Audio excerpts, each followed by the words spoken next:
Young, New York, and Odyssey Sports Station. Evan Roberts. Tiki Barber.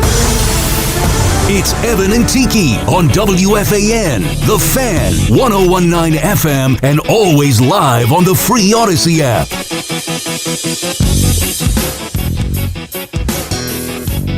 Welcome to Friday the 13th. What a scary day.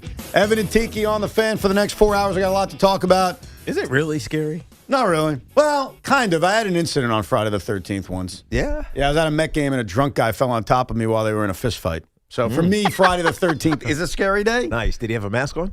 No. A knife? No. Oh, okay. There was just a legitimate baseball drunken fight. Oh, you were never in mortal danger. Well, I mean, my back hurt. Maybe that's where my back issues came from. My back and my neck. That's right. We've got more proof that Tom Brady is just a hateful little man. You'll hear it a little bit later on. How concerned are Yankee fans about the injury to Cam Schlittler?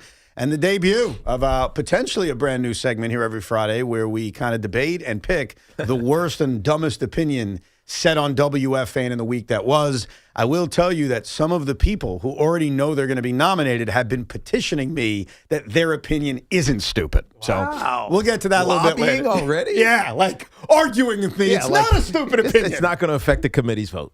It will not.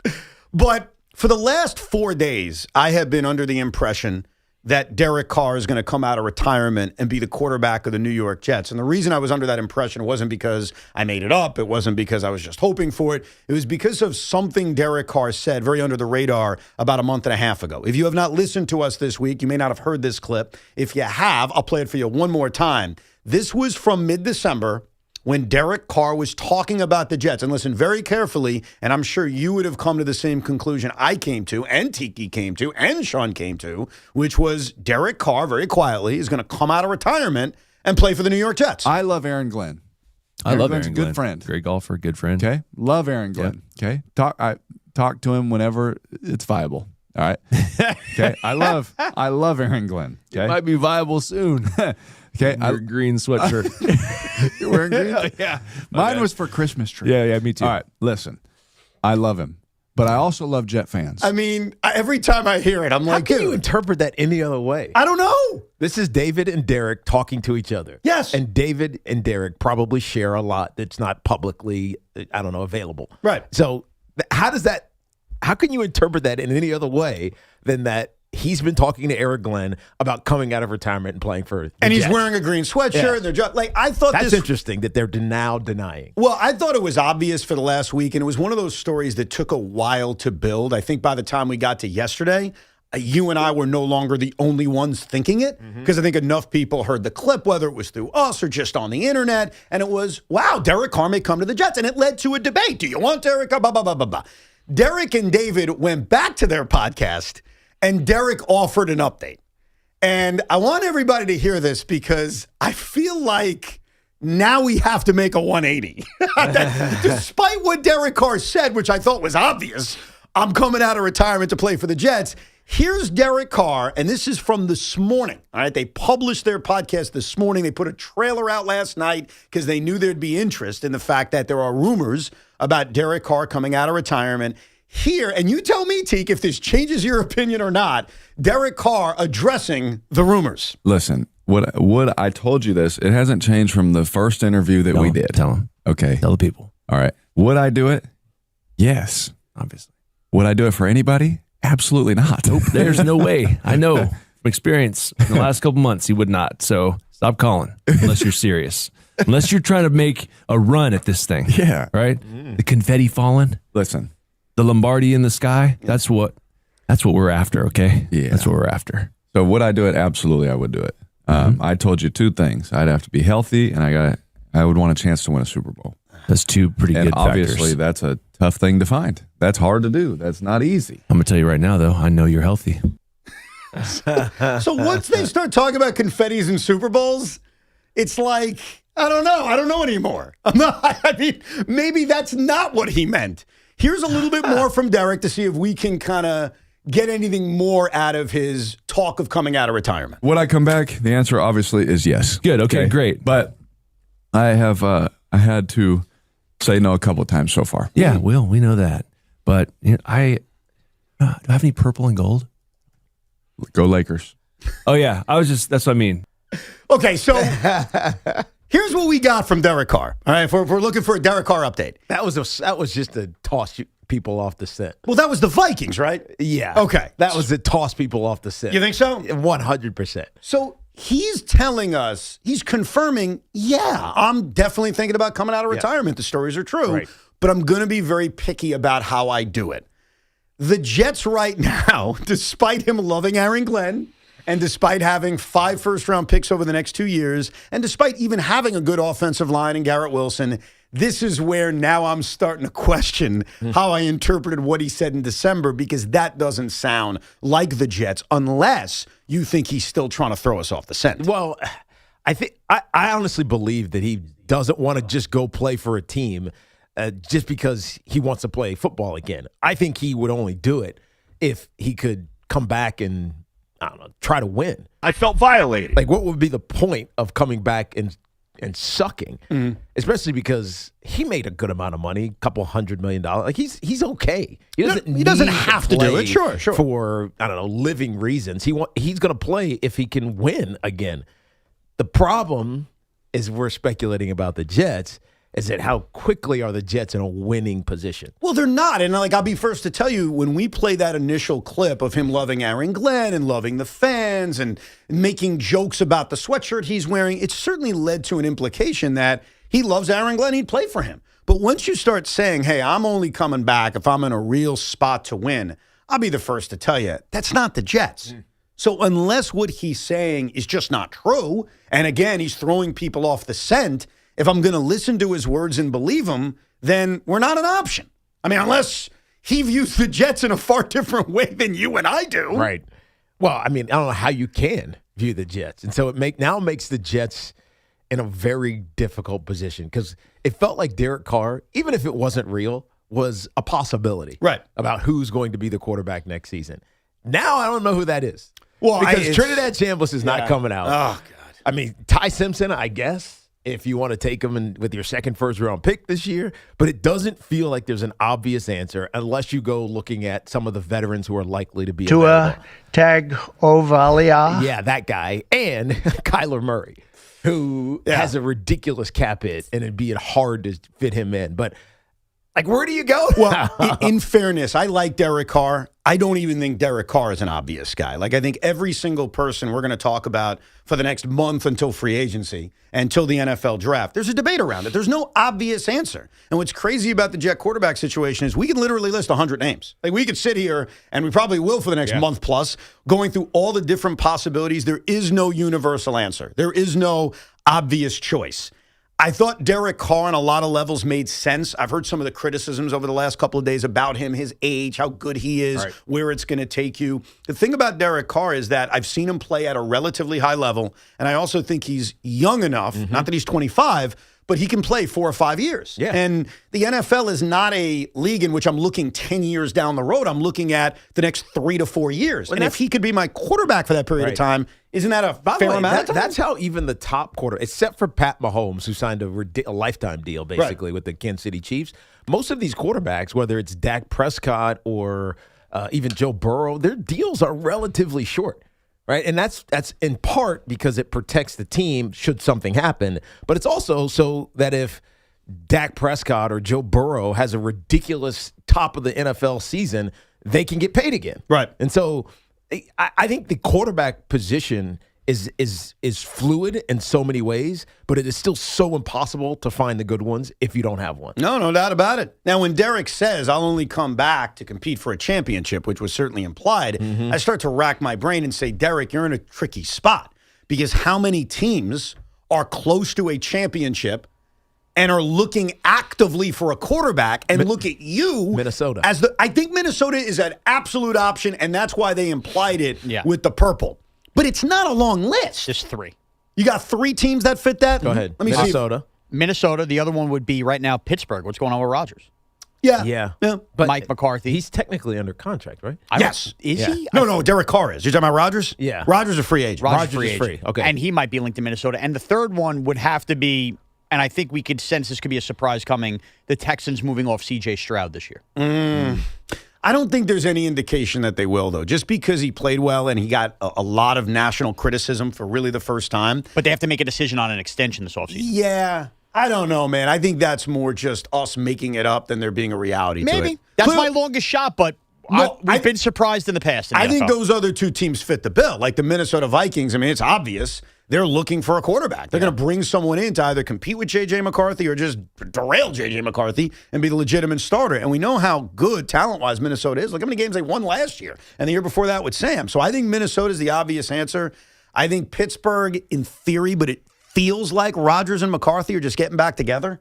So, yes, technically for now, because he's a free agent, you can bring them up. Yeah. But it's not a long list because usually, not always, but usually, if you're good enough to be a Super Bowl contender, you're not looking for a quarterback. Sometimes you are. No. And I know that just happened with Seattle when they moved off of Geno Smith for Sam, but it's not a common thing. Yeah, but their team was set up to be really good. Well, they won 10 games the year before with a poorly performing Geno Smith. But that's what Derek Carr's looking for. In his 100%. words, like, I want to just jump in to a team that's close. How many teams are like that? Atlanta. Yeah, Atlanta's built They got that way. Stefanski now. They came on late. No Who is their quarterback on Penix, then Cousins. Oh, Penix, but he's hurt. That's right. And Cousins, they're talking about likely releasing. And Penix wasn't But very good. they're not in a dire situation though. They're not in the J.J. McCarthy's Minnesota Viking. We don't really have our guy and we know it. But you know what they are? They are closer to that than the Jets are. Yeah. Like when you look at the division and the roster, and you're right, they don't have a certainty at quarterback. I can see Atlanta. But what I'm skeptical about listening to Derek Carr is that I think he wants to play. I think when you retire at that young of an age because of an injury and then so openly say, yeah, I'm willing to come back, that sounds like a guy that wants to play football. Yeah. So when he says it has to be the perfect situation, I'm a little bit skeptical that it will end up that way because I think eventually you say, you know what, screw it, I do want to play. Right.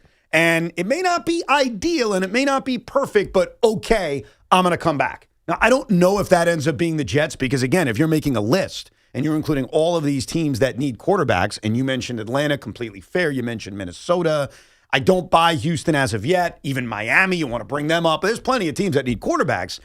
I wonder how far down the list the Jets would be to Derek Carr unless he truly loves Aaron Glenn and Jet fans the way he described in that first but clip. I think he loves Aaron Glenn as a golfing buddy. Not as a coach to take care of his NFL career? Exactly. Well, what right. about Bill Musgrave, who we had success with? Yeah. That's another little wrinkle to it. Yeah, but I think that's a reach. That's a small little convenient connection. So your interpretation, and you're very good at listening to what people say and telling us what they really mean, between Derek Carr flirting with Glenn and Jet fans from last month to what he just said about, I'll come back, but it's got to be a perfect situation. Where do you think that leaves the Jets and Derek Carr? He's not playing for the New York Jets. He's not playing for the New York Jets. Unless the Jets have maybe the greatest offseason in the history of off seasons, he is not going to be a Jet. Well, how do you define that, by the way? Like they've got a ton of picks and they got a ton of cap space. You got a ton of cap space, so you sign, I don't know, a great D end, a great linebacker, and a wide receiver, and then you draft all these prospects that are supposed to be like, unless you have a fantastic offseason so that it feels like all you got to do is not screw this up and you're going to win some games. Right. That's when Derek Carr says the Jets are appealing to me. So it'd have to be later in the process then either. So it's not going to even happen at the beginning of free agency. There is no urgency for him. No, there really isn't. He can wait. He can also take that approach if he really wants to wait to even go into training camp and wait for an injury. Yes. Which always 100%. opens up. Like the Dallas Cowboys lose Dak Prescott. All of a sudden, it's like, here come the Dallas Cowboys. Right. There's cases like that. I guess he could do that. But then that also has the Saints with a lot of leverage in that spot to try to get more draft capital if he waited that long. Yeah, that's the other element. The Saints still own the rights to but if Derek you're Carr. a team that's on the verge, the precipice of winning, getting into the postseason and potentially winning, and you need a quarterback, isn't it worth it? Absolutely. It's worth it now, but if you lose your quarterback in camp, are you going to give up your future for 1 year with Derek Carr? If you think you have a chance to win, yes. Yeah. If you have a chance to win a Super Bowl, you take that shot. And I don't mean to be insulting when I say this, but it's true. The Seattle Seahawks just won a Super Bowl with Sam Darnold. And if teams believe their roster is good enough, and if you look at Derek Carr's career, Derek Carr's had a better career than Sam Darnold. I give Sam a lot of credit for the last 2 years, and he deserves that. I'm not even trying to put him down here, but when you look at what Derek Carr has accomplished in his career, and he hasn't exactly been on some of the greatest rosters, especially back in the day in Oakland and Las Vegas, I would take Derek Carr over Sam Darnold. Now, I know there's an age difference, and obviously Derek's missed a year and a half, so you've got that element that brings him down. But in terms of what the man has done in his career, if I'm a team like Seattle, which is rare, right, and I lost my quarterback, but I still believe in my roster, of course I'd bring him in. Right. His brother also implied that teams have already reached out to him this past year. So my brain was already working on, all right, I think last season. Last season. Yeah. I think Minnesota would have been one of them. Probably Indianapolis with the fact that they ended up with Phillip Rivers. Good point. I mean, it has to be them, right? I don't think it was just let's call Phillip Rivers. Washington. Could see that. With Jaden Daniels being banged up for a lot of the year. Could see that. Maybe it was Aaron Glenn with the Jets. Hey, Derek, the owner of my team says our quarterback can't throw. Do you mind coming in and helping us out? How does that work, though? If he's under contract, how can teams reach out to him? Oh, damn, that's a good question. I guess that would be... I guess it's through the agent. Or that would be, what's it called? Tampering. It's definitely tampering. Yeah. If they reach out to him. But I guess you could have a conversation with the agent. Just to see if there's interest. Yes. And if there's interest and Derek Carr's like, yeah, I'm cool with going there, then you pick up the call, pick up the phone, you call New Orleans, and you try to make a deal. For all we know, New Orleans might be giving their blessing. They could. Because New Orleans at this point has moved on. Absolutely. They're not going with an older quarterback for a team that's building with young talent. And they stripped down and sent some guys out. Rashid Shaheed, now a Super Bowl champion, is one. And they have Tyler Shuck, who looks like he's the guy. Yeah. So they're probably willing to move off of their they're card. definitely willing to move off, but it reminds me of teams who have coaches under contract, like Pittsburgh with Mike Tomlin. If someday Mike Tomlin says, hey, I'm ready to work again, the Steelers aren't just going to be nice. They're going to want compensation back. No, you're right. And I'm assuming that would be the same case with New Orleans and Derek Carr. It doesn't scare me because I don't think the compensation would be a lot. But what does scare me is the situation for the Jets sucks right now. It's just not an obvious answer. Like, should they throw 1 million picks at Las Vegas to try to trade for Fernando Mendoza? They should. Will they be able to get him? Probably not. And so really what you're looking at is a cavalcade of mediocre veteran quarterbacks. Who should they sign? Are they really going into a season tanking? No, they're not. The head coach is going to be on the hot seat. And by the way, for most of us fans, I know at the end of the day, sure, they may be better off in a loaded draft having the number 1 overall pick. Right. But no one wants to go into an NFL season and say, yeah, let's just lose. Like, I don't want that. Yeah. In fact, my attitude is get me a veteran who has a high upside that could eventually take the job for a few years. I'll draft someone in the 3rd or 4th round. And the next season, when I enter the NFL draft with 3 first-round picks in a draft that is supposed to be loaded, and it's only getting more loaded based on what's happening right now. The news on Trinidad Chambliss sucks in the moment. It's good next year. Same thing with Dante Moore. It sucked in the moment. It's good next year. We have no idea what Arch Manning's going to fall, and we have no idea what other quarterbacks bounce into the first round. So how about this plan? You get a veteran quarterback, you actually try to win games, and let's say it falls into the no man's territory of 5 or 6 wins.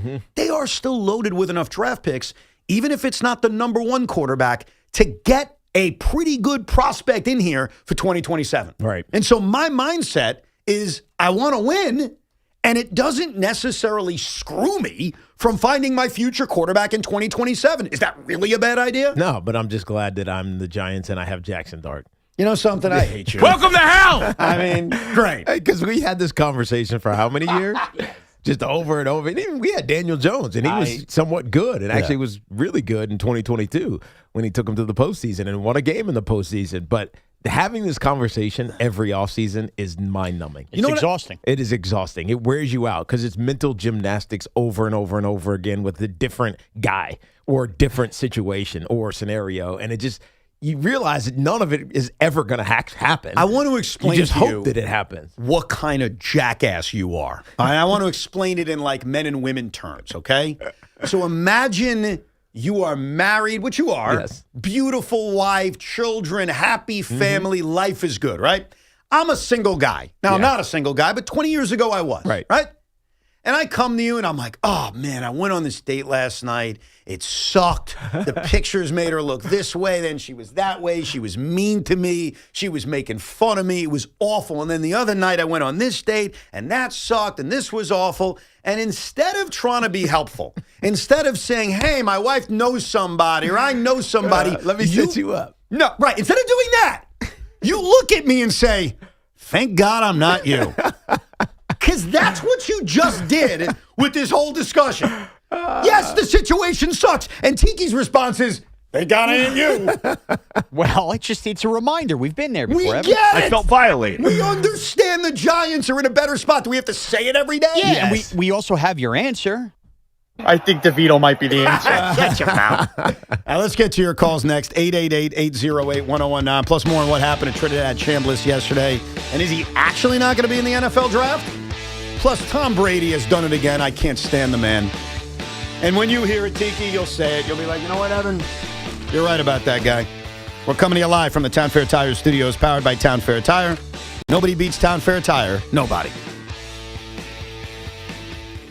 This Rutgers Report is brought to you by RWJ Barnabas Health, the official healthcare provider of Rutgers Athletics. Let's be healthy together. The Rutgers men's basketball team, following a week off, back in action Sunday afternoon when they host Maryland at 12 o'clock. The Scarlet Knights just a game back at the Terps in the Big Ten standings with 7 games remaining ahead of the conference tournament about a month from now in Chicago. Meantime, the Rutgers wrestling team, 11-5 and ranked number 14 in the country. They'll visit Michigan State in East Lansing this evening at 6:30. That's this week's Rutgers Report, brought to you by RWJ Barnabas Health, the official healthcare provider of Rutgers Athletics. I'm Chris Lopresti.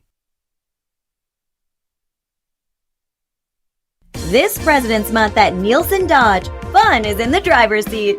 We're celebrating all month with special presidential savings, plus 0 down payment. We have your new Jeep, Chrysler, Dodge, or Ram at extra special fun is in the driver's seat savings. Lease a new 2026 Jeep Compass Limited 4x4, just $187 a month. Or lease a new 2025 Jeep Grand Cherokee L Laredo X 4x4, just $295 a month. Plus, choose from a wide selection of certified pre-owned vehicles. And if you need credit help, we're here to make it fast and easy on Route 10 in East Hanover, or shop online at nielsendodge.com. Proud member of the Nielsen Auto Group. At Nielsen, fun is in the driver's seat. President's Day Sales Event. Term 27 months to assigned Compass 5782, Cherokee 5890 at tax tag 489 dock and DMV fees. Operating engineers Local 825 are the men and women who make our region move. So whether it's roads, bridges, or our favorite team stadium, they build and maintain the critical transportation, water, and energy infrastructure we rely on. That's why their advocacy organization, ELEC, the Engineers Labor Employer Cooperative, fights for those priorities every day. That's ELEC, representing the signatory contractors and the hardworking men and women who build both New York and New Jersey. With Grubhub, there's no fees on restaurant orders over $50. You eat the food, Grubhub will eat the fees. Wait.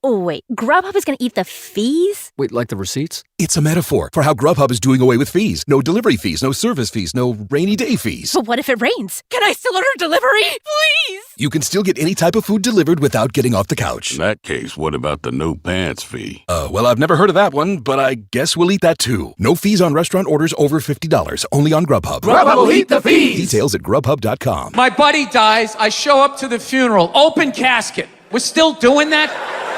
I've never understood open casket. I don't get it. It's like, you told me he was dead. I believed you. From the Monday Morning Podcast, his hit film Old Dads, and his latest Grammy-nominated special on Hulu, comedian Bill Burr, coming to Hard Rock Hotel and Casino Atlantic City, Saturday, April 25th, with all new material. Get tickets now at Ticketmaster.com. This is the story of the one. As an HVAC technician, he and his digital multimeter are in high demand.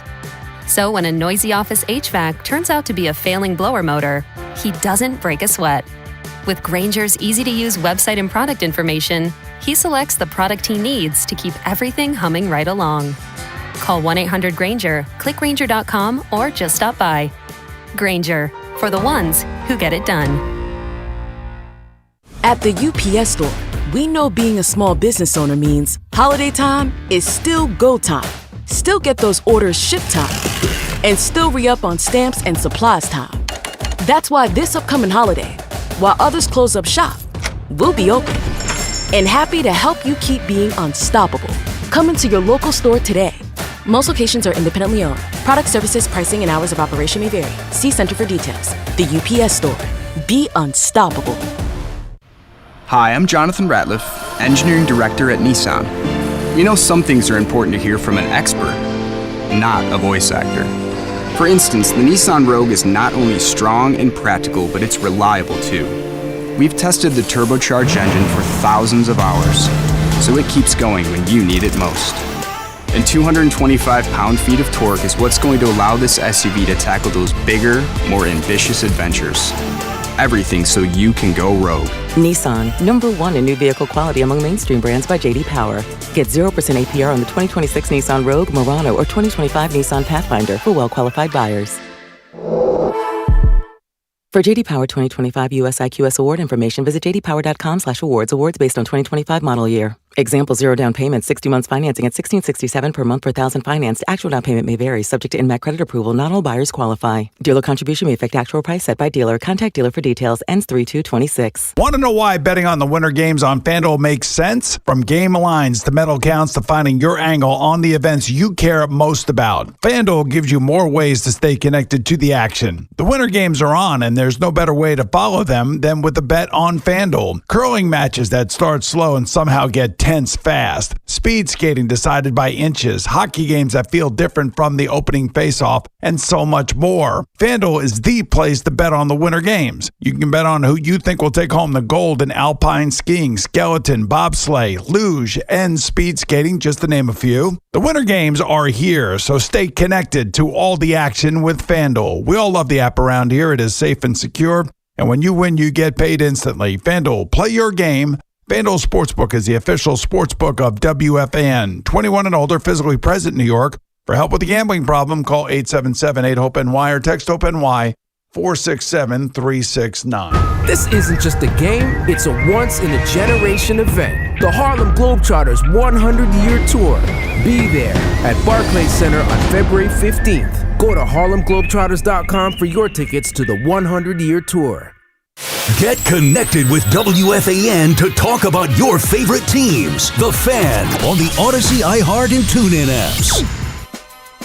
It feels like every piece of off-season quarterback news has gone against the Jets. And again, I need to make this clear. It doesn't mean I wanted Dante Moore, Trinidad Chambliss, but the more quarterbacks in the draft, the better it is for the Jets, because it's the possibility of falling in love with one of them, drafting one of them, maybe another team wanting to draft one of them, maybe another team wanting to trade up. So me saying that Dante Moore going back to school was bad for the Jets, or the ruling of Trinidad Chambliss being allowed to go back to school is bad for the Jets, doesn't mean I love those players, doesn't mean they needed to take them. It just means options are a good thing. And so yesterday, what really got most of the attention on the Trinidad Chambliss stuff was that Joe Judge testified. Yeah. And Sean told us, yeah, he was speaking really fast. The judge told him to slow down. What we found out later is that Joe Judge went on a diatribe about how he warns players to not impregnate their girlfriends because their priority is still football. It was a very odd, rambling speech by Joe Judge, who, if you thought learned how to not say certain dumb things to the media from his time with the Giants, you were wrong. He didn't learn anything. But what I'm confused about with the Chambliss situation is that the NCAA is still going to appeal it. So is it settled yet, or is it one of those cases that may continue to go back and forth, back and forth? So the challenge here, this is just how I understand this, is that the NCAA, I guess this is in a federal court, the NCAA won. What Trinidad Chambliss and his lawyers did was take it to a very local court. And by local, I mean a very small court that had a 70-year-old judge who happened to get his law degree from Ole Miss, who issued an injunction allowing him to play in his sixth year. Now, is that real? I mean, the judge was crying when he read the statement. Like he was breaking down like Trinidad Chambliss is coming back. It's gonna happen. So this was all done as a play to have a better chance to compete next year. There's no federal law, right? And so the courts, we're seeing this all over the place, especially with what's going on in our country right now. You're hearing national statutes versus local interpretations of Right, those statutes, right. adjudications on local levels. And so on the local level, because there's no superseding federal law, the judge can do it every once. And so Trinidad Chambliss is coming back for a 6th year. I mean, there's other guys that have had 8 years. There's one linebacker I saw that he just got his 9th year. Are you sure that was real? Yes. Sometimes I read stories, I'm like, I don't think that's real. I think they're pranking us. This was absolutely real. Okay. I forget what his name was. I believe you. But it's one of those moments where I think they're intentionally creating conflict so that there is a federal law. So eventually it goes to a point where it has to be made into federal law. And so now the NCAA is lobbying Congress. We need you on our side. Look how much of a crap show this is with kids getting 6, 7, 8, 9 years. And ultimately, ultimately Trinidad Chambliss for right now is playing at Ole Miss. Right. For now, he's playing at Ole Miss, but it's always possible that the NCAA appeals, which they have a right to do. Yes.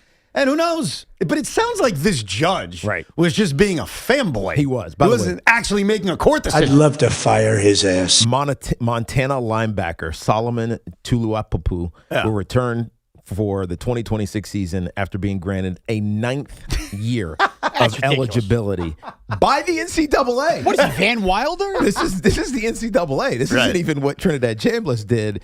He turns 26 next month. And it's his 2nd season at Montana after 7 seasons at USC, all of which had multiple season-ending injuries. You know what I'd love to see, and I don't even know if this could happen? LeBron James had a triple-double last night. Luckily, he wasn't suspended. He was able to play the game last night. More on that later. I would love for LeBron to say, you know what I always wanted to do? I wanted to go to college. Gain his eligibility. And go play football? No, go play college basketball. Like, I would totally be glued to the NCAA tournament if there's LeBron suiting up for the Ohio State Buckeyes. Like, how cool would that be? That would get me glued to it. I'd be watching. Anyhow, we'll get to Tom Brady and how he's a jackass, but let's get to some of your calls first. 888-808-1019. Mark is in Salem. Good morning, Mark. Hey, Mark. Hey, guys, it's so great to finally speak with you. Long-time Jet fan, suffering Jet fan, but is there any kind of fan other than a suffering Jet fan? That's it. That's it. Right. Season ticket holder. Here's my 2 cents on Evan's last conversation around the quarterback situation. I would rather, if Malik Willis was available in a trade, get him in put a second rounder towards him. Well, he's a free agent. And use him. Yeah, just go get him, right? Yeah. If I'm going to take a swing and a miss, Tiki, I would rather go for that guy. I agree with Why you. go for Derek Carr or Mac Jones or any of these other people? Here's the challenge, Mark, and you're 100% right, and I 100% agree with you.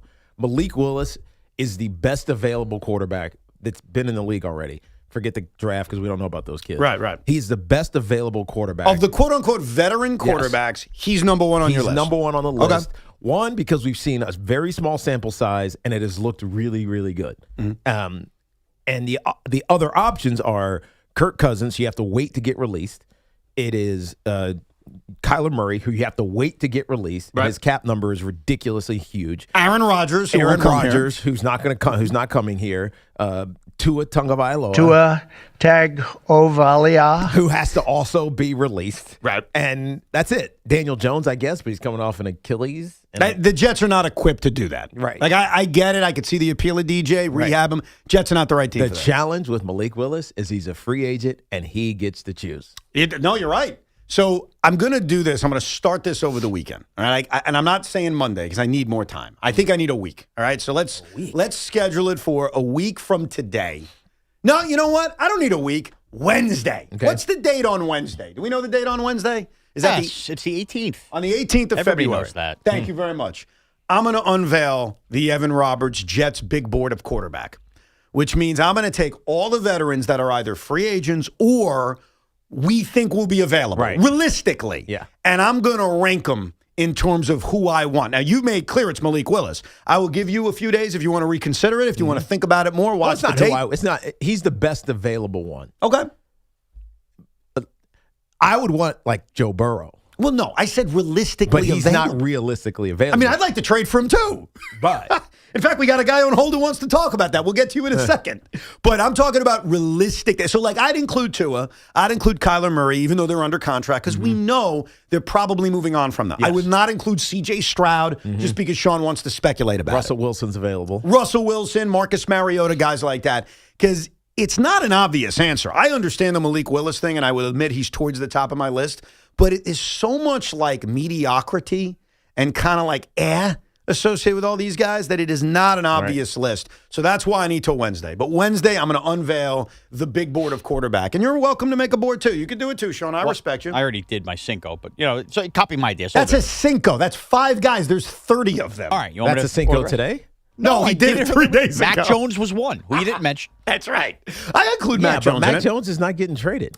No, I think you can include him. You don't think so? I think it's at least. They said he's not getting traded. Yeah, but I have to take him at their word. Well, hold on. We hear leverage all the time with what teams say. Listen, for my board, I will include Mac Jones because even though the Niners may not trade him, I think it is at least there's a realistic road to them trading him. If they get a first-round pick, they're dancing on a ceiling for it. I'm telling you right now. I'm not. Don't do that. Okay, Lionel. All right, let's get to this Joe Burrow discussion with Sam in Rockland County. What's up, Sam? Hi. I just heard you mention it. Is it fully ruled out that Joe Burrow is not leaving Cincinnati? Also, one more point. Do you think that Derek Carr would go to Indianapolis? Interesting. So let me start with the Derek Carr thing because that's whatever. It kind of makes sense because Daniel Jones is going to miss a part of the season. Right. Maybe not the whole season, but he's going to miss probably a significant portion. And that's assuming they keep him. The Indianapolis Colts would say, you know what, we got a lot out of you. You're coming off a big injury. Ooh, Derek Carr's available. Right. He could quarterback us for the next few years. So I think that's one of those teams that does fit. Now, I don't know if they're Derek Carr away from winning a Super Bowl, if we're going to buy what Derek said on his podcast, but I think that they're closer. And I certainly hope that doesn't happen because remember, the Jets own the Colts' first-round pick, and I want them to suck. Here's the thing about the Joe Burrow stuff. We all jumped, I did too, we all jumped to conclusions because of that depressing press conference where it appeared as if he was unhappy either in Cincinnati or playing football. He has a no-trade clause. I don't know if we're ever going to get down this advanced road of A, Joe Burrow asks to be traded, B, the Bengals are willing to listen, and then C, maybe the most complicated of all, Joe Burrow says, I want to go there. Right.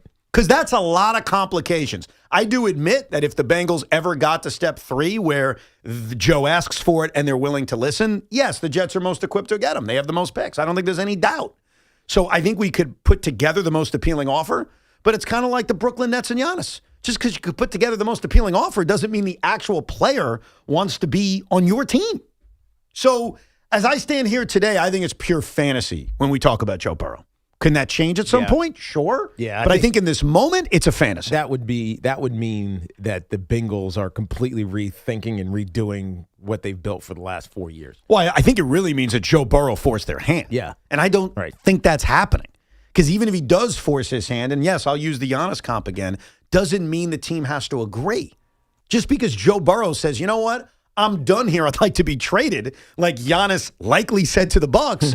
The team has every right to be like, okay, sure, we'll listen, and then decide not to make a move. He fought for Zach Taylor to stay. Zach Taylor stayed. That's it. Period. Stop. End of discussion. He's not going anywhere. Probably not. No, you're probably not. He's not going anywhere. There's no failure in sports. Let's go to Anthony in the Bronx. What's up, Anthony? Yeah, Evan, do you think you're the most delusional host on WFAN? That's a good question. To listen to you, I would say yes. I mean, to listen to you actually break down the Raiders getting rid of this first pick so they can bring in Derek Carr, that's complete delusion. And then the second thing, Evan, when it comes to quarterbacking, we're not interested in what they did in their past. What are they going to do moving forward? You actually said, based on their history, you'd rather have Derek Carr. Who cares about their history? We're projecting forward. Sam Darnold is 3 times, 4 times the QB Derek Carr is at this moment. You missed my point. I don't know. What is your point? The point was that the Seattle Seahawks won a Super Bowl after signing Sam Darnold. They felt, hey, we are so close to winning, we can win a championship with a quarterback the caliber of Sam Darnold. And I was relating that to a team who could think, hey, we're good enough. So why did you say? But he's why did you say why did you say you'd rather have Derek Carr over Sam Darnold? No, what is the point of that? That's not what I said. I said he's accomplished more in his career going in. So I was comparing it to another team thinking, hey, we're close to a Super Bowl. Let's get Derek Carr. Moving forward now? No, I never even said that. But your first point about me being the most delusional host here, I can't argue that. And you want to know why? Because I'm still crazy. You don't think Tommy? And I'm still a fan. You don't think Tommy is? I don't know how much. I don't want to say what I'm going to say. Yes, you're right, Tommy. No, you started, you finish. I don't know if he believes half the stuff he says. Oh, okay. Some of it he does. No, you're right. You're right. No, I think he does. I think he believes some of it. But I'll take the mantle as most delusional. Here's the thing. You could disagree with me, and you could disagree with me about trying to figure out a way where the Raiders would trade the first-round pick, the number 1 overall pick. By the way, you know who brought up the same thought? Derek Carr. You want to hear that? Yeah. All right, you got that clip? Derek Carr. You got it. It's in the system. We have a lot of clips, Yeah, Sean. you're right. Yeah, the same thing that I asked you 3 minutes for the show, and you told me we don't need that. Hold on. I let me said go we find it. probably won't need it until a caller called up. Do you and remember said, which one it is now? Yeah, it's Derek Carr 2, Jets trading for Mendoza or trading for the number 1 overall pick. Oh, right. Yeah, because we I think we played this already. No, this is new. This is new. This is new. This is Derek Carr. Is this the one where he says they should be careful? No. So I'll set that up. No. So about a month and a half ago, to our last caller's point. Again, I will wear the honor of being the most delusional, but I do want to at least defend my delusional points because I believe them. About a month and a half ago, Derek Carr said, hey, if I'm the Raiders, I'd be very careful at drafting Mendoza because they're not ready for the young quarterback. They don't have an offensive line. That's what I was thinking. That's what he said, okay? Yeah. His opinion. What Derek Carr said this morning was about what he thinks the Jets should do. Take a listen. Let's say the Jets go through all this process. Uh-huh. They have 5 first-round picks in the next 2 years. Okay. And they call one Tom Brady. Because I'm just going to say Brady, he runs the show. Yeah. They call him and Mark on speaker. And they say, hey, Mark and Tom. What do you know about Max Crosby? No. No? What do you know about the number 1 overall pick? Oh, really? Do you think that would you can you believe that? Why wouldn't they? I'm just saying. It's not far-fetched to think that if they go through all their means, like, we have to get somebody. Buddy, I'm with that. Now, I'm not saying that they will, because it's nice to have all those picks. That's a crazy But what if they fall thought. in love with Mendoza? Because you know what that does?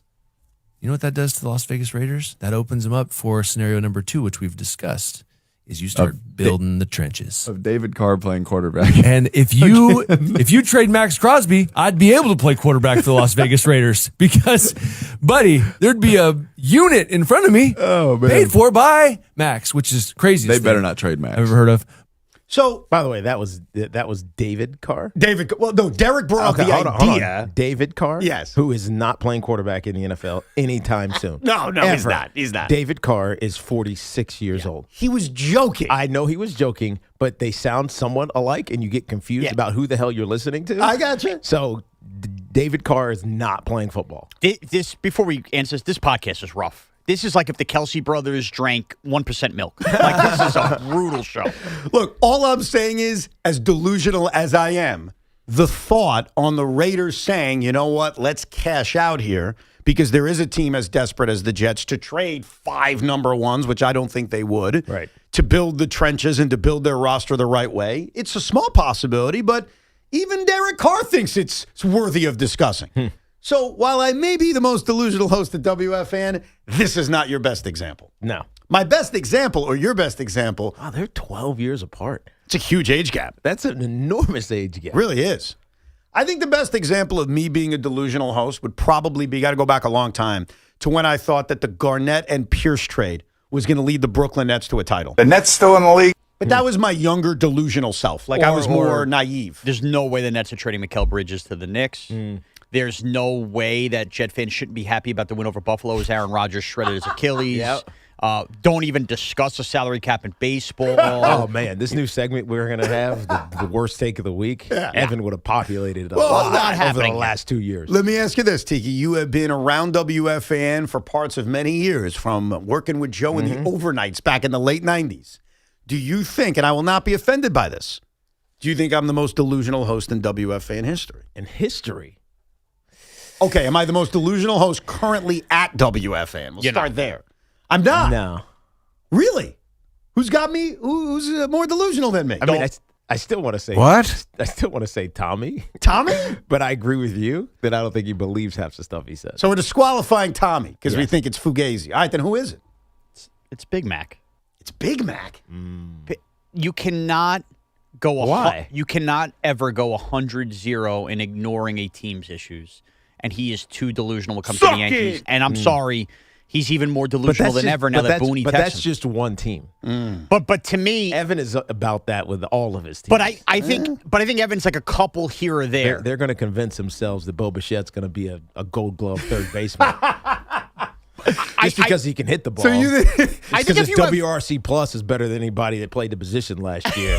They think he's going to be the greatest thing since sliced bread at third base, knowing that his range sucked and that his defensive WAR was -13 last year. So, I mean, they're going to convince us. Where did you get all They're that going to convince from? us. That Met chat must be That, popping. but that Bo Bichette that? is the man. I'm just telling you. Where did you get all that? I just know these things. All right, so it's between me and Big Mac? Yeah, again, I'm giving you the benefit of the doubt because at least you'll go good or bad on a lot of things. You have delusions. I think we all do. We all have delusions, yeah. Big Mac can never see the light. He's too delusional with the Yankees. I think the reason He's over-flooded with the Yankees. It's too much. Maybe.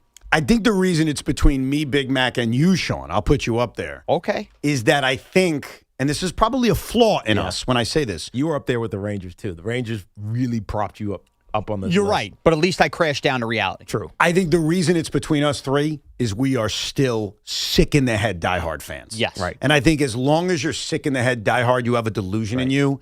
I don't know, like G's always talked about it. He's not the same way as he was 15 years ago, so it's not him. Right. You know, Boomer maybe a little bit with the Rangers. But Boomer was like me. You end up I guess with the Rangers is different. The Rangers are different, But with yeah. football, it's just kind of like you bounced around. You played for the team. You didn't grow up love it. Like it just changes your fandom. No, I agree. Yeah. I agree. So I think it would be yeah. between the three of us. You're right. The three of us care and love sports too much. Yes, no, and it's a flaw. Welcome to hell. I'd rather not be that. I'd rather be more like balanced health-wise, where it's like, sports, it's just a job. I'm good. It's in the background. It's in the background. But it's not. I wish that was the case. So anyhow, thanks for that call, because that gave us, an 8-minute conversation.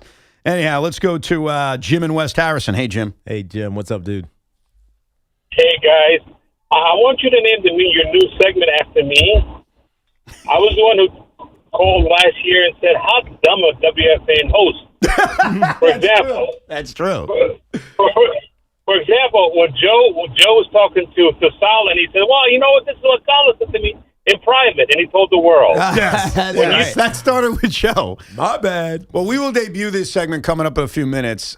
We haven't named it yet, but if you're just tuning in, basically we are going to take the 4 or 5 dumbest opinions from our radio station from the week that was, play them very quickly, give you a quick synopsis, and then decide which one was the dumbest. And all I'll tell you is one of the particular hosts has been texting me, continuing to make his point as if I'm not dumb. It's not a bad take. Right. Just hear me out. We'll get to that a little bit later on. I don't know if I should Joe B him by revealing who it is, but one of the people nominated for the dumbest opinion of the week is still very passionate about that opinion. Is it, I'm not going to name any names, would it be the same person that confronted me in the newsroom arguing their opinion versus mine yesterday? I'm not going to get into that. Okay. I'm not going to, but we'll do that in a few minutes. Real quick, before we get back to your calls, though, I do want to call out Tom Brady. And I don't know if you guys have seen this, but there's a brand new documentary. And I don't know how many people are going to see it because it's on AMC Plus. Oh, so just the people that own AMC Plus will see it. I guess. So AMC Plus debuted a new documentary about the rise of the San Francisco 49ers. Okay. It actually looks really, really good. It looks like a really good documentary. It's about the rise of the Niners. And they decided that the opening of this documentary, the voiceover person would be Tom Brady. Now, I know that's kind of strange. Despite growing up in the area, which he did, why is Tom Brady hosting or beginning the intro to this as opposed to Joe You already know. or Steve Young or someone, Jerry Rice, somebody famous in Niners history? So I want to play you a quick excerpt of this open. And you will agree with me. Everyone in this audience will agree with me. No matter what you think about Tom Brady, this was unnecessary and this was douchey. And this, ladies and gentlemen, is why I hate You already know. Tom Brady. Take a listen. I grew up with the 49ers and their dynasty. The dynasty that changed the NFL forever. Montana back to throw. Throws down the middle, right. Touchdown, 49ers. I don't think I could have been what I was if I grew up rooting for the Jets.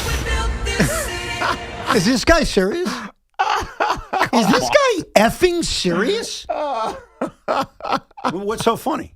Because I hear what you're saying. You hear what who's saying? You. Thank you. That is sad. Are you kidding but me? It was the rival. It was the. They have nothing to do with the Niners, bro. We're dominate, but we dominate. As a player, he dominated you. We beat him in the playoffs. Okay, but I don't want to hear for it. the most part, they dominated you. Say the Dolphins. Yeah, but he could have because Joe Montana was there. Joe Montana was no. Dan Marino was there. I mean, Dan Marino. Oh, that's right, because his childhood was better. Damn. Okay, Yeah. hold on. Well, hold on. No, do we think Saquon Barkley's a dog? Yeah. He grew up rooting for the Jets. I don't know what your point is. The point is, how could But Tom... I think it's quarterbacking. Okay. How could Tom No, Brady it's say not. that? It's just the. You know what it is, Tiki? How does Evan not get that point? Tiki, Sean. No, because I understand you guys are trying to be rational. Okay, so now we're gonna have to empirically solve this. No, there's no empirical. He's a douche. Okay. He hates the Jets. Okay. He didn't think about anything Great, other than let me great. take a shot. The only way to change this is to prove him wrong, and so you can attack him if you prove him wrong. So find out what great players grew up rooting for the Jets. What NFL greats grew up rooting for the Jets? Well, I already said Saquon Barkley. Well, Saquon Barkley is one for sure, but what others over the last, let's call it 30 years? I gotta find great athletes who rooted for the Happy Jets. Gilmore. No, Adam serious. Sandler. You gotta Sandler. find athletes that grew up rooting for the Jets. Oh, it's got to be athletes. Donovan Mitchell, bang, There you go. bang. There you go. Mets and Jets, double loser. There you go. You know, Teak, the problem is, why was that necessary? Right. Like, I'm going to take All away. he had to do was say a team that wasn't successful. Why would you do that? I mean, it's like, is this part of his shtick now? Like, I'm just going to take unwanted shots at the Jets in situations that don't call for it? Well, in fairness, everybody is. I get it, but you're doing a documentary about the San Francisco 49ers. They have nothing to do with the Jets. True. So it's a toss-away bad team, and everybody knows it's the LOL Jets. That's why he used it. Dude, I'm not saying he's right. I'm not defending him. I'm just telling you. It's incredibly douchey. Evan, would you say that a lot of people have MGM, or what is this, AMC Plus? Yeah. Do I think a lot of people have AMC Plus? Yeah, just answer the question. No. Did you subscribe to AMC Plus because you heard this in the trailer and you wanted to get the audio? Yes. Do you think maybe the New York audience holds a lot of weight? I think he took a dive here to get people to download AMC Plus. You think Wow. that people did? Well, I'll tell you what I did. I subscribed, 10-day free trial, took the clip, unsubscribed. This is in a sizzle reel trailer, and nobody's got that network. I don't know if it's in a sizzle reel trailer. I pulled it from the open because I had heard from a friend. Oh, you that pulled Tom it from Brady, the actual show. I went to the actual show, so I don't know if it's in the trailer. This It is may not be. in the trailer. I don't know if okay. it is. Okay. Like, assume that's how you saw it. The backstory is a friend of mine said, "Can you believe what Brady did?" And I said, "I have no idea what he did." He's like, "Yeah, there's this new Niners documentary. It's interesting." He took a shot at the Jets right at the top. So I subscribed while I was at the gym at 4:45 in the morning. I was actually on the toilet, which is very uncomfortable being there. People are whatever. And I'm like, you know what I'm going to do? I'm going to find this. Nah, it's everywhere on Twitter for this week. Oh, really? Yeah. It would have been a lot easier to do it that way than I'm me seeing people- subscribing. So it was, yes. What do you mean? What was? This was out there as like part of their sizzle for it. Oh, it was. Okay. So So there you go. I wasted a lot of time subscribing Yes. to AMC Plus. Fortunately, not money. No, well, they took money for about 30 seconds, but Right. then they gave it back. Right. Because it was. It still shows up on their bottom line. Really? Yeah. Well, whatever. Bottom line is, did I get the clip? We got to prove yet again that Tom Brady is just an annoying. You already know. Yeah, I did know, but you just confirmed it. Let's go to Dan in Saratoga. What's up, Dan? Good morning, gentlemen. What's up, dude? I wanted Derek Carr instead of Aaron Rodgers back when that was the discussion, only because I didn't want to give up anything for a quarterback at the time. Yep. The biggest reason why I want him now is when it comes to around Thanksgiving and they post the who's in the playoffs at the moment, who's in the wild card at the moment. I just want to see the Jet insignia someday for in the hunt. Like if they're 4-6 around Thanksgiving and there's a 1 in a million chance, and if I see that insignia that says in the hunt, I'll dance in my living room. Me too. It's been so long. No, I'm with you on that. I think that's very well said. And look, I remember that argument, not specifically with you, but with a lot of Jet fans, Derek Carr versus Aaron Rodgers. I was pro Aaron Rodgers because I thought he provided us the greatest upside. It was never a knock on Derek Carr. It was more, I think more can be accomplished with Aaron Rodgers. Unfortunately, it didn't work out. Joe in Oceanside. Hey, Joe. Hey, what's up, guys? I love you guys. You know, I bleed Big Blue, but I'm having a real big problem with these allegations about Steve Tisch. Yes. And if he's the owner in September, I'm going to get a bunch of my friends. We're going to light all our giant stuff on fire. We're going to become Jet fans because I'm not lining somebody's pockets so he could go out and buy a young girl. But hold on. Couple of things, First of all, Joe. you don't know that he's doing that. Well, we know that he was. Here's what we know, and it's bad, right? We know that he was interacting with Jeffrey Epstein, right? And we know that their interactions were not philanthropic. It was about meeting women. Yes. We have no proof they were underage. We have no proof he was paying for it. Right. But we do have proof, and this is where, to me, it's non-debatable. This is where Tisch looks bad and the Giants look bad and the NFL looks bad. He had a relationship with a guy who everyone knew was a disgusting, what's the term? Pedophile? It was, well, we could use that, pedophile. Right. And it was like, I think in 2008 or 2009, he was already a sex offender. Yes. That was the actual term I was looking for, Right. but both apply. Yeah. That's where it's bad, and that's where the NFL... Convicted, or at least convicted sex offender. He got a plea deal. Well, I mean, either way, he's same convicted. Thing. Right. So you knew what he was. I think the NFL should do something about it. I do think the Giants should release more of a statement and say something, such as he's no longer involved with the franchise right now. Even something as simple as that. Right. What I don't believe about our last caller, I'm sorry. I don't believe that you're going to become a Jet fan. Right. He went extreme with the Jets. You went too far. Right. Like if you would have said Cowboys, maybe. Maybe. No. No, I think that there are going to be a lot of people, rightfully so, who say, hey, I want the Giants, the good part of Giant ownership, like the Maras, to say, hey, we don't want to be involved in this because we already know enough, even if it's not as bad as some imagine, it's still enough to say we don't want you associated with a brand as respected as the Giants. I agree with that. I'm surprised we haven't heard that yet from the Giants or something along the lines. So eventually I'm sure we will. But right now, they're giving Steve the benefit of the doubt. Yeah. And let him explain himself. And his statement that he put out 2 weeks ago, which I didn't think was a very good one, it's not like there's a new statement now based on the athletic report yesterday. It's almost just still lingering. But yeah, it's like one of those things when you argue with someone, and Sean does this a lot, where you actually make a good point, and then you go way too far. Like, it's like, come on, I know you're not doing that. Right. Like, our last caller has every right to be pissed at this situation and the Giants and the NFL and say, hey, you got to do something, force him to sell, don't associate with him. Like, I agree with all that stuff. But once you say I'm not going to root for them anymore, like, I don't believe you. I don't think anyone's actually going to do that. So, but prove me wrong. I want that caller calling back in September saying, let's go Jets. Okay, this Fan Focus is sponsored by Chef IQ. It's not going to happen, by the way. This Fan Focus is sponsored by Chef IQ, Precision Cooking, Effortless Results, ChefIQ.com. Speaking of Let's Go Jets, Woody Johnson has just gotten an enormous win in the NFL. The NFL has just informed all 32 teams today in a memo that it has prevailed in its grievance versus the NFLPA in its, quote, team report cards. An arbitrator has determined that the NFLPA's conduct violated the CBA, and it is now ordering the NFLPA to stop making public any future report cards. Come on. This after last year when Woody Johnson called the report cards, quote, totally bogus. The Jets are a sewer. So now no more public report cards after Woody Johnson's complaint last week. It wasn't just Woody Johnson in fairness. Last year. Yeah, I mean, it was others. Come on. It was the Jags had one of these. Yeah. I'm just telling you what is now lit up with all the NFL reporters citing Woody Johnson pushing this. No, and I agree, and Woody Johnson should be embarrassed by his franchise, and he should be embarrassed that his report cards are so bad, like he should be. I thought those report cards were great because it let us as fans know the way players thought about those organizations. If they were good, if they were bad, if it was mixed. I thought that was great to have that information.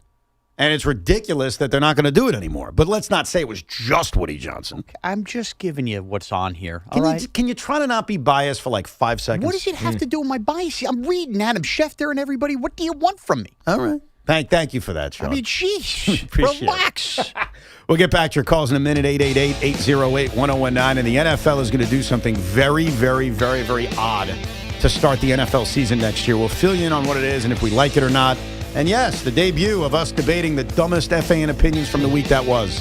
Evan and Tiki till 2 this afternoon. Fanatics Fest, the world's #1 sports fan festival, returns to the Javits Center in New York City from July 16th to the 19th. See celebrities and athletes from all over your favorite leagues, including Aaron Judge, Tom Brady, Kevin Hart, Jalen Brunson, Diana Taurasi, Mike Tyson, and so many more. Live panels, autographs, photo ops, rare trading cards, and memorabilia, plus exclusive merch drops you can only get at Fanatics Fest. This is the ultimate weekend where sports and culture collide. Tickets are on sale now, and trust me, it'll sell out. Grab yours early at fanaticsfest.com. That's fanaticsfest.com. Talk sports with Craig Carton and Chris McMonagle on The Carton Show. Afternoons from 2 to 7 on WFAN, WFAN FM, WFAN FM HD1 New York, and Odyssey Sports Station. This is an Odyssey Sports Minute. Yesterday, we got exactly what we expected out of Canada and the U.S. in hockey. Emphatic victories over second and third tier teams. The impressive part, Canada also got goaltending from Jordan Binnington, shutting out Czechia, and the Americans showed some silky smooth mitts with a couple of the goals they used to pull away from Latvia. It's never been clear to me that the U.S. and Canada are battling for gold and silver, and everyone else is battling for bronze. I'm Chris Mack.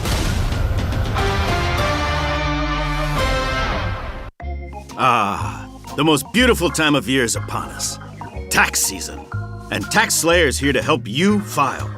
We guarantee 100% accuracy and your maximum refund. Those are some good numbers. And you can trust me, because I'm a talking calculator. Did I mention Tax Slayer even has support from real US-based humans? If you have any questions along the way, beat the rush and start for free today. Tax Slayer. File fearlessly. When it's time to replace your appliances, Lowe's has you covered. Get up to 40% off select major appliances. And members get more like free delivery, haul away, basic installation and parts, and a 2-year Lowe's protection plan when you spend $2,500 or more on select major appliances. Our best lineup is here at Lowe's. Valid through 2/25 while supplies last. Selection varies by location. Excludes Massachusetts, Maryland, Wisconsin, New Jersey, Florida. Loyalty program subject to terms and conditions. Visit Lowe's.com/terms for details. Subject to change. It's Dunkin's World and you're living in it, which means breakfast is easy and costs $5 with Dunkin's $5 meal deal. You get 6 crispy hash browns, a wake-up wrap, and a medium hot or iced coffee, whatever your mood calls for.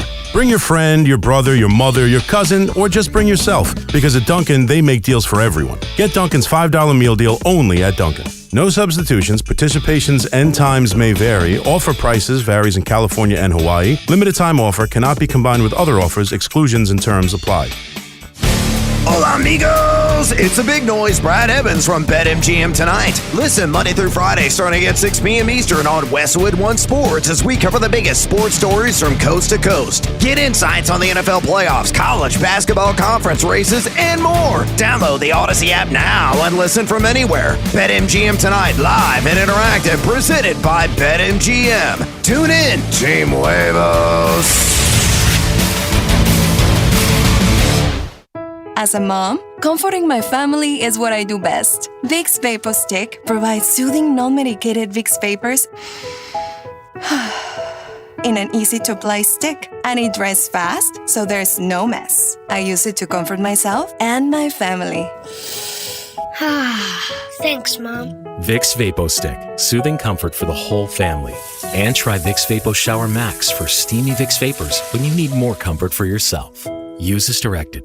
Hi, this is John Starks. At John Starks Kia, we don't play games. No gimmicks, no tricks, no hidden fees, no surprises, and no money down. Right now, lease a brand new 2026 Kia Sportage LX all-wheel drive for just $299 a month with $0 down. Or even save up to $7,000 on remaining 2025 Kia Telluride. What we say is what it is, period. See you at John Starks Kia in Queens. 36-month lease excludes tax, title, and MV fees. No security deposit required. 10,000 miles per year. Expires March 3rd. Hey, did you know Verizon Home Internet covers more homes with faster speeds across the the country than any other provider. Now you can get award-winning Fios Internet for just $20 a month for 3 years. Switch today and enjoy savings you can count on. Verizon Home Internet consists of Fios and 5G Home. Availability varies. Comparison based on FCC BDS data of home internet providers with download speeds over 50 megabytes per second, June 2025. Limited time offer for eligible new customers. Fios $20 per month plan with auto pay, mobile phone plan, mobile plus home, and bonus discount. Enrollment required. 3-year price guarantee applies only to the then current base monthly rate for Fios. Additional terms may apply. Why does it matter to members that Aetna was named a Best Medicare Advantage company by U.S. News & World Report? Because they chose a plan that gives them real support, real people, and real care. We show up on calls with members and doctors' offices when needed. We show up with access to convenient care options and coverage that fits everyday life. We don't show up for awards. We show up for you. And showing up for you is how healthier happens together.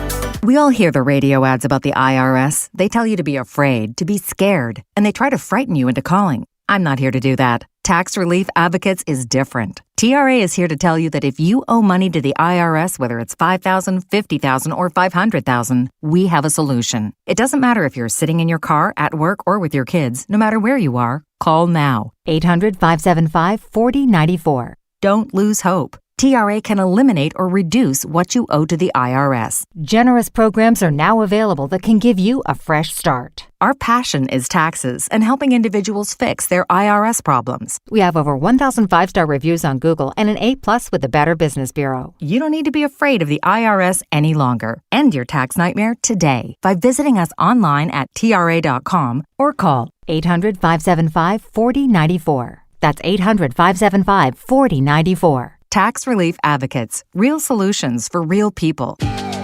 Never have I ever called my sister from the finish line of my first marathon.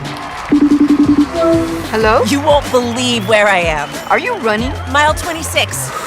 I'm gonna make it. Switch to T-Mobile's 55 Plus plan and get iPhone 16e with its advanced camera system on us. Plus, 2 lines for just $30 a line. Guys, I can't believe it. I knew you could do it, babe. That was amazing. Mom, how do you feel? I feel great. I can't feel my feet. Let's take a picture, and then you may carry me to the car.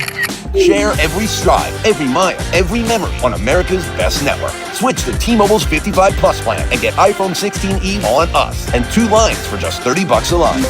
With 24 monthly bill credits and 2 eligible port-ins on Essentials 55 Plus for well-qualified customers with autopay plus taxes, fees, and $35 device connection charge. Credits end and balance due if you pay off early or cancel. Contact us. Finance agreement 128 gigabytes, $599.99 required. Best mobile network in the U.S. based on analysis by Ookla of Speed Test Intelligence data 1H 2025. Visit T-Mobile.com. No matter the season, New York sports never stop. Yankees, Mets, Giants, Jets. If it's happening, we're talking about it. The Fan, 101.9 FM, and always streaming on the Odyssey, iHeartRadio, and TuneIn apps. A lot to get to today. They say it's a slow part of the sports season. There's a lot to discuss we haven't touched on yet. The injury to Cam Schlittler, how concerned you should be. We'll get to that a little bit later on. The NBA All-Star Game coming up this weekend. Plus, the Knicks made a move yesterday that did not get nearly enough attention on how important it was, how big it was, and how keen it was to the Knicks' success. So we'll get to all that coming up a little bit later on, including the new idea, the new segment idea that will debut at 11:30 of ranking or picking the dumbest sports opinion of the week from us and our coworkers at WFAN. It can include us. If I have a dumb sports opinion, which I'm sure many of you think half of what I say is, we will include them. So we'll get to that coming up at 11:30. But before we get back to your calls, I don't know if you saw this, and I don't know your opinion on this, Teak, but the NFL is having a game in Australia next year. Yes. It's between the San Francisco 49ers and the LA Rams. Is that the matchup? Yes. Yes. They're doing it in Australia, and they have announced it will be week 1. They've also announced that it's either going to be on the Wednesday before the season starts or the Thursday before the season starts, and that the Seattle game, your traditional defending champion game, will be whatever other day that previous game is. So, for example, if they pick the Australia game to be Wednesday night, then Seattle would be the next night, Thursday night, or vice versa. What do you think of that? I mean, it's a. I've made that trip before. It is a brutal trip, and they're only giving them 10 days. Like they're giving them the half a bye, but not a full bye. But I guess for the West Coast teams that play in London, it's kind of similar because it's a it's like a 9-hour trip, right? A 10-hour trip. So these are two West Coast teams. Correct. Right? So it's kind of similar in that regard. It's just, again, it's just a long-ass trip to start a season. Yeah, it's funny you look at the travel aspect of it, and that's you being the former player. My aspect of it is, as a fan, do I want the season starting with a Wednesday and a Thursday and potentially a game before your traditional world champion game? You know what I mean? Like, it's a tradition now in the NFL for 2 decades. Yeah, but the Super Bowl does champion. it mean anything? Yeah, kind of. It for fan base, when you win the Super Bowl, there's like a badge of honor to we start the season in our building. Everybody watches our banner. I guess because for most of my career that wasn't the case, right? And so it didn't mean anything to me. In fact, it we did it with the 49ers, and we didn't win the Super Bowl. No, that was just. But that's where they took that idea and said this is a way to honor it. And I think fan bases love it. Jets Washington, the Jetskins games, as it was called back in 2003, if memory serves correct. So yeah, there were Thursday night games prior to the champion hosting it. I don't know. It's just one of those traditions I really like. And you sort of ruin it, or you bring it down a little bit when they're not the opener. So I just want Seattle to open the season. If that means it's Wednesday, I think I'll be okay with it. But if they open the season in Australia and then the next day is the season opener, it kind of takes the shine away from that game. But even if you're a Seahawk fan, think about it. We all know the way a work week works. Getting through that Friday after you've had a night out on a Thursday or going to a game on a Thursday is easy. You're asking these fans on a game that will start at 5:30 local time on a Wednesday now? Right. That's the way you're going to start your football season? Like, there's but no the perfect NFL answer. doesn't care. They don't care. They're going to put it on, and people are going to watch it. Of course. Like, we never thought, hey, those London games are starting at 9 a.m. Right. On the West Coast, that's 6 in the morning. People are watching.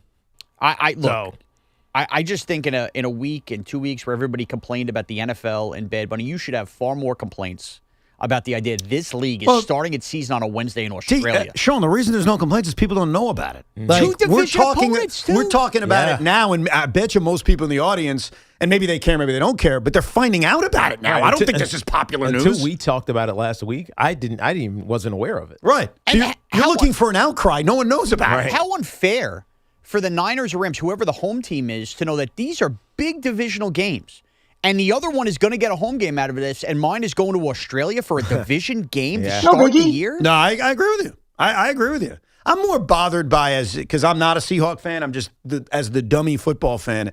I like the tradition football has. In fact, I think baseball should copy it. Baseball is starting something new this year where they're opening the season up, kind of like the NFL, with the primetime standalone game. And it's the New York Yankees against the San Francisco Giants.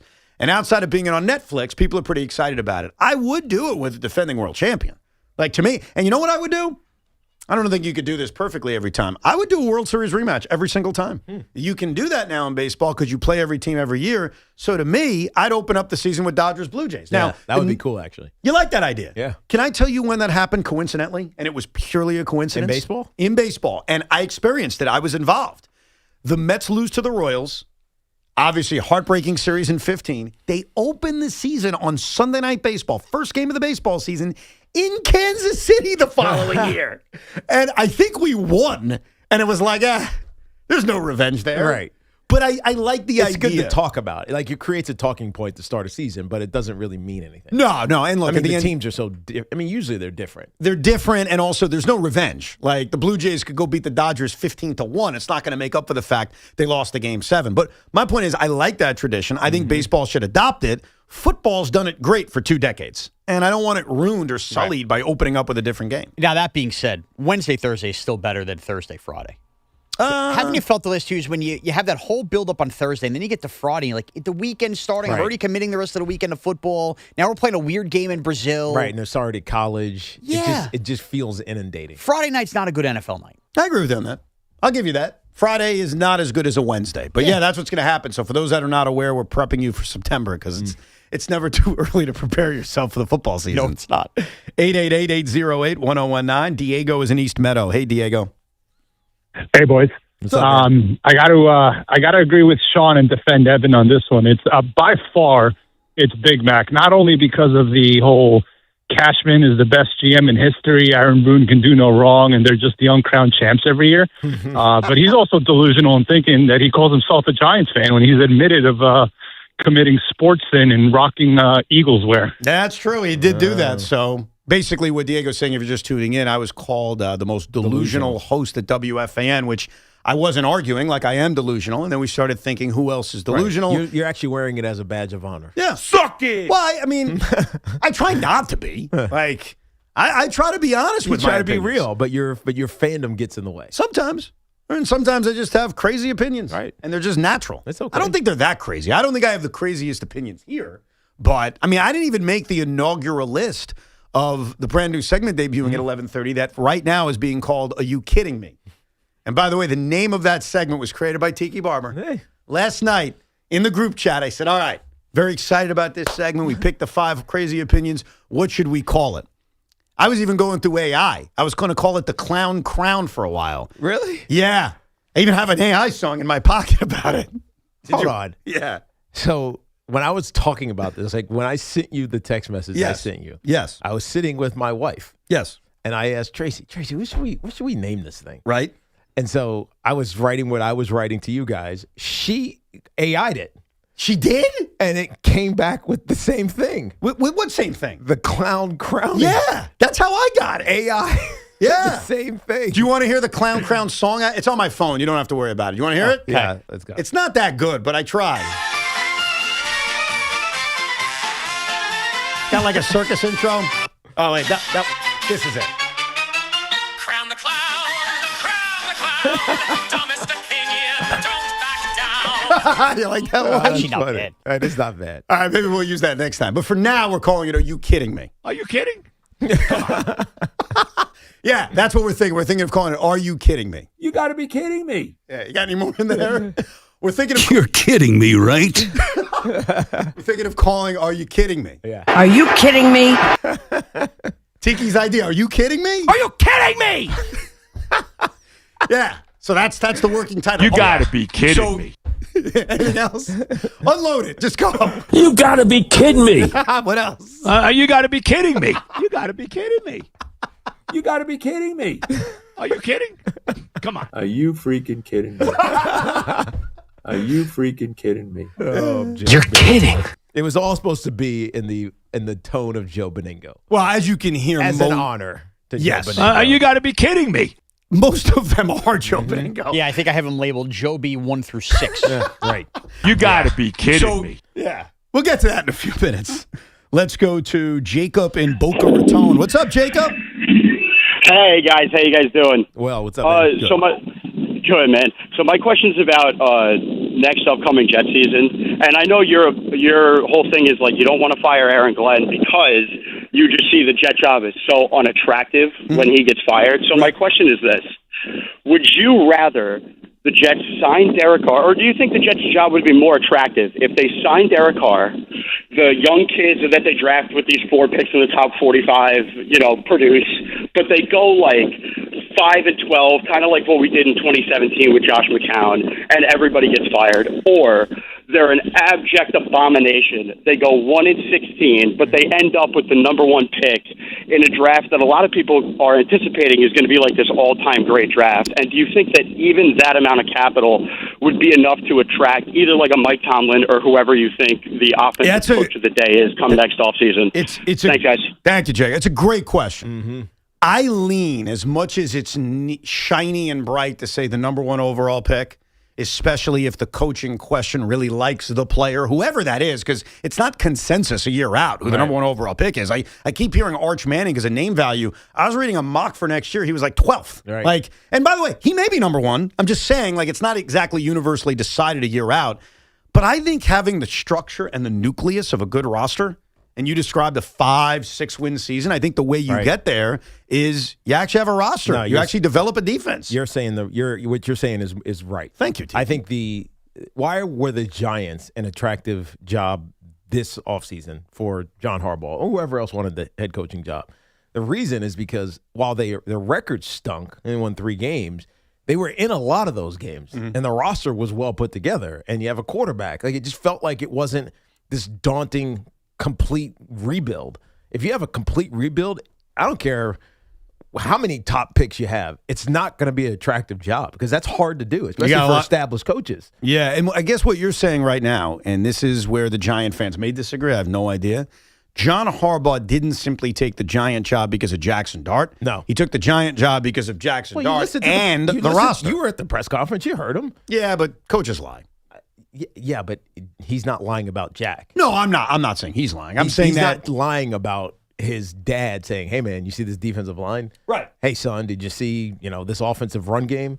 Hey, son, did you see Jackson Dart?" There's a whole bunch of things that are good about this Giant team. And this is why, because I know that I'm going to be lectured by Sean. I know that Tommy on his show will be lecturing me without saying my name that you Jet fans need to tank. Like, you're better off losing. And I get it. I understand it. But I also think building a roster, which Jacob described, building an appealing team, even if it leads to draft hell of a 5-win season, that will make you more appealing. Right, if Mike Tomlin or anyone else sees a roster. Right. Well, Mike, his last name? Jacob, the last caller. Mike DeGrom. You don't need to be number one. You don't need to be the worst team in the NFL next year. Because you have 3 first-round picks. And also, year. it could develop into a very deep quarterback draft. Yes. So if it does develop into that, I'll walk you through maybe my ideal world where the Jets win 6 games next year. They're competitive, right? We're in it. They're in the hunt, like one of our previous callers said. And they go 6-11, which I agree, Sean. Oh, my God, draft hell, you're picking 10th. But it's projected to be a loaded quarterback draft. And, oh, by the way, the Indianapolis Colts are picking 5th, which is our pick, and the Cowboys are at 19. And all of a sudden, the Jets are at 5, 10, and 19 in a deep-as-hell quarterback draft. I'm not against that. Right. No, that's pretty good. You shouldn't be, but the only thing that kind of gets I'm going to screw up the word here. Whatever. It butts heads against it is if it is like, hey, it's a deep quarterback draft, but the crown jewel, let's say, is Arch Manning. You tell me the team picking first overall isn't likely, probably also changing over the coach, and therefore maybe they're more attractive than the Jets? I'm going to give you an example. I'm going to give you 2 drafts, 2018, 2024. Was it one guy? Was it just Caleb Williams? No. No? Was it just Baker Mayfield? No. That's my point. And that's what this draft could very well turn into. It could turn into hey, there's someone at the top that we prefer, but by the way, you're not doing too shabby if you're taking the 2nd or 3rd quarterback off the board. You're absolutely right. Thank you. Let's go to Chris in Seacliff. Hey, Chris. Hey, gentlemen. How are you guys? All's well. Good. So, Tiki, real quick, just because you got me off a little track here. With Harbaugh taking the job with the Giants, do you also think it was the excitement about the Giants, being, one of the old-time teams? Oh, Does that make sense? There's no doubt about it. And, it's a historic team, and you get a chance to be a part of that, and especially if you turn it into something like we know historically. Yeah. A almost championship team or a championship team. It creates this part of your legacy that people will always remember. Jets don't have that. No. Unfortunately. Chris and Merrick. Hey, Chris. What's going on, guys? How are you? What's up, man? What's up? So, Evan, I'm going to agree with something you said earlier about if Dante Moore had been in this draft class, it would have made the number 2 pick more valuable.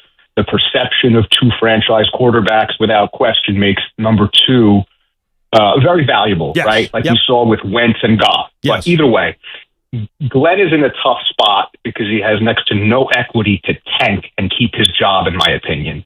Same thing with Muji in theory if we think they're a package deal. So I think they have to do 2 things, right? Be optically competitive to start the year. And at the very least, if that doesn't happen, have put somebody on the field on the back end like a rookie that inspires some level of progress and hope. So my suggestion is he'll be released at the beginning of March, and you try and go out and see if you can get Kirk Cousins as the starting quarterback. Then use your first 2 draft picks on the best players available. I'd even say maybe the first 3 draft picks. Right. And then see where a guy like Garrett Nussmeier is, where he's likely to fall in the draft.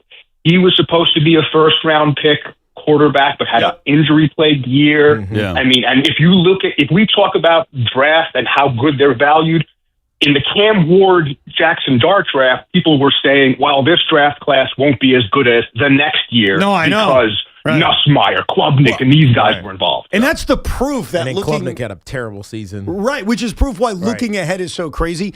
I actually think that strategy is where they're going to go. Now, I disagree about Kirk Cousins, but veteran quarterback, best player availables, and probably by the third or fourth round is where you're looking at a quarterback. I don't know if it's Nussmeier, who apparently has microscopic hands. Drew Allard. Drew Allard from Penn State, sure. Allard or Allard? It's always been Allard to me. Okay. No, I heard someone else call it that.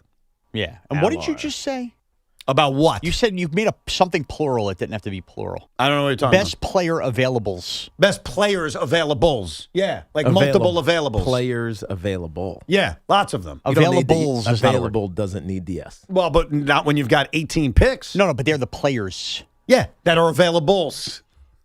There's no getting at it. I don't know. Whatever. It doesn't matter.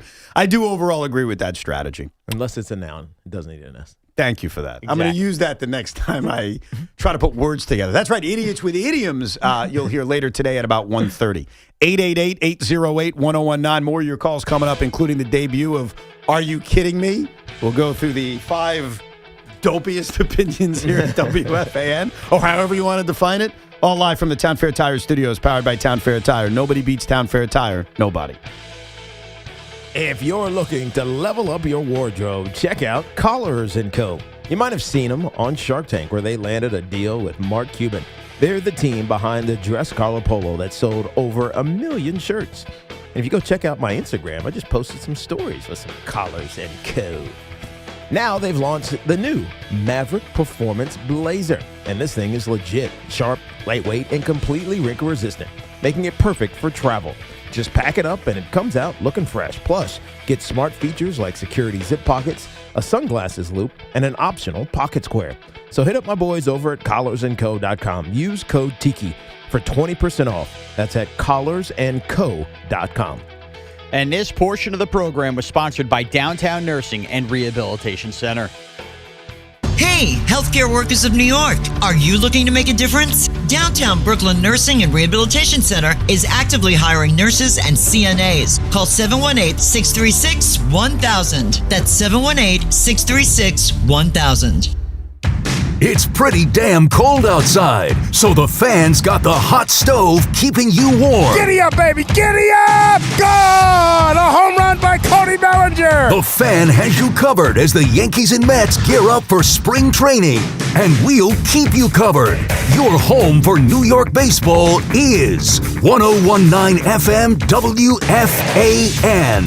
And always live on the free Odyssey app. It's Chuck Devine with SnowCountry.com. Eggland's Best, the only eggs with more fresh and delicious taste plus superior nutrition.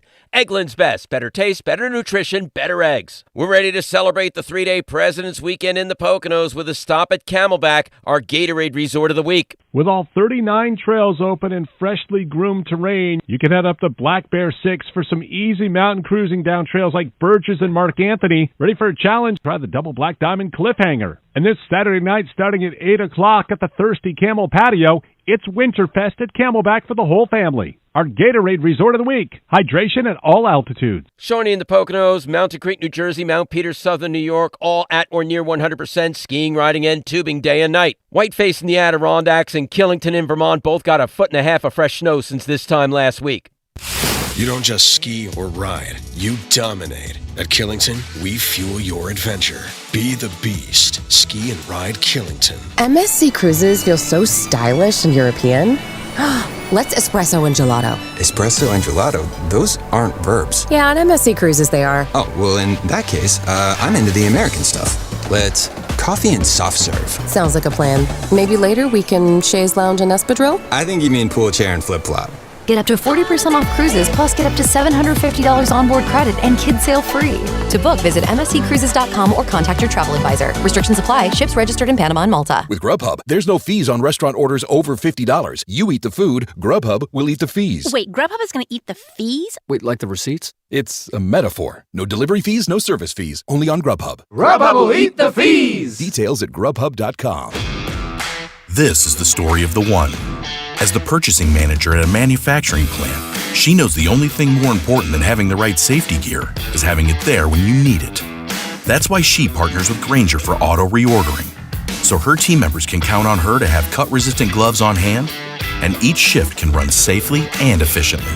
Call 1-800-GRANGER, click Grainger.com, or just stop by. Grainger, for the ones who get it done.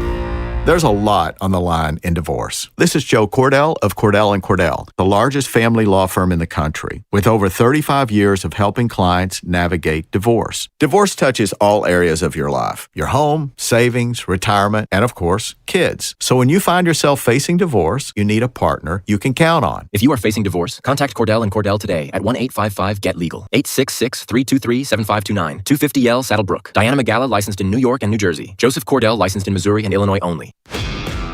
This is the story of the one. As the purchasing manager at a manufacturing plant, she knows the only thing more important than having the right safety gear is having it there when you need it. That's why she partners with Grainger for auto reordering, so her team members can count on her to have cut-resistant gloves on hand, and each shift can run safely and efficiently. Call 1-800-GRAINGER, click Grainger.com, or just stop by. Grainger, for the ones who get it done.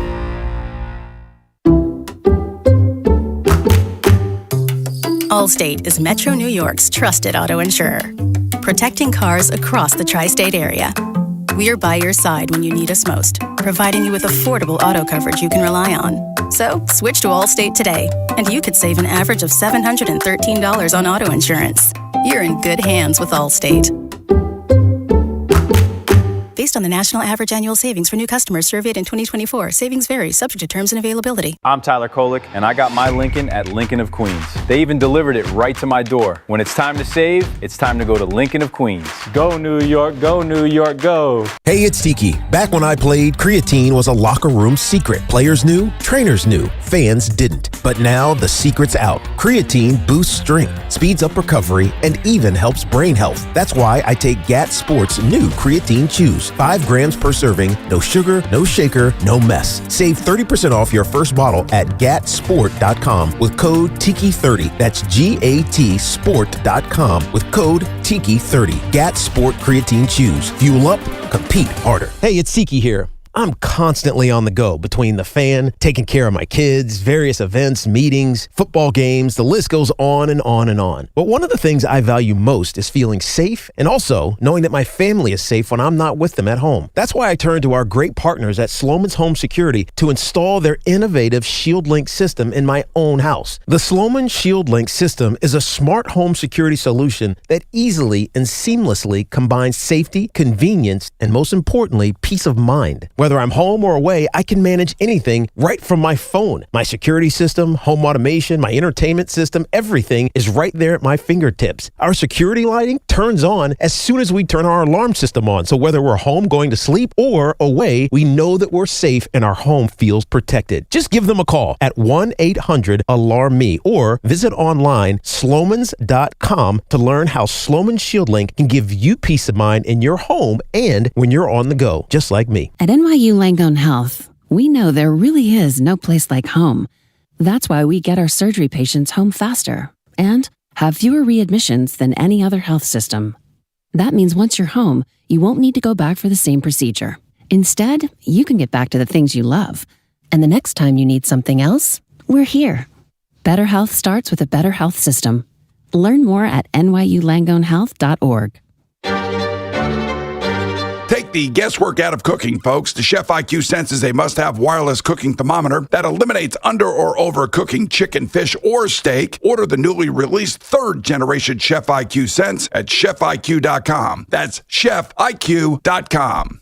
Your official station to talk Yankees. The Fan, 101.9 FM, and always live on the free Odyssey app. Download it today.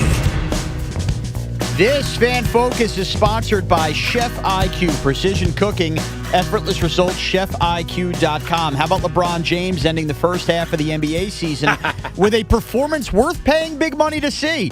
He scored or assisted on the Lakers' first 23 points of the game last night. I don't like LeBron James. Last night, Mr. Rams scored a triple-double. It was insane. 124-104 win over the Mavericks, and at 41 years old and 44 days, he passed Karl Malone as the oldest player in NBA history to record a triple-double. This Fan Focus was sponsored by Town Fair Tire. Nobody beats Town Fair Tire. Nobody. I don't like LeBron James. Forget where this came from, but this week there's been a lot of... I know where it came from. I take that back.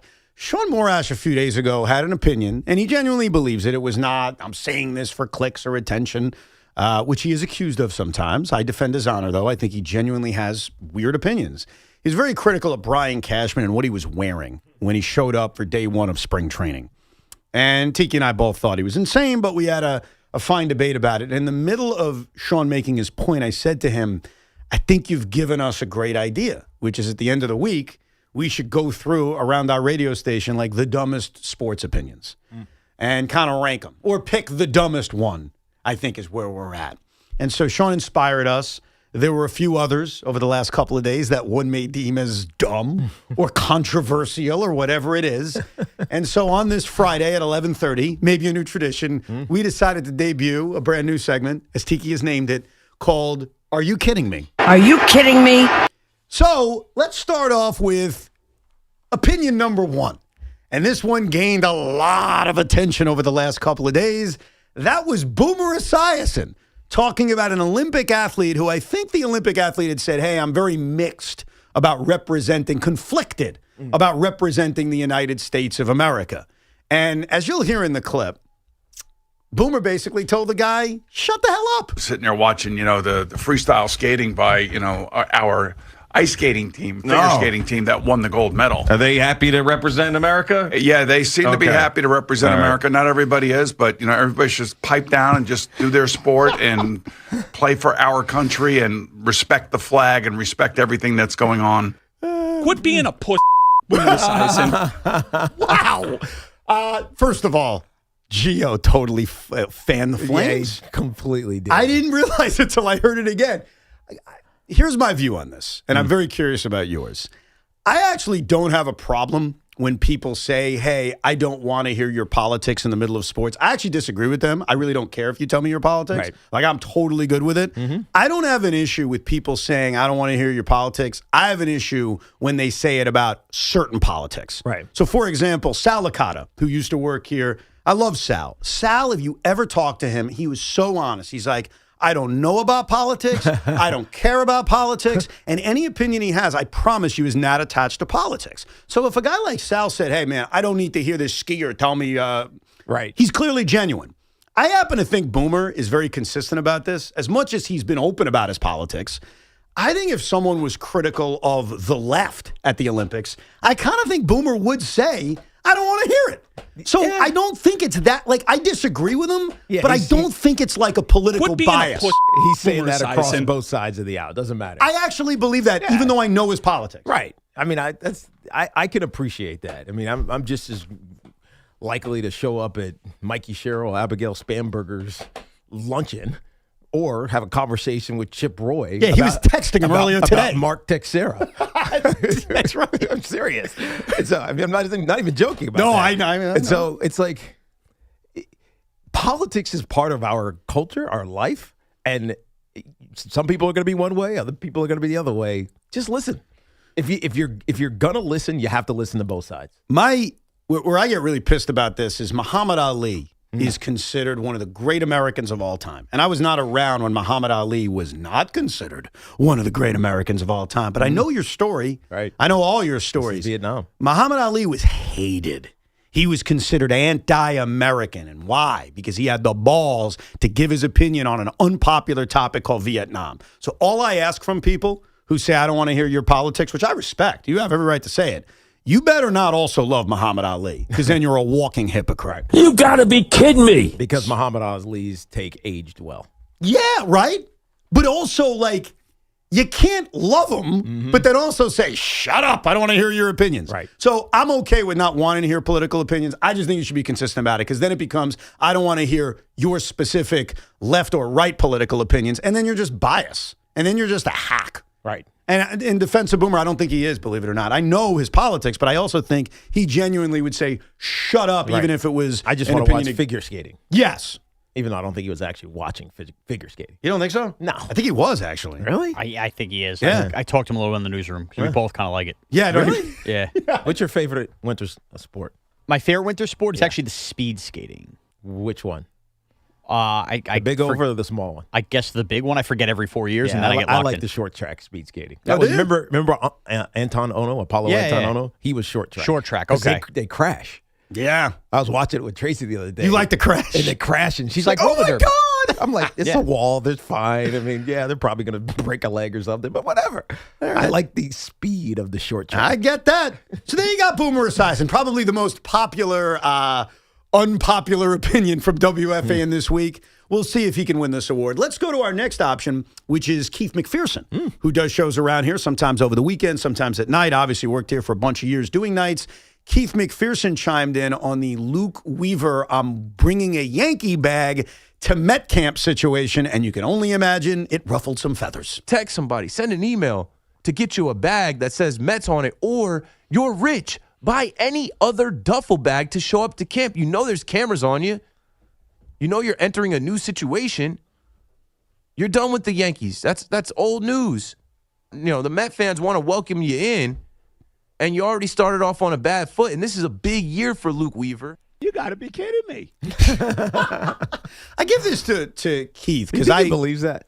You know, that was what I was skeptical about. That was he just leaning into being a Met troll? He sounded actually really passionate in that clip. He did. Like he was giving a genuine opinion. But he also wants to be a Met troll. You're kidding.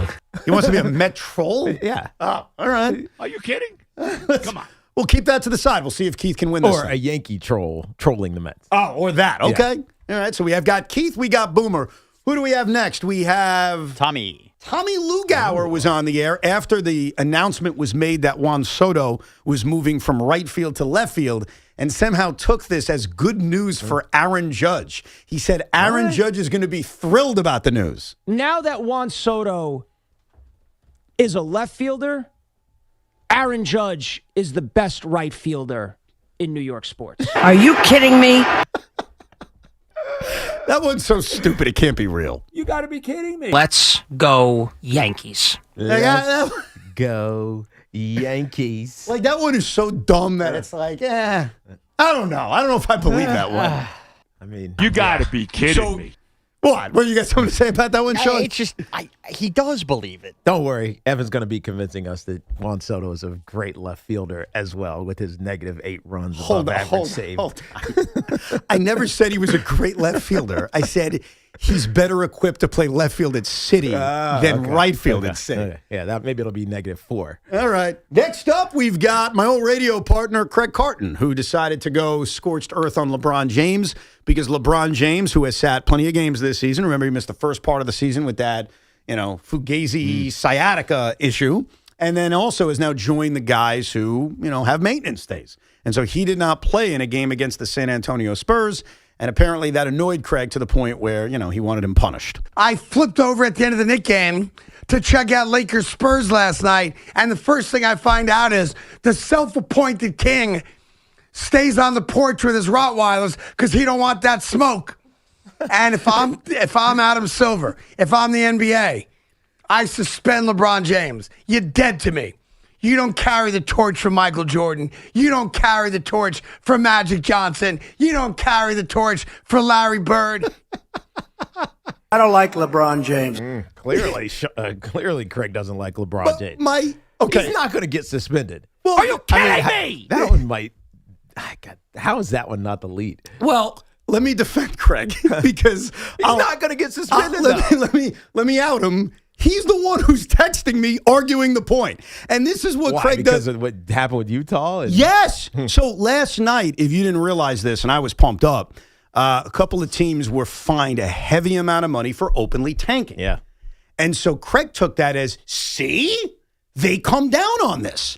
That has nothing to do with maintenance days. Maintenance days and what's going on with LeBron is that the Lakers want to be in the best position possible come postseason time. They want to make the postseason, and they want a healthy 42-year-old LeBron James. Right. Are you kidding? So they're picking moments to sit him. Yes, they sat him against the Spurs. You want to know why? Because they knew they were going to get smoked. And as Craig says, well, he doesn't want the smoke.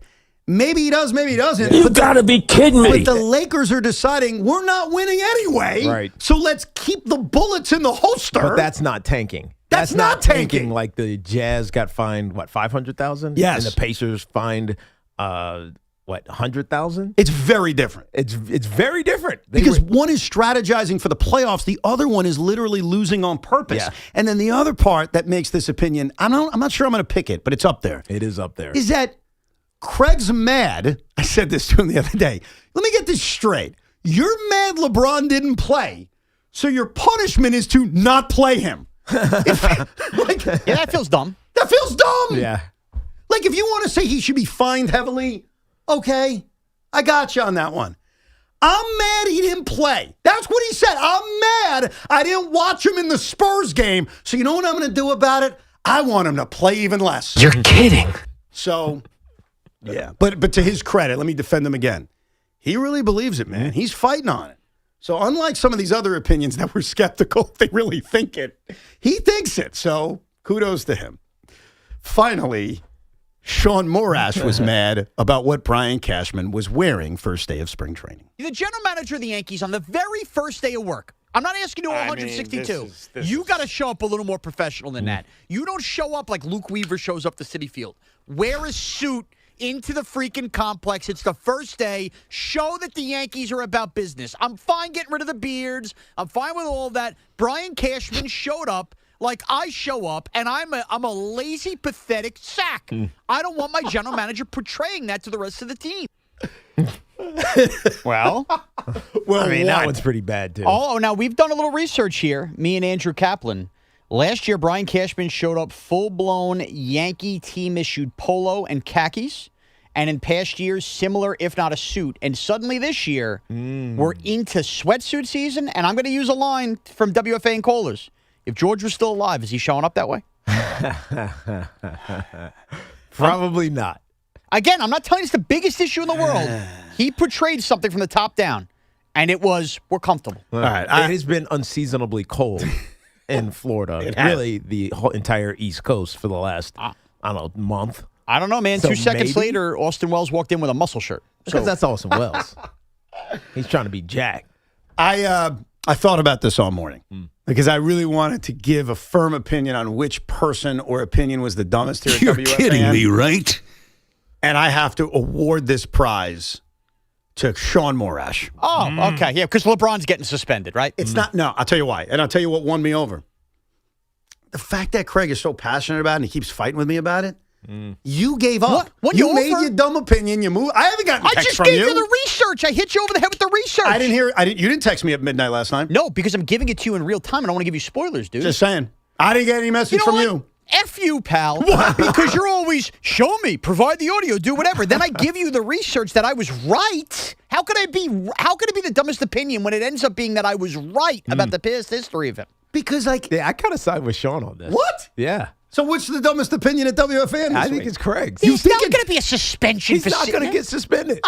Well, we know he's it's not. just ludicrous that he did LeBron James. Just because he hates LeBron James is going to get suspended. I don't like LeBron James. Clearly. Are you kidding me? You don't like him. But there's no chance he's getting suspended. So now, Even if he did something to get suspended, he wouldn't get suspended. He could have been in that fight the other day. He wouldn't have got suspended. Here's the issue we run into. So I respect that we differ on this. And I think Craig's opinion was close. Like, don't get me wrong. Right. But we're split. We can't let Sean break the tie considering he's impacted by this. Because he's one of the people. Now, at some point, if we decide to continue this segment, I'll let you know in a couple of days. I'm sure there'll be a Tiki opinion. Yep. You've had some doozies. I'm sure there'll be some Evan opinions. I've had some doozies. So, yes, there's a road at some point where we're going to be involved. Right. We're going to have to open it up to a caller. Yeah. I think one caller to break the tie. We're going to need one caller to break this tie. One caller to break the tie. Otherwise, we're going to be stuck. And Sean can't because he's party to this. Yeah. I guess if it's Keith and Craig and Boomer That's and different. Other people and we three can adjudicate That's it's different. But I think in this case, because it has literally come down to Sean Morash versus Craig Carton, which was also a story 2 weeks ago with the Jets. It happened again. I don't know. I feel like we need someone to break the tie. So I'm going to randomly go to one of the guys and gals on hold hold. on. You don't even know my vote. What do you mean your vote? You just said Craig. No. Craig's take's dumber than me. The worst take is Tommy's. Oh, you're going Tommy?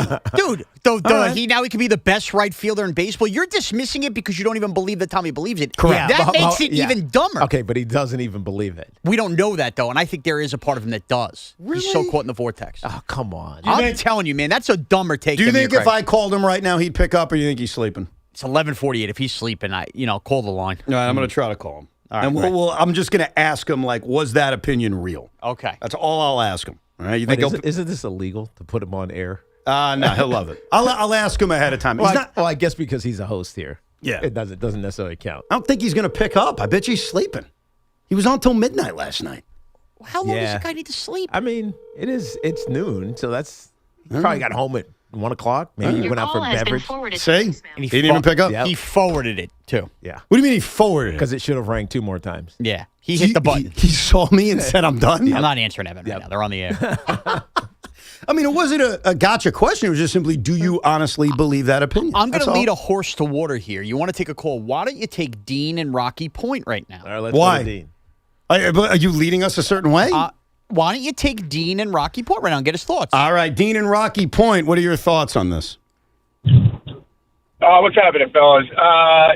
Tommy Lukauer's take on Aaron Judge being excited and he's now the best right fielder in baseball is by far the most ridiculous thing I've ever heard. Wow. That's the winner. That is your winner. But the problem out of nowhere, Tommy wins it. But wait, hold on. The problem is, I don't think it's real. Yes. Do you think he genuinely thinks that? By the way, this is very interesting. No, I don't. This is very interesting. I just received a text message from Tommy, from Chris McMonagle. Okay. He is walking in right now. Suck it. He wants to break the tie, and I am fascinated which way he's going to go with this. Considering, just before you say a word, Big Mac, knows Sean very well. Now working with Craig, knows Tommy very well. So I'm curious who he's stabbing in the back on this one. And first of all, we're throwing Tommy in the mix for the tie? Do you believe Tommy believes his take? No, of course not. Okay. So then don't include him. Don't include him. Because I didn't include him because I'm like, he doesn't believe that. It's a trolling nonsensical. Yeah. But clearly, and you know this, Sean believes the Cashman thing. No, he does. And Craig obviously believes the LeBron thing. Oh, he does. No, I know. No, that is... He's showing me... He's still putting out tweets constantly, everything. Last night, embarrassing him over the triple-double in the stat Texted padding. me last night about the fines to the tankers. Like, see, I'm right. I'm like, what the I can't go 10 minutes without hearing LeBron James's name. He is. Why does he hate him so much? I have no idea. He is absolutely focused on LeBron James. So it's like he stole his candy when he was 10 years old. So as someone, this is fascinating to me now, who loves the Yankees and defends its honor, but clearly is fed up with Craig's LeBron opinion. Yeah. Which opinion is dumber, Sean's or Craig's? Well, I've given this a lot of thought. Marash's, obviously. What, are you kidding me? That's the dumbest thing I've ever heard. How the general manager showed up to work on what apparently is the first day of work for a general manager who works 12 months a year? What about the evidence that Sean just provided? What, that they wore something else? In previous seasons, he had a nice polo. Right. Other times he's had suits on. All right, so here's my question. Was Brian Cashman uncomfortable last year? What do you mean? Well, you said part of the reason is it projects comfortability. He was uncomfortable coming off the World Series run? I know you can't hear me, but he was wearing suits in 96, 98. He was wearing suits in 96. I know Big Mac, unfortunately, cannot hear Sean, so I have to interpret him. No, He's saying he was wearing suits in the late 90s when George was around. Okay, no, I thought he said he was wearing it last year. Can you put the headphones on? I don't want on right now. I don't want to argue for Sean. I think his point's the stupidest. I think Craig's was dumb, but I actually think that Sean wins. Chris, you're dressed nicer than Cashman today. That shouldn't be. He's the GM of the New York Yankees. He's showing up to spring training, and I guarantee you that sweatsuit costs more than the sweater I'm wearing right now. What does the price matter? Well, it's a slob in this outfit. It's not a slob. It's in not this. college and It's not like a dark blue pair of sweatpants with a gray sweatshirt. He's coordinated with a very expensive bag, a hat on. That's his swag. That's how Cashman dresses. You show up nicer to Yankee Stadium than he showed up to spring training. He runs the billion-dollar business. This is baseball. Everyone showed up in T-shirts. Yeah. Listen, you know what? Stop. By the way, stop. By the way, Big Mac was taking a shot at me. in my dark blue sweatpants and gray T-shirt. How about that? That was totally no. But this is why I got It's called Casual delusional. Friday, Big Mac. Yeah, I got exactly right. I got called delusional as a delusional. This is why. This is why I'm delusional, because half the fan base, if not more, cares what the GM is wearing, Well, hold and on anyone now. who and anyone who agrees with him has no interest in what Cashman was wearing. They just think he's a lousy GM, and of course he's wearing a ridiculous outfit. No. That's what it's about. Chris, yesterday I happened to be listening to the You guys Carton. are dumb. I happened to be listening to the Carton show. Mm-hmm. And when I was listening to the show, I heard Craig come out of break very excited to tell you that a very fancy clothing brand, Faraday, was going to come dress you guys in the show. And you nearly jumped out of your chair in excitement that you could wear nice clothes. Yeah. Why do you care if Brian Cashman could just dress like a slob then?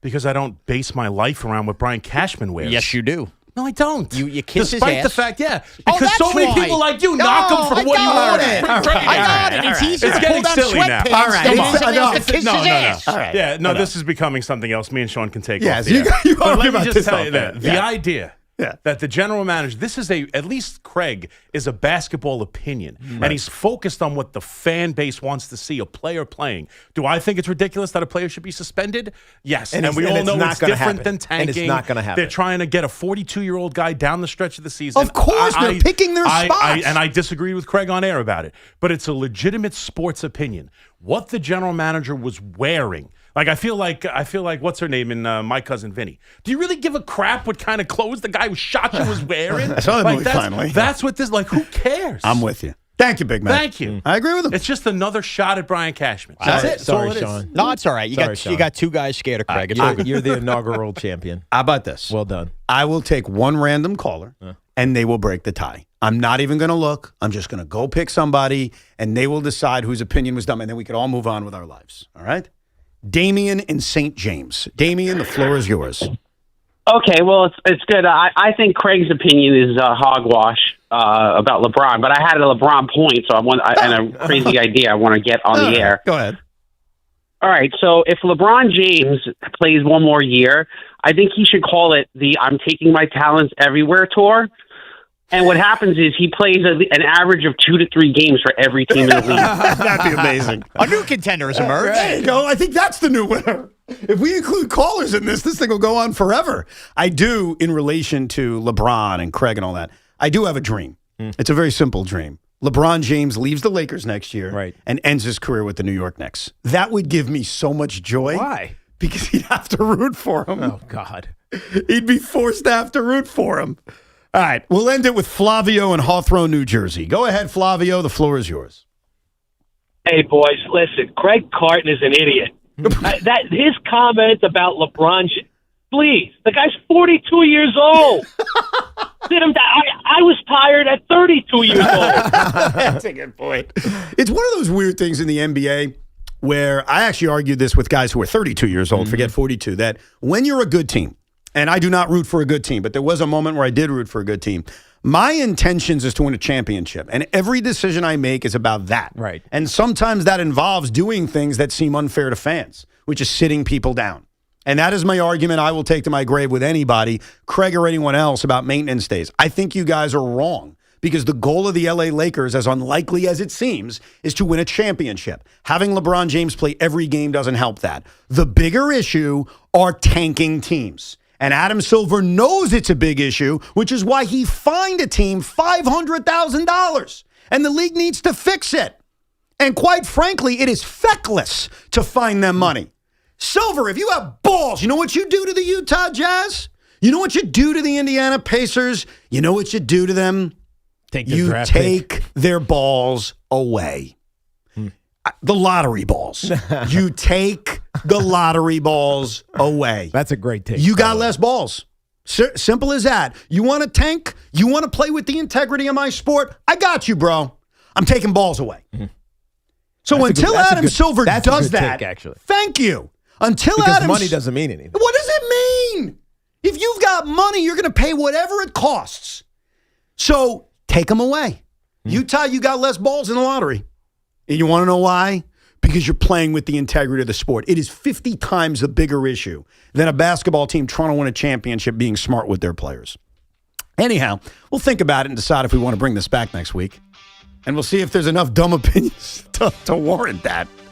Let's get to Cam Schlittler's injury concerns and more of your calls at 888-808-1019. And also a very underrated move the Knicks made yesterday that I think is going to make a world of difference. We'll get to all that coming up over the next few hours. It is Evan and Tiki here on The Fan. Amazon's Drive Around the League with Tiki Barber. Drive Around the League is sponsored by Amazon Hub Delivery. Visit Amazon.com/Hub Delivery. Well, now that the Seattle Seahawks have hoisted their second Lombardi trophy, it's time to move to the offseason and start to wonder who can be the next come-out-of-nowhere team to be a contender. We've seen multiple of them over the last couple of years. The Houston Texans went from 3 wins in 22 to making it to the divisional round of the playoffs every year since. Same for the Commanders, who went from terrible to NFC Championship game, and the Patriots, who were last in the division and then in the Super Bowl. The common denominator for all of these quick turnarounds has been the quarterback. Now, obviously, it's not that simple because football is the ultimate team game, but it's where most turnarounds starts. So for teams like the New York Jets, the Browns, the Raiders, and the Cardinals, the planning, well, rather hoping, begins now. But since this isn't a strong QB draft and not many veteran options are ideal, this feels like the NFL is beginning a musical-style Cheers where they'll probably have a lot of losers without seats. That's Amazon's Hub Deliveries. Drive Around the League. The home of New York Giants football, The Fan. Runs out of the tackle, down the right sideline, cuts inside at the 5, in for the touchdown! 1019 FM WFAN. WFAN FM, WFAN FM HD1 New York, an Odyssey sports station. This is an Odyssey Sports Minute. I had to listen to Joe Judge a few times yesterday to make sure it wasn't satire. He basically said, if a player has a baby during football season, don't expect him to help much at home. Wait, what? So now football outranks diapers. Sorry, honey, I'd help, but coach says I got to be locked in. Good luck getting that sleep coach wants you to get when you're on the couch, kid. I'm Chris Mack.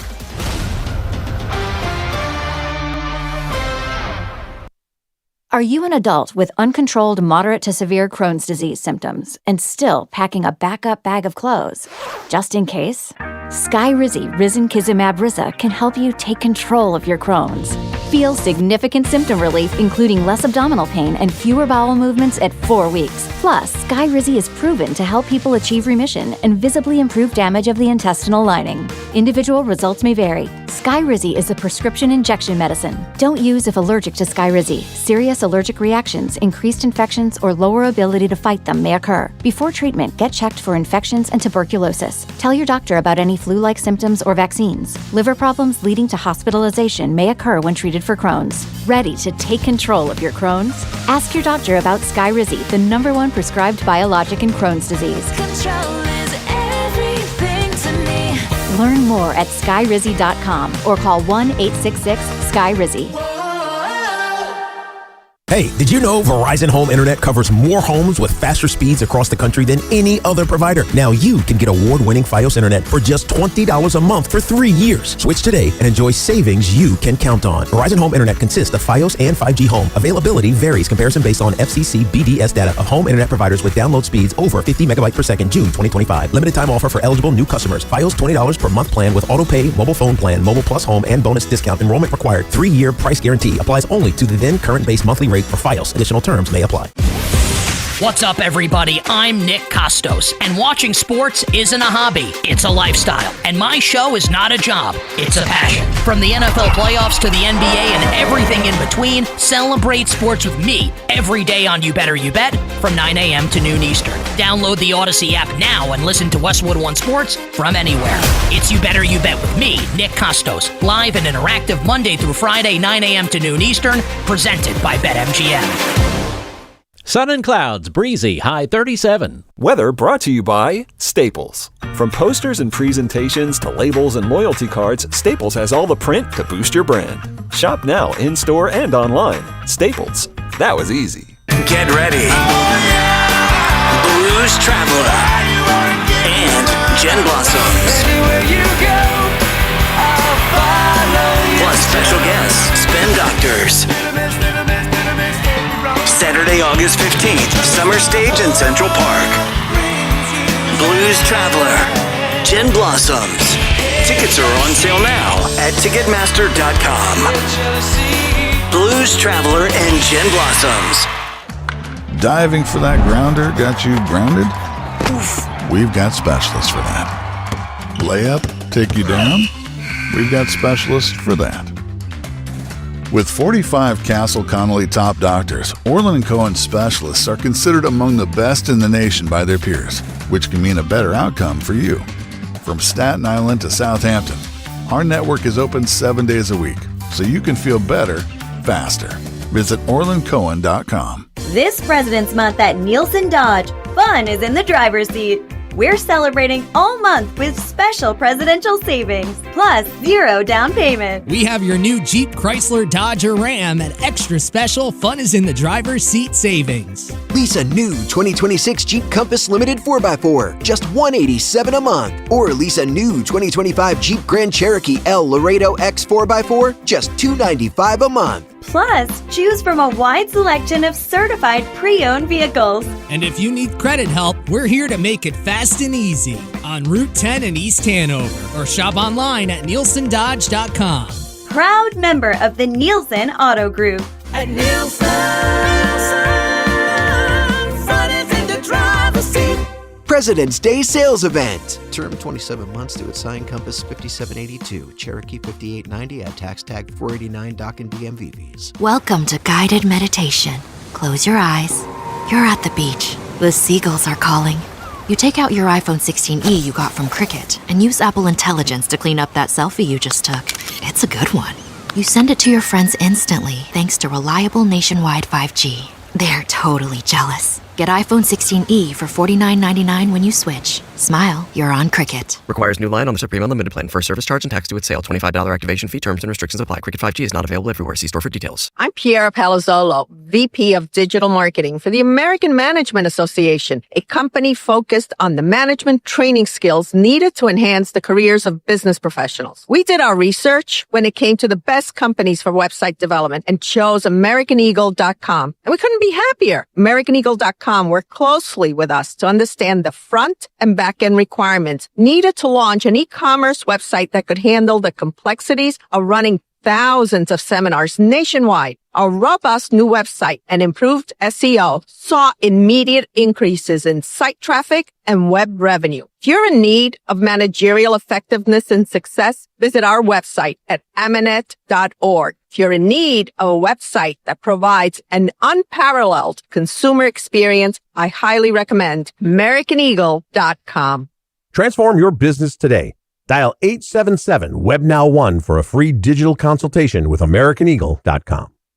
Your official home to talk New York sports is WFAN.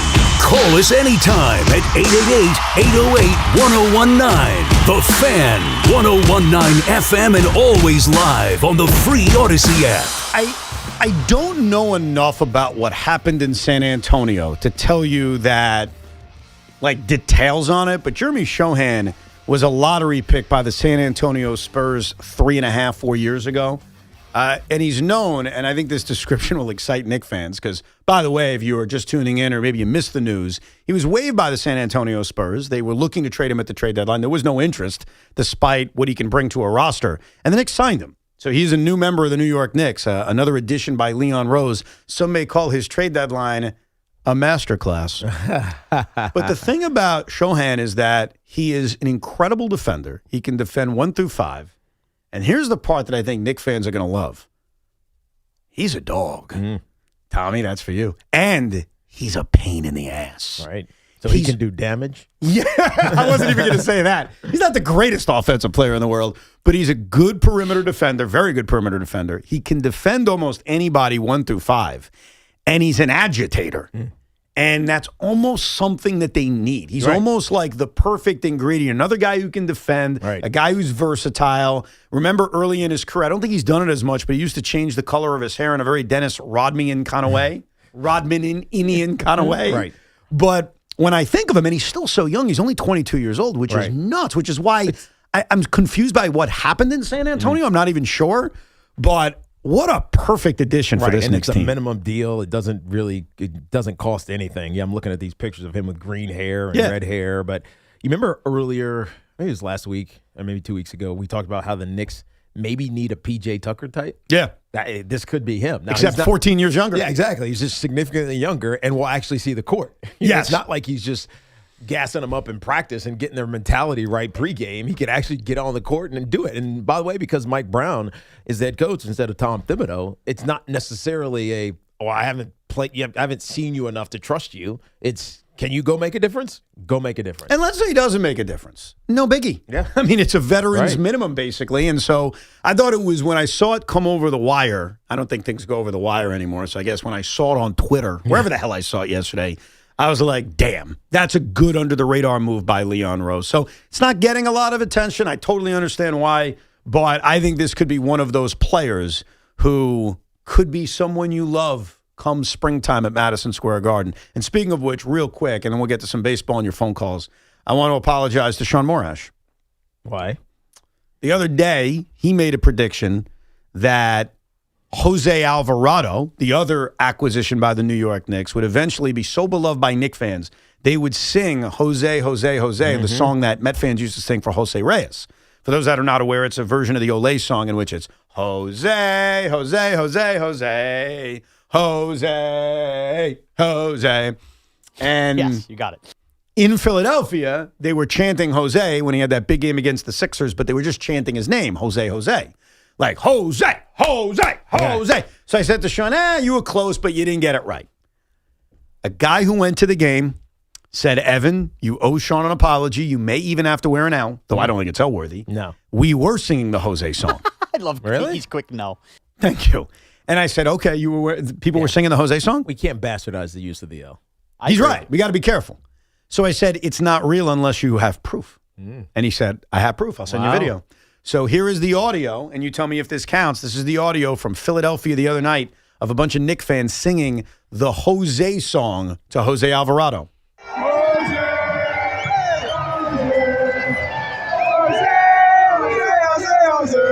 I mean, here's the question. Are there enough people singing it? Yeah, that sounds like six guys. That's the six guys in a tunnel, so it echoes.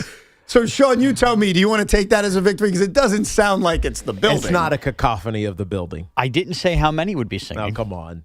You know the spirit of what you said, okay. Sean. All I will say is you cannot accept that as a victory. I will not, but that would be cheap. Tiki, I'm gonna lose the battle to win the war here. Okay. I'm gonna take a step back and understand that's the first breadcrumbs that this is about to happen. Yeah, no, you're not wrong. I think that's completely fair, but it hasn't happened yet. Yeah, so that's the difference. Like, does this count? Is the real question. And so I guess it doesn't count. But I wanted to be fair, and I wanted to at least play that for you. Do you think those six people listen to the show? I think those six people were your neighbors, and they went outside, turned the TV up, and then started saying, Jose, Jose, Jose, Jose. That may be. All right, so yesterday in Yankee land, the update, and whenever you get an update in spring training, it's usually bad. Yeah. The update was Cam Schlittler is feeling a little bit of back tightness, and so while he's still going to throw, he's no longer going to throw off a mound. Come on, kid, you're 23. When Schlittler was asked about his concern level, he said it's a 0. So he told you there's nothing to worry about. It's a no biggie spot. Sean, are you concerned about Cam Schlittler? I am concerned. Look, deep down, I want to believe it's a no biggie spot. He even took himself to Twitter to say, this is left lat. I'll be good as new. But he can say whatever he wants.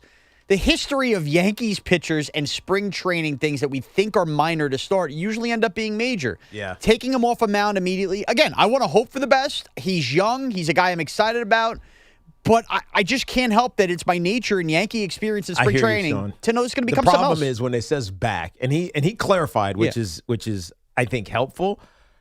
I don't know what he's saying, because the first thing I think of when I think of back, I'm thinking, oh, he's got like low back pain. And so I'm like, dude, you're too young to have low back pain. What the hell is that? Unless you have a spine issue or undiagnosed scoliosis from when you were a kid. Like what are you talking about, a back issue? But then back, what it really means is any of those muscles up and down your biomechanical chain, as John Gallucci always says, up and down your back. Like any of those go awry or go wrong or get injured, it can throw everything off.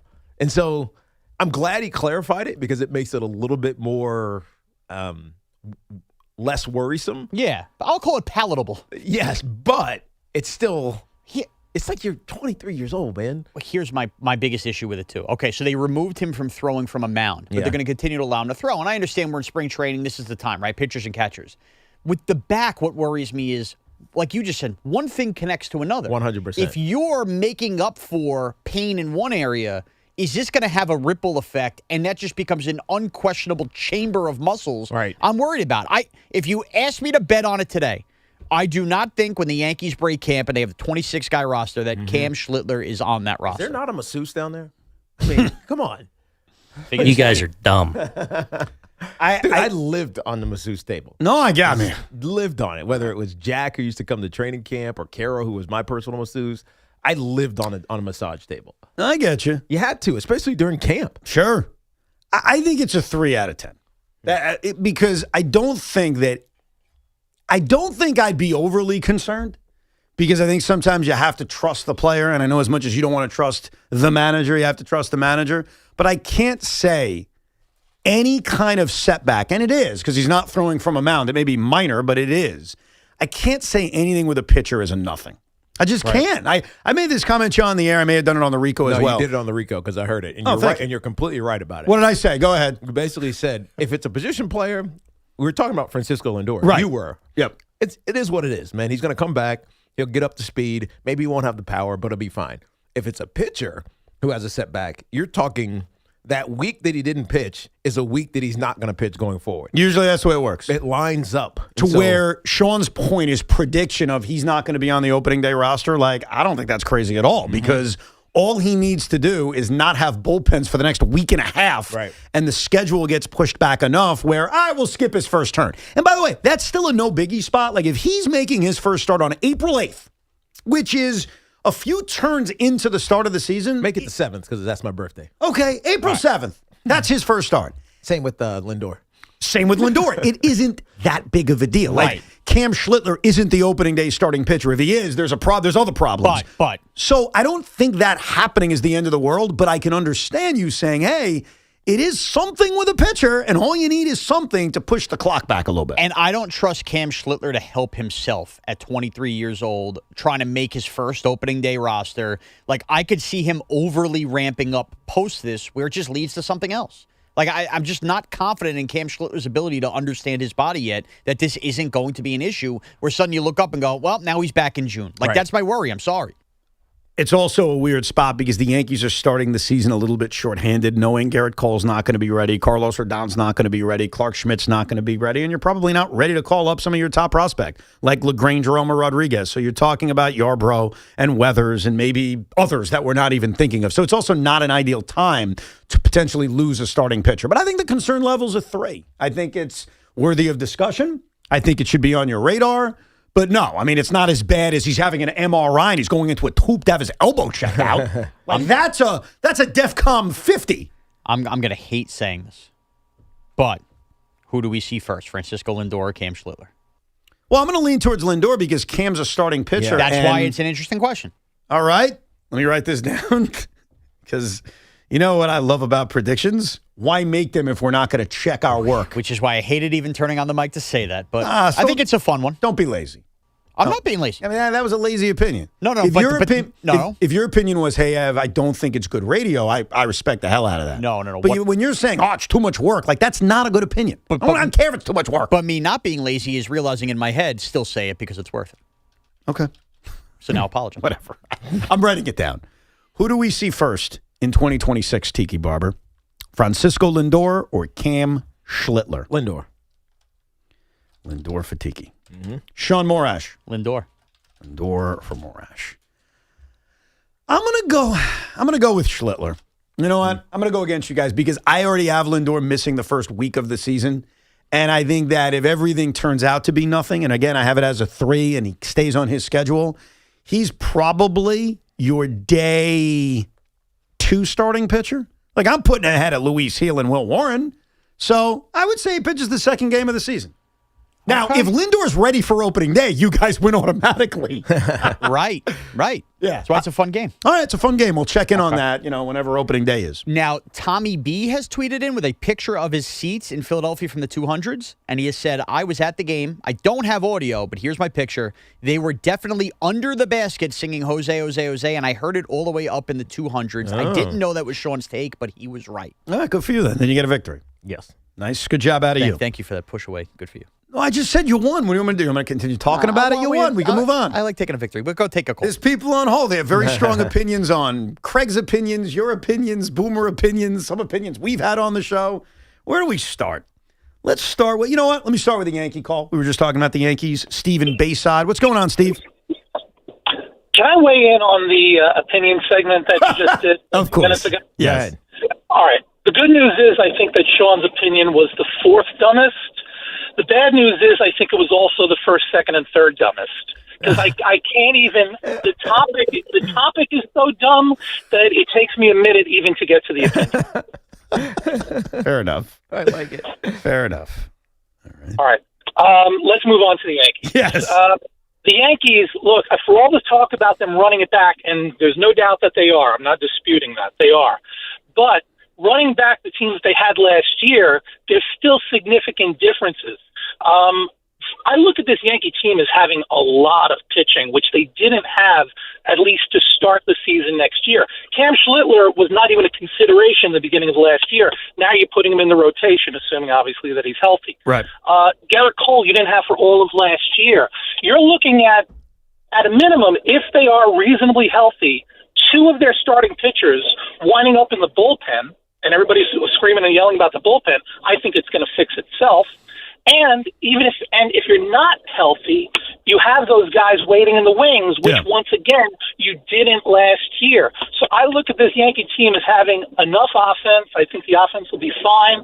And by the way, the last time the Yankees ran it back, I was just reading this morning, was either the 2010 or 2011 season, and they won 97 games one year, they won 95 games the next year. You're going to make the playoffs with this team, folks. Well, the question is, do they match up against the Blue Jays? Yeah, the question is, how well do you play in October? I think if I asked any Yankee fan, actually, it's a really good question, the way he worded this. So I'd ask it to you, Teak. I'd ask it to you, Sean. Okay. Last year, the Yankees won 94 games. Okay? I'm going to guarantee you 94 wins right now. What do you say? Do you say, yes, I'll take it? Or do you say, nah, it's not good enough? It's not good enough. Wow.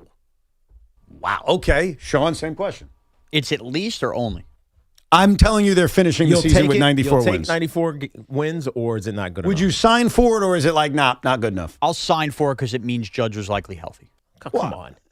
What do you mean, come on? Nobody won 100 games. The Blue in the Jays AL. went to the World Series, and they maybe got better. Detroit is going for it, as you all know. Right. And so the reason I'm parsing what Evan is asking, because I know that Evan is going to say, come playoff time in Major League Baseball, if the Yankees don't have home field, they don't have a chance. Well, and so I won't word it that way, but yes. They need to have the best record in the American League. And so 94 wins, I don't think is getting them the best record in the American League. I hear what you're saying. I guess in 2024 it did.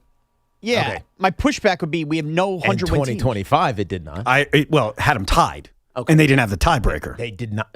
Whatever. They did not have the best record. We're 2 years in a row with no 100-win teams in the American League. Now, I have to go off 94 wins and think, did any of those other teams you mentioned that got better, did they get better by 6 games or more? I don't know that I could say that. I don't know. I mean, the Blue Jays got all those wins. Bichette was such a big part of their lineup all season. Was he? I mean, he was catalyst. until September, until the very end. Now they proved they were good enough without him. I understand. What's crazy? Measure your Bo Bichette love. Well, he's just saying he was a big part of the Blue Jays winning 94 games. Mm-hmm. He was. I mean, he got hurt in the last month of the season. And I think they got better in the rotation. I think there's, give and take. I don't know that any of those teams got better that I could go, somebody's a 100-win team. In 2025, the Yankees won 94 games. It was good enough. Didn't do anything. I understand. They got healthier, in theory. Garrett Cole. I hate saying it. No, but it's true. You don't have to cry saying it. It's actually true. When they add Garrett Cole, then you can say they've added Garrett Cole. Garrett Cole is also 35 years old. That's actually a very fair point. Okay. I like the way you worded that. Don't say it till it happens. Exactly. We may not say that till May. You're right. That's fair. The Yankees last year won 94 games. It was good enough to be tied for the best record in the American League. That was not good enough because they lost the tiebreaker and they lost to the Blue Jays, and that was a big reason why. The year prior, They also won 94 games. It was good enough to have the best record in the American League, and they were in the World Series with a chance to beat the LA Dodgers. Call me crazy. If I'm a Yankee fan, I would absolutely sign for 94 wins. Is it possible it's not enough to win the division, Tiki? It is. Yeah. Is it possible it is enough? Yes. But here's what I know. I can guarantee this. If they win 94 games, they're in the postseason. I know that. Yeah, and this is like a game of deal or no deal. Obviously, I want them to win more than 94 games. You're just asking me to take a deal today. How could I not? How could I not? Rob is in Edison, New Jersey. Hey, Rob.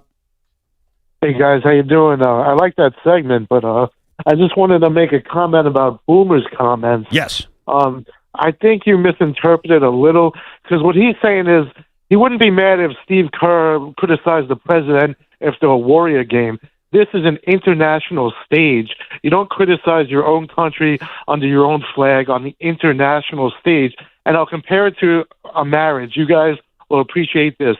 You never, ever, ever criticize your wife in public. You can do it in private, but never, ever in public, and you know that. Yes, that's actually a very, very good comparison. Yeah, I think the big thing on Boomer's opinion, or at least the way I take it, though this is where I get passionate about having political views, whether it's at the Olympics or after a Warriors game or wherever. First of all, where I'll respectfully disagree is I have no distinction. Like, I don't honestly have a problem if you're going to offer your political views while overseas at the Olympics. I appreciate your comp.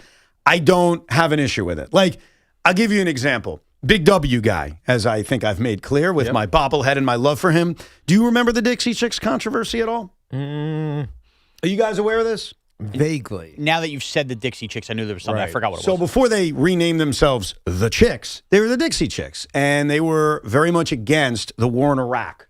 Right, so I politically disagreed with them. I thought I turned out to be kind of wrong about it. I thought that whatever. I don't want to get into that. Right, but they got heavily criticized because while overseas at a concert, they were very critical of President Bush, and the big argument was you can't do it overseas. If you do it over here, totally fine. I didn't see this big distinction, and I disagreed with them. I was like, who cares that they did it at a concert in England? Like it doesn't matter. So I disagree with that, but my whole point is, as long as you're consistent about it, I don't care. I think Boomer is. I thought Gio did a great job of making that case this morning, and he certainly knows him well. I think Boomer would rip anybody's for getting political at the Olympics, whether it was anti-left or anti-right. Right. I have an issue, though, when you are specific about the politics, because then I think you're a hack. I don't think Boomer is. Like, I know his political beliefs. He's more right than left, but I think if someone came out there at the Olympics and said, that Joe Biden, he's an old fool with a bad immigration policy, I think Boom would be like, look, I may agree with you. Not the place. Right. So that was my view on that whole thing. But yeah, it didn't win. It didn't win the dumbest opinion of the week here at WFAN, though some will disagree. I think the segment wins, though. The segment wins. Oh, you want to bring the segment back? Yeah, it's a good segment. I had fun with the segment. I mean, look, we need dumb opinions, and I'm not going to stretch for dumb opinions. And I don't want people making dumb opinions just to be on it. Like, I don't want Tommy doing that. Like, hey, let me say something dumb so Sean pulls it for the show. No, I think this would have the opposite effect. I think anybody who thinks that WFAN is full of too many dumb opinions, I think this segment will try to weed some of those out. Oh, you think we're going to almost be like a check, like a gut check on us? A gut check. We're going to hold you accountable. You're big on accountability. All right. Sure. I like it. Let's go to Ray in Babylon. Hey, Ray. Hey, guys, I want to go back to what Tiki said, what feels like a day ago, about rebuilding and how hard it is to rebuild a team, and why that's the major reason why the Jets' job is so unattractive. So, I did a little research on it. It only seems like 2 NFL coaches have actually taken a team that was like 1-15 and rebuilt them, and that was Joe Walsh with the San Francisco 49ers and Jimmy Johnson with the Dallas Cowboys. And other than Kurt Signetti in recent memory, who else has done it? I mean, one of the criteria to being a successful Jet coach at this moment is going to be, can you rebuild a team? And if so, prove it. Where do we go from here? Oh, so what you're saying, Ray, is that it's hard. Not only is it hard, it just seems like it's impossible. Right. You got to be a legendary coach you're right. in order to do it. And I don't think anyone's going to dispute the fact that Bill Walsh, Jimmy Johnson, and Kurt Signetti are legends. They really are. This is much harder. than what Andy Reid had to do in Kansas City. It's much harder than any. I mean, think about it. What recent coach other than Cignetti have done it? And if you listen to Cignetti, his mantra is surround yourself with the right people and nose to the grindstone. Is Glenn capable of even doing that? Yeah, I mean, Cignetti in Indiana, it's different because in college right now, if you have the right group of people, you saw this at Michigan State too. I'm forgetting his name. He got disgraced a little bit, the head coach. He brought in like 20-something transfers, including Kenneth Walker III from Wake Forest. Was that D'Antoni? No, it was right after D'Antoni. And he ended up Michigan State got really good. And so that's what Indiana did. They had a bunch of transfers. A lot of them came from JMU. They had one of the oldest teams in NCAA football last year. And so you can call it a rebuild. Mel Tucker, yeah. So you can call it a rebuild, but it's really, in college football, it's the transfer portal. Right. And so I'm not saying that's easy to do, but it's also not hard to do. I am reading an email I am dumbfounded by. Go ahead. So to go back earlier in the show, we have covered many topics over the first 2.5 hours. But by the way, he is right. It is hard to just no doubt. Rebuild a team. No doubt. I want to go back to like 10:58. We had a guy call in, rightfully so, very upset about the situation and the ties between Tisch and Epstein. Yes. And he made great points about it. The Giants got to do this, NFL's got to do that. And he ended it by saying, if Tisch is still involved with the Giants, by the time we get to this fall, I'm giving the Giants up. And I'm going to become a Jet fan. Mm-hmm. And we both said, hey, look, a lot of your points was obviously right on about the Tisch-Epstein connection. You're right to be angry. But at the end, like, come on, you're not going to become a Jet fan. That's crazy. Right. I just got an email. Okay. From a guy named JJ. Okay. Not John Jastrzemski. JJ. Yeah, I got to read this email. I don't even know if I can believe this. Okay. Let's hear it. Hey, guys, I was listening to Evan and Tiki and a conversation about fan switching teams came up. Well, you were very confident and sure that no one would switch. Well, guess what? I did. I was a New York Giants fan for over 30 years. This year, in Week 14, when Joe Shane had his bye-week press conference and it was clear he was going to stick around, I switched. I 100% switched, and yes, I became a Jets fan. I know. Why move from upstairs to downstairs when you can buy a new house? But I did. I gave all my Giants apparel and gear to my coworkers who were Giants fans. I brought all new Jets gear. You see? Some may ask why. Because if people can get divorced, that's a real relationship. Then I'm not going to keep offering my time to an organization that I felt for too long rested on their laurels and got lazy. So it's symbolic. I hated the Giants so much for keeping Joe Shane that I went to an even worse situation. However, I genuinely believe the Jets are in a great position to get it right. So there it is, a real story of a fan switching. JETS, Jets. What a moron. Welcome to hell. I love the Jets. You missed the whole Harbaugh hire, you jackass. What a goddamn disgrace. We think don't he's want you regretting back. that? Yeah, he's got to be. I mean, he's not welcome back. Yeah. I can't believe that. Wow. You talk about over Joe Shane? Over Joe Shane staying. That was his breaking point. Could you? That's like selling stock so low. I had to read that email because it's very tough to believe that happened. But yeah, he's claiming he switched teams over the Joe Shane bye-week press conference. 888-808-1019 is the toll-free number. Sean will give us a Cinco de Luncho coming up. Plus, some Met fans want them to go after Nick Castellanos. I'll tell you why it's a bad idea. Evan and Tiki till the Carton Show coming up at 2 o'clock.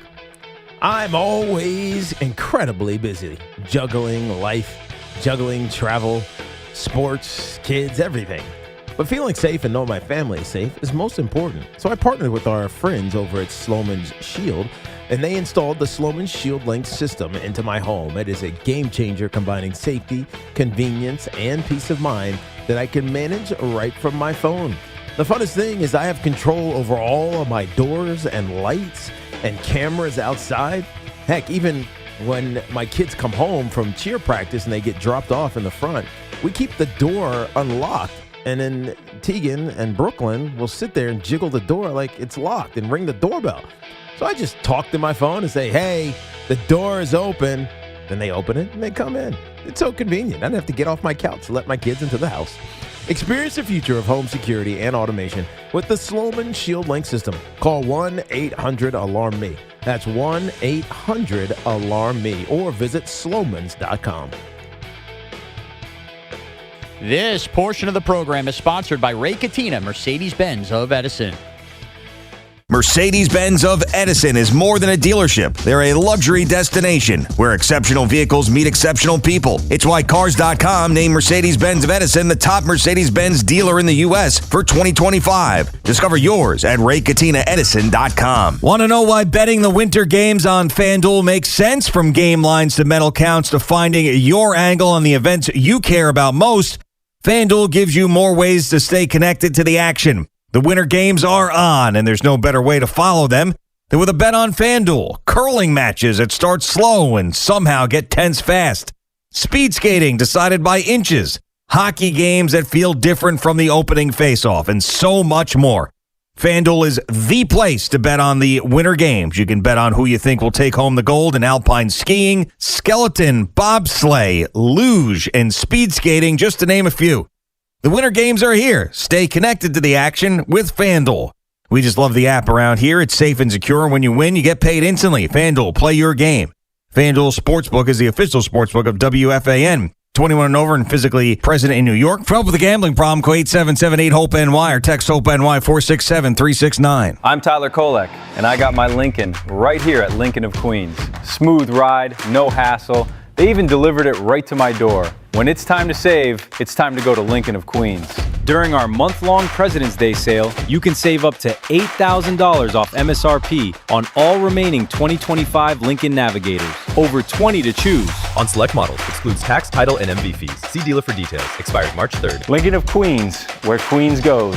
Go New York, go New York, go. Injured? Don't be a whiner. Call me, Attorney Mark Miner. I'm Mark Miner, and I have over 30 years of experience handling personal injury cases. If you or a loved one has been injured in an accident, don't whine. Call 1-800-LAW-LINE. You can trust that the personal injury law firm of Zalman, Schnurman, and Miner will treat you with respect and fight for your rights. Don't whine. Call 1-800-LAW-LINE for a free consultation. Our goal is to transform your pain into payment. If there is no recovery, there is no fee. We handle all types of accident cases and value the opportunity to help you. The sooner you call, the better. If you are injured, call 1-800-LAW-LINE so we can discuss how to transform your pain into payment. Don't be a whiner. Call Zalman, Schnurman, and Miner at 1-800-LAW-LINE. Zalman, Schnurman, and Miner, personal injury attorneys. Don't whine. Call 1-800-LAW-LINE. That's 1-800-LAW-LINE. Town Fair Tire honors any valid rebates, manufacturers or competitors' rebates. Yes, even any competitors' rebates.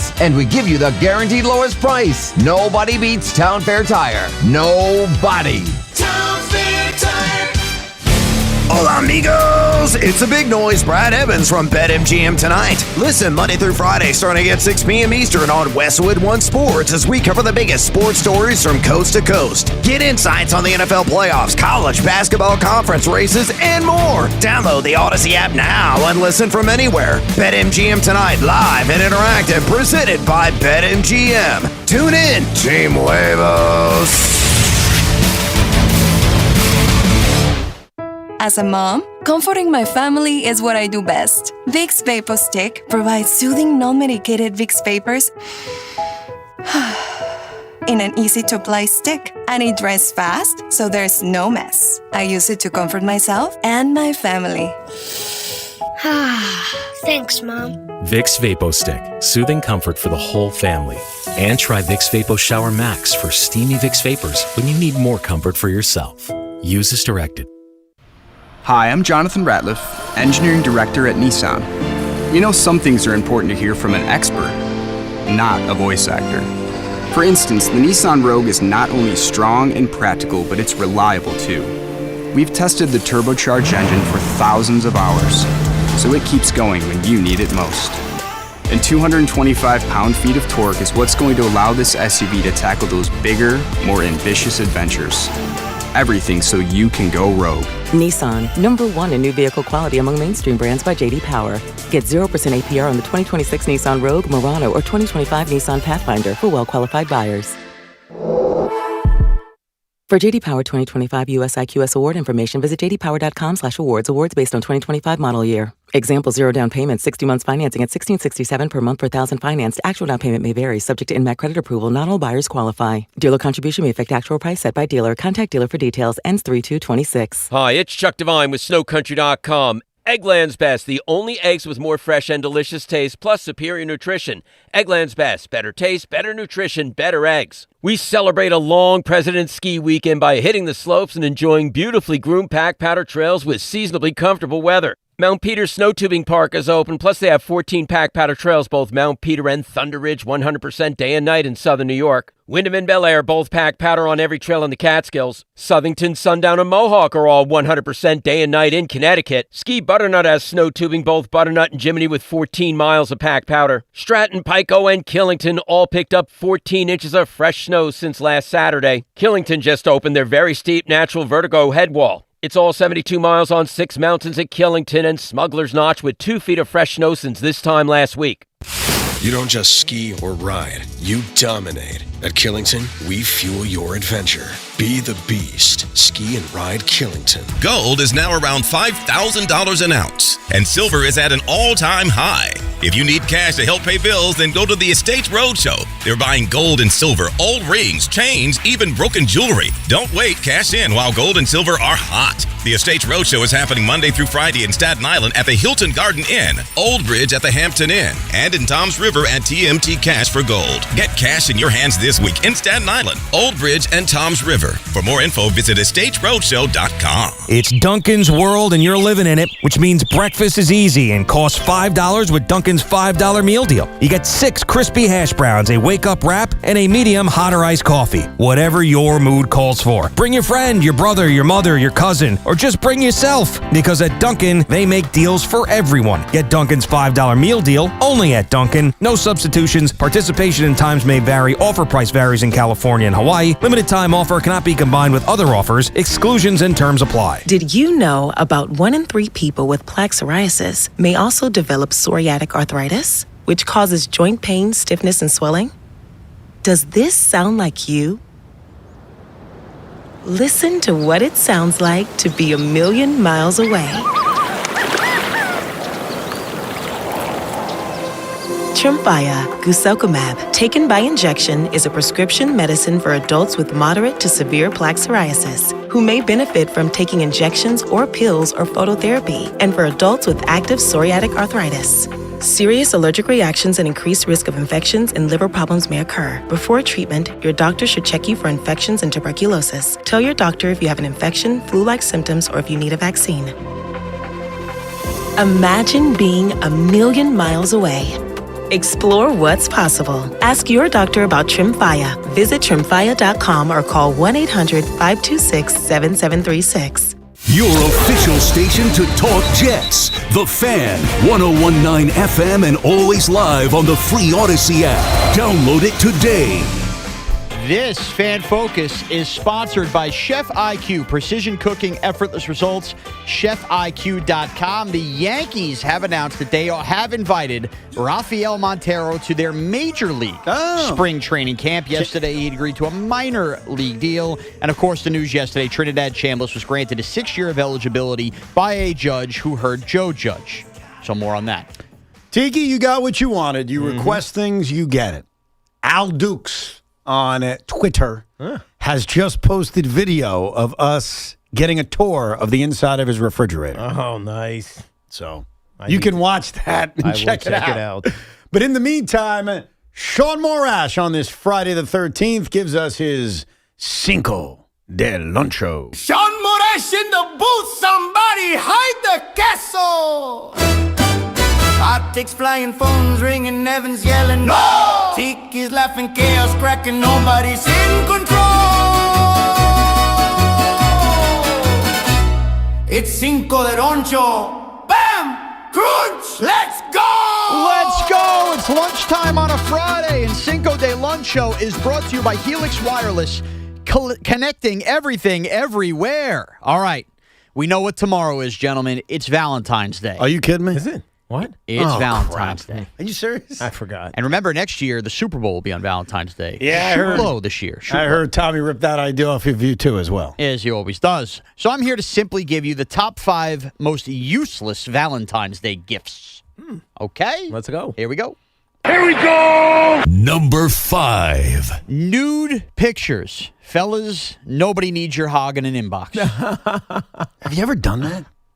For Valentine's Day? For anything? Well, some people like to spice up their relationship. Yeah. Don't be sending nudies all Have over you the ever place. sent nudies to your wife or anyone else? Yes.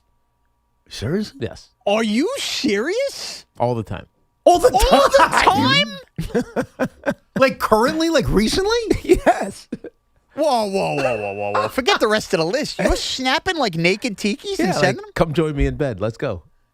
Wow. It's an enticement to my wifey. And she just says yes. Okay. And Does that she works? return the favor? Yeah, it works. So you does she send it back? No. So you're the only one. She doesn't do it to you? Sometimes she does. So both of you are exchanging naked pictures. I don't know if I can finish the list. Okay, I'll try. Number 4. This just all feels so silly. I'm so like, who would ever do that? Tiki's like, yeah, every Thursday. And I'm having the problem. Now I'm looking at Tiki and all I'm picturing him is naked undercover snapping a picture. All right. What were we doing? Oh, yeah. The top 5 most useless Valentine's Day gestures, not gifts.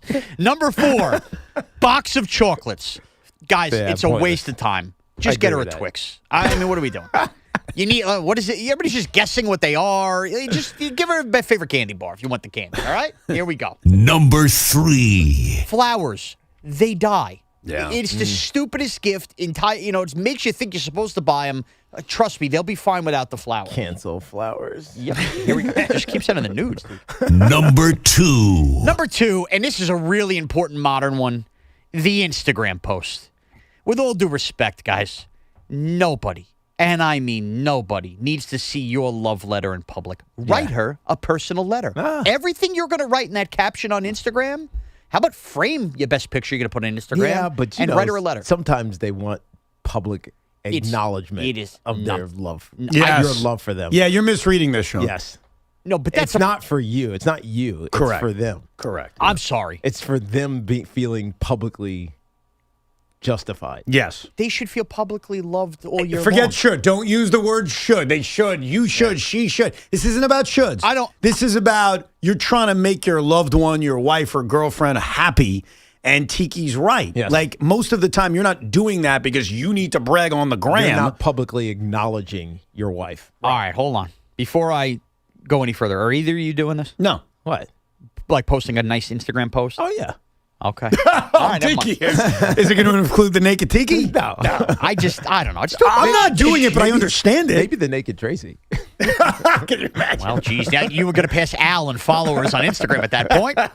This list is taking a turn. All right, where are we at? Number 1? Number 1. Number 1. And the number 1 most useless Valentine's Day gesture is dinner at one of these price-fixed restaurants because you feel like you need to act like a big shot for a night. You're going to get rushed out of the place. You're not going to order what you want. People are going to be packed in on top of you. It is a useless thing. You want to do something? Cook. Cook for your loved one. Or go to a restaurant where it's not like that. What are you doing for your wife for Valentine's Day? I am going to wake up tomorrow, and I'm going to make heart-shaped pancakes for me and my daughters and my wife. Mm-hmm. I'm going to then take my oldest to tumbling to give my wife a break. And then for the rest of the day, whatever she's got planned for me, she's got planned. Okay. So nothing. Nothing. No. You're letting her just control the day, which is fine. I did get her a Butterfinger, though. I know she likes Butterfinger. Butterfinger and heart-shaped pancakes. The most important thing to do is just get a card. Yeah, I do. By the Make way, sure you have the card. I got the card, and I wrote something nice in the card, Just like I wrote write on the card. Instagram. Right. And also, I can't stress this enough. If you go big today, like if you're like an early relationship guy, you're screwed next year because it's the Super Bowl. Oh, stop. You should be overthinking this. taking a dive this year. Take a dive, because then if she loves you after, Lower the expectation. then there's no expectations next year, and it's Super Bowl Sunday. So you're welcome, okay? But now who cares what the list? Tiki sending nudes. I don't know what to do. What are you doing besides the nudes? We're going to Nero's with the Jensens, our neighbor. So you're doing like a double date? Yeah. Oh, well, it's kind of like there's 7 of us. Oh, so it's a whatever that number is. It's me, Tracy, Mandy, and Greg, and then our kids. Oh, gotcha. See, that's fun. Yeah.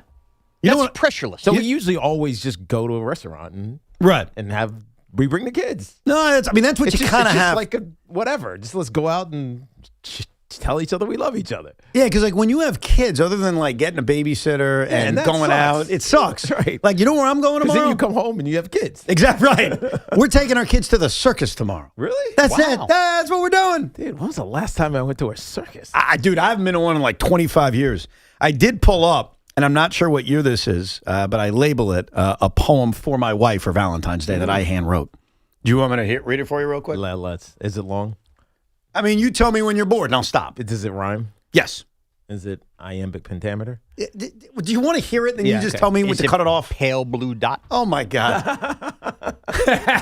I'm writing this poem for my baby on this Valentine's Day. It's a great thing to do for her because I have a lot to say. Oh. You're my best friend and partner in crime. I'd be rich if every time I said that we got a dime. From the moment I met you, I knew you were the one. I knew that my days of searching for my love were done. There are so many things I love about my baby, including the fact that you don't love that song, Call Me Maybe. I love when we cuddle and watch the DVR with our favorite shows. I even love when we argue and have our highs and lows. There's no doubt in my mind. Oh, this is before we had kids. How about this line?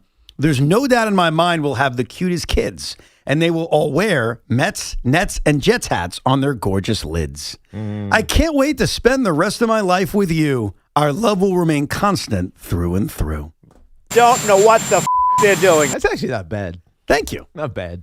Thank you. I mean, she probably read it differently. What do you mean? Than you just read it.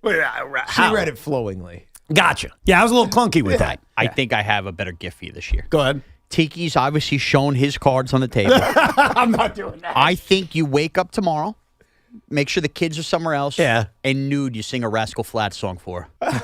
That I'd consider. I don't mind that. I thought you said send nudes. I can't do that. Are you musically inclined? Am I musically inclined? Yeah. Can you like sing a Rascal Flatts song? No. And nothing but tube socks on. Set the scene. Right. I mean, I could sing. It would just be god awful. But yeah, not worse than Rascal Flatts, as we've learned. That's a very good point. Back to your calls, 888-808-1019, the number. Let's go to Chris in Bayshore. Hey, Chris. Yeah, hey, guys. Good stuff today. Listen, a couple of things. Anytime you're comparing Carton and Sean, I got to take Sean's side on anything. He's at least a sports guy. But oh, that's not fair. Craig's opinion was a sports-related opinion. Like, you don't have to agree with it, but you can't use that stereotype. He's passionate about hating LeBron James. So I got to defend him on that. I'm sorry. Let's go to Chase in Wallingford, Connecticut. What's up, Chase? Hey, my friends. Happy Friday to you. Yep. I got to say, I'm a little concerned about the Cam Schlittler injury just with the rest of the injuries in the rotation this year. Yeah. So I got a new segment for you guys I think you should do. Oh, boy. Since you are WFAN, Okay. I think we should reach out to Cam and once a week just do a When the Schlit Hits the Fan. I love the name. I think That's actually pretty cool. Here's a problem. But the chances of getting him on are slim to none. He's also, regularly. and I like the kid, and he had a personality on social media, but when you see him in interviews, he's really boring. Yeah, Like, what's he going to tell us? I don't think he'd give you much. Yeah. But he might surprise us, though. He could. We could definitely ask to have him on, maybe once or twice.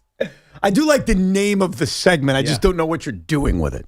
Usually I think of a segment idea, and then we come up with a name. Not, we got a name. Now let's figure out what to do with it. Eddie is in Rockland. Hey, Eddie. Hey, what's going on, fellas? On the Giants, Teak, I got something for you. And Evan, I got to pick your brain on your presidential knowledge. Can I do that? Sure. All right. The first 50 years of this country, we were our biggest enemy was England. From 1820 to World War I, under what presidency did England become our best friend? Under what presidency did England become our best friend? Well, we were still fighting over the border when James K. Polk was president over the border disputes up in western part of the United States and western Canada. I would think during the Civil War, we were just hopeful they weren't going to acknowledge the Confederacy. And they probably, I'm going to go right around there. Like right around the Civil War, we were probably pretty pumped up that they didn't acknowledge them as a real country. So it's after Lincoln. So I'm going to go after Lincoln. But not too far after Lincoln. Lincoln was another racist. Andrew Johnson. Jackson. Andrew Johnson. Yeah. Would you just say another racist? Well, he was. I mean, he's also a drunk, if you want to go on that. I honestly don't know the answer, so I'm going to give you a wild guess. I'm going to go with Rutherford B. Hayes. What year was that? Well, Hayes 1876. Yeah. You know, we're testing your knowledge. The first time I ever asked you a presidential question, you've been talking about it for 30 years. It was a very controversial election, 1876. Am I right? Is he right? Yeah, what's the answer? Oh, I don't know. That's why I'm calling you. Come on. You can't do that. All right, now we're going to have to go research it. The question was, when did England become re-allied with the United States? When did the now independent United States? All right, because obviously, declared their independence 250 years ago. Yeah. All right. What did they say? By the way, I think I'm going to be right. So there's critical moments in the history of the U.S. and the U.K. You got the independence, you got the conflict and distrust that ended in 1865, which was what my point was. Right. Between the 1890s and the 1900s, it was called the Great Rapprochement. The two nations aligned their global aims around 1890. Okay, with Britain accepting the rise of American naval power. And who was the president? That would be, so McKinley was in 1892. So before that was the 2 terms of Grover Cleveland. So Grover Cleveland. 1896. Yeah, Grover Cleveland. Now we know. The 2 non-consecutive term guy before Trump. Now we know. I guess that's the answer. Now we know. That's such a weird question because there's no real answer to it, and he didn't even know the answer. Right. He just said, when did we become friends? You to educate him. Yeah, it's President's Day weekend too, man. Why don't you get jacked up? I understand. By the way, did you hear that the Buchanan guy called Tommy? Yes. Did he? Yeah. And Tommy didn't know how to handle it, so he just shut it off. He shut it off and moved on. You gotta appropriate it. You gotta take it from him. Yeah. You gotta take it from him and start talking about the different Buchanan. On disarm him a little bit. President's Day. Just take it. When he calls us, we just break down a Buchanan. Yeah, we talk about James Buchanan. We talk about the crappy Buchanan. I mean, they're both kind of crappy. I would break down Ray Buchanan. That's what I was going to say. That's what you could do. Wasn't he a cornerback? Falcons. For the Falcons. Dirty Right? Bird team. There you go. With President's Day on Monday, I'll never forget. I did this on Boomer and Carton many years ago. It was one of my proudest moments at WFAN. They called me in and said, name every president. And they allowed me from the very beginning, starting with George Washington, go all the way to current time. And they were very impressed. I appreciated that opportunity that Al Dukes, Boomer, and Craig gave me. How many do you think Sean could get? That was my question. Out? I think he'd the first go. One's easy. So who was second? I think he's going to go 3 in a row and be done. It's George. Uh-huh. It's Jefferson's 3. Yeah. Adams is 2. Okay, he's got 3 in a row. All right. They died the same day, right? Yes, they did. On Very the 4th good. of July. Yeah. 50 years. Look at you. That's good stuff. No idea who 4 is. I know You've done it 4. 8 is Arthur Van Buren. Well, it's not Arthur. Martin Van Buren. How do you know what number he is? Because that's actually something I don't know. I know them in order, but you asked me presidential numbers. I actually don't know them. It's a Seinfeld episode. Throw the 8s up the Van Buren boys. Gotcha. I never got that. It's the school. JFK? That's the 60s. It's a school. James Buchanan. Madison. The college. It's in Virginia. Yeah. Then it's James Buchanan. That's a doctrine. There was I was going to say, there's a doctrine. There's a doctrine. I don't know what a doctrine is. Yeah. There's a something doctrine. Yeah. Named after this president. Named after James Earl the Pearl Monroe. Yeah, there it is. All right, let's keep going. Then we got a son of a president. So we got a junior pops in already? We got it. It's not called a junior, but we got it. We got a junior. Yeah. Oh, I would go then. I think it's 3 times after. 3 times after. Adams. There you go. Hey, all right, we're moving here. All right. Who do we got next? We're teaching Sean on the fly. What are we up to? What president? 8? No, 7. 7. 7. So before Van Buren, obviously. This guy, so Van Buren was the vice president for this guy. 2-term president, Democrat. I'll give you this hint. Trump has said he loves him. Did you know that? He came out and said, that's my guy, yeah. I went to his hermitage once. His hermitage? Hermitage? What is a hermitage? Like a big giant farm. Oh, I got no idea. Andrew Jackson. There we go. He was on the 20. See, I don't even know. I almost have to take a wallet out. He was on money. He's on money. You're right. Yeah, I think you're right. You did a decent job. Yeah, I don't think you should want to go past this because it's going to get ugly. Can you guys teach me something right now? What number president was Abe Lincoln?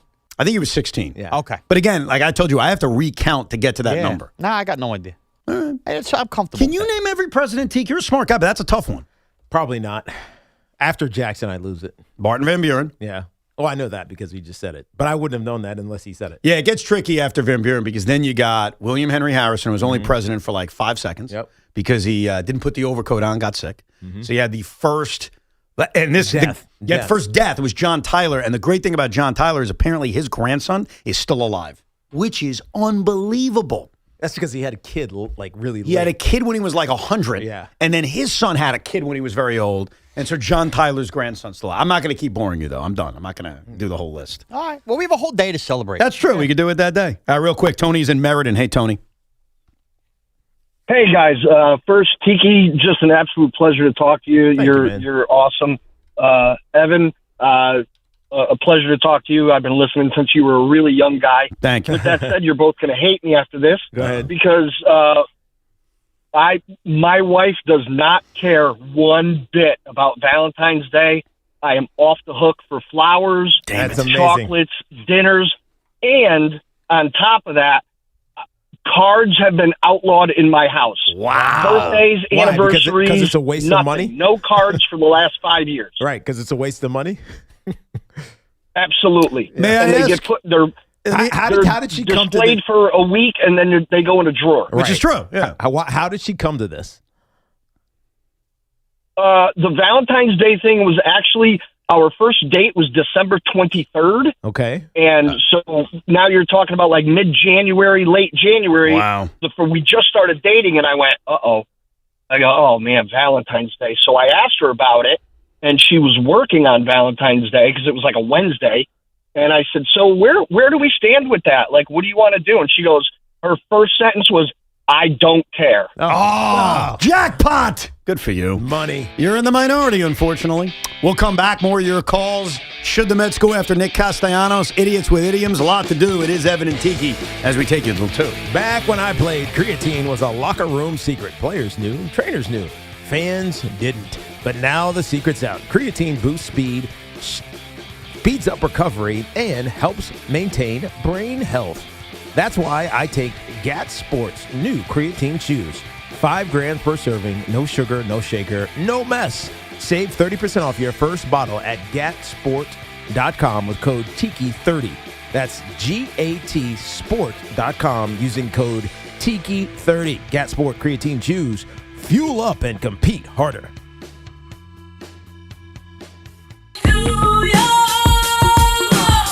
Wake up with Boomer and Geo. Mornings 6 to 10 on WFAN, WFAN FM, WFAN FM HD1, New York, and Odyssey Sports Station.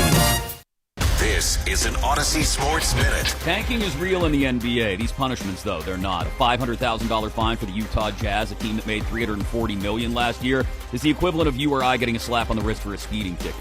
If the NBA wants to get serious about punishing teams for tanking, they need to get serious about the punishments actually relating to the lottery and the draft.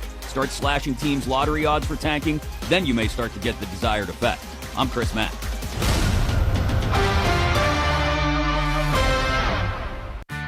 This is the story of the one.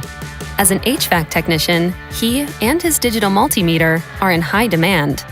So when a noisy office HVAC turns out to be a failing blower motor, he doesn't break a sweat. With Grainger's easy-to-use website and product information, he selects the product he needs to keep everything humming right along. Call 1-800-GRAINGER, click Grainger.com, or just stop by. Grainger, for the ones who get it done.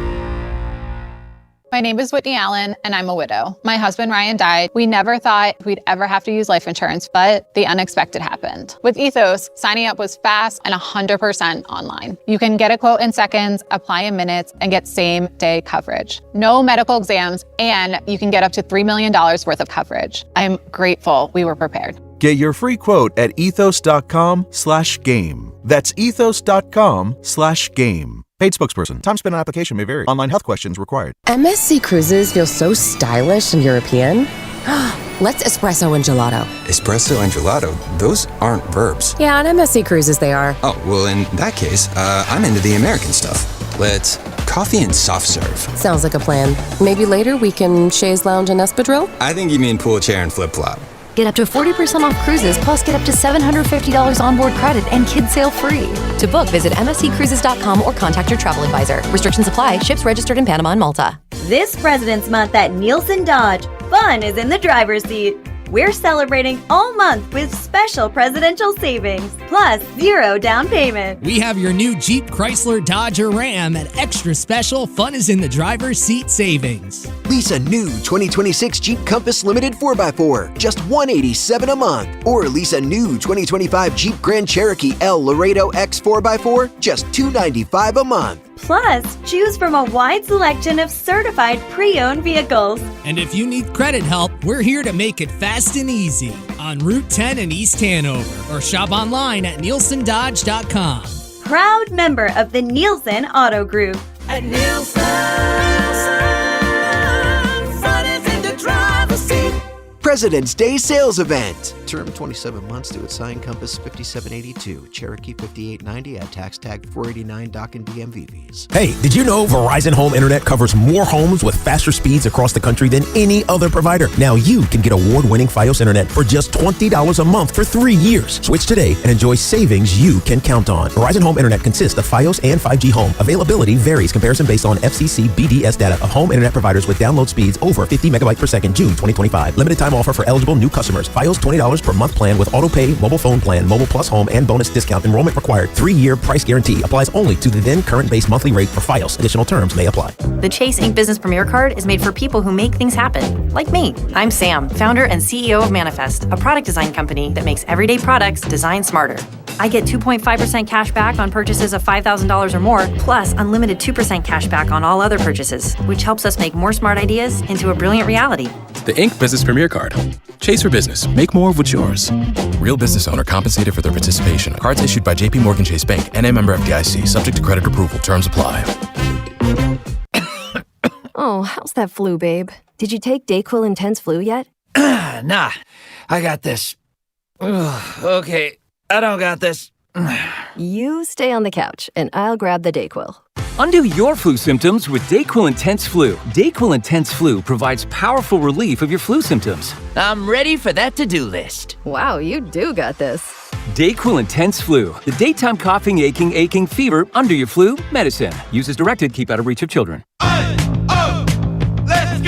You're still grooving, still connecting, still loving, still turning up, still thriving. You still got it, but your immune system, it weakens as you age. That's where vaccines come in. They help train and strengthen your immune response to fight off respiratory illnesses like flu, pneumococcal pneumonia, RSV, or COVID-19. Ask your doctor or pharmacist which vaccines you need. Book in minutes at vaxassist.com. Sponsored by Pfizer.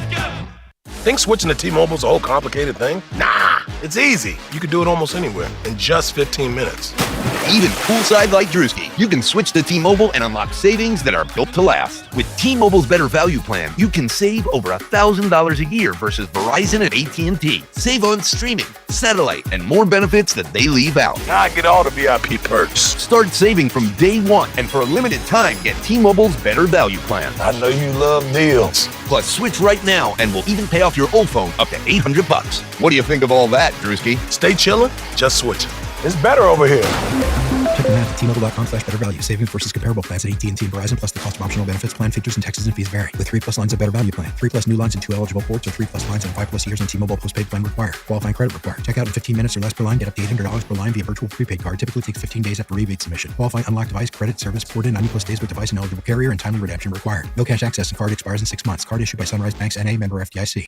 Our friends at Town Fair Tire remind you that at Town Fair Tire, you always get the guaranteed lowest price on name brand tires from Connecticut to Maine. Nobody beats Town Fair Tire. Nobody. Get connected with WFAN to talk about your favorite teams. The Fan on the Odyssey, iHeart, and TuneIn apps. It was obvious for many weeks now, but the Philadelphia Phillies released Nick Castellanos yesterday. There was that weird incident that happened in Miami. Remember when he got benched? And then he was upset about it, and then he got suspended by Rob Thompson. There was always like stories about what happened that night. And apparently when Nick Castellanos was taken out for defense, he got so upset that he came back into the dugout with a Presidente beer. and sat next to Rob Thompson, and it was a bad look, and then he got suspended, and blah, blah, blah. So you kind of knew that it was ending for Castellanos. The guy's still one of those players who plays. He can drive in a bunch of runs. He swings at everything. He's horrible defensively, but does he still have a relatively productive bat despite a sub-700 OPS last year? Yes, he does. Yeah. With that said, I have no interest in him with the New York Mets. A lot of Met fans seem to have interest, and I think I know why. There are two reasons, and they're not even like dumb reasons. Right. He's not even that old, really. No, he's not, and you wouldn't pay him a lot because the Phillies are paying him to go away. Yeah. He's going to be 34 years old in about a couple of weeks. Yeah. But I think there are two reasons Met fans want him. March 4th, to be exact. That's right. Number one, they think he'll just destroy the Phillies, which I agree with. Like, he seems like the kind of guy that once he's somewhere, when he plays the Phillies, his eyes will light up and he'll torture them. And I do agree that that makes a lot of sense. Is that enough of a reason to sign a player for 13 potential games in the regular season? Not really. And the second reason I think people want Nick Castellanos is that they don't trust Mark Vientos. And I think this comes down to something very simple. Do you guys believe in Mark Vientos? Do you want to give him a clean shot? Because Castellanos would replace, in my opinion, the at-bats of Mark Vientos. Give Mark Vientos another shot because we saw what he did in 27, 29, whatever it was, those games he did in 2024. And then last year, it felt like something just never clicked. He was just never back to a confident hitter who was getting compared to Giancarlo Stanton and his body shape and his power potential. And so now the third year, it's like, all right, which one are you? Right. You're one of the two. So which one are you? And I need to see that before I move off of him. And I do think that Castellanos is a direct assault on the at-bats of Vientos for this reason, because some Met fans will say, well, what about right field? He's not playing right field. He's a butcher defensively, like a butcher, and you already have Brett Beatty, Carson Benj, and Tyrone Taylor that are going to play that position. Right. So if Nick Castellanos was signed here, his at-bats would come at the expense of Mark Vientos. I do not believe it would come at the expense of whoever you don't want to have play right field. So for that reason, because of my belief in Vientos, or at least my hope of giving him another opportunity, I just doesn't do it for me. It just doesn't. Now, if they sign him tomorrow, am I going to curse it out? No, I mean, I get it. It's a one-year deal for the minimum. Right. Like, I'm not going to go crazy about it, but I would prefer not to make that move. But I do get the sense, Hoff said it to me before, we'll do a Rico on it tonight. Don't worry. We're going to do a Rico Bronya mailbag, so it'll be on a variety of subjects. Castellanos will be mentioned, so I'm sure we'll argue about it. He wants him. I just don't have any interest. Now, what if I told you he signed with the Braves and he's going to kill you and the Phillies? What would you say to that? I mean, he probably will. Like, okay. Right. I mean, I can't worry myself, though, about signing people because I'm afraid of where they're going to go. That's not the right strategy. So, okay. Yeah, I get what you're saying, and you're partially right. Like, if he signed with Atlanta, does he probably torture the Mets and the Phillies? Yes, I'm not arguing. But I also don't think it's healthy to sign players because you're afraid of them signing with your division rival. Sign the player because you like the player. Sign the player because you think the player can help you. Okay. Also, a course correction from last hour. I'm sad to tell you that John Tyler's grandson has passed away. Oh, did he? Last May. Last May? Wow, so it was recent. Well, my condolences. That's crazy. How old was he? That I don't know. Oh. I think he was like in his 80s. Yeah. Like he was up there, but that's crazy that a president from prior to the Civil War, his grandson was still alive. So now you got a research project this weekend. Tell us the furthest back president who still has a grandson alive. Excuse me? Yeah, the furthest back president. So like maybe it's Teddy Roosevelt. Maybe it's Woodrow Wilson. Maybe it's, I don't know, Grover Cleveland. I just to understand what's going on here, you mean to tell me this weekend, me with my own life and social life, you want me to do research on presidents' grandkids who are alive when you're the one up till 2 a.m. watching YouTube videos? Yeah. You do it. How about that? All right. I'm sure it's just an easy search. I was going to say, like, I this don't is think not it's that easy. Most of the things I find, like, it doesn't take me 6 hours. You're asking me to what? I got to go to Ancestry.com? Okay. You know what? Don't do it. Tiki's going to go down a rabbit hole and do it himself. Right. I mean, clearly it's happening. There goes Tiki.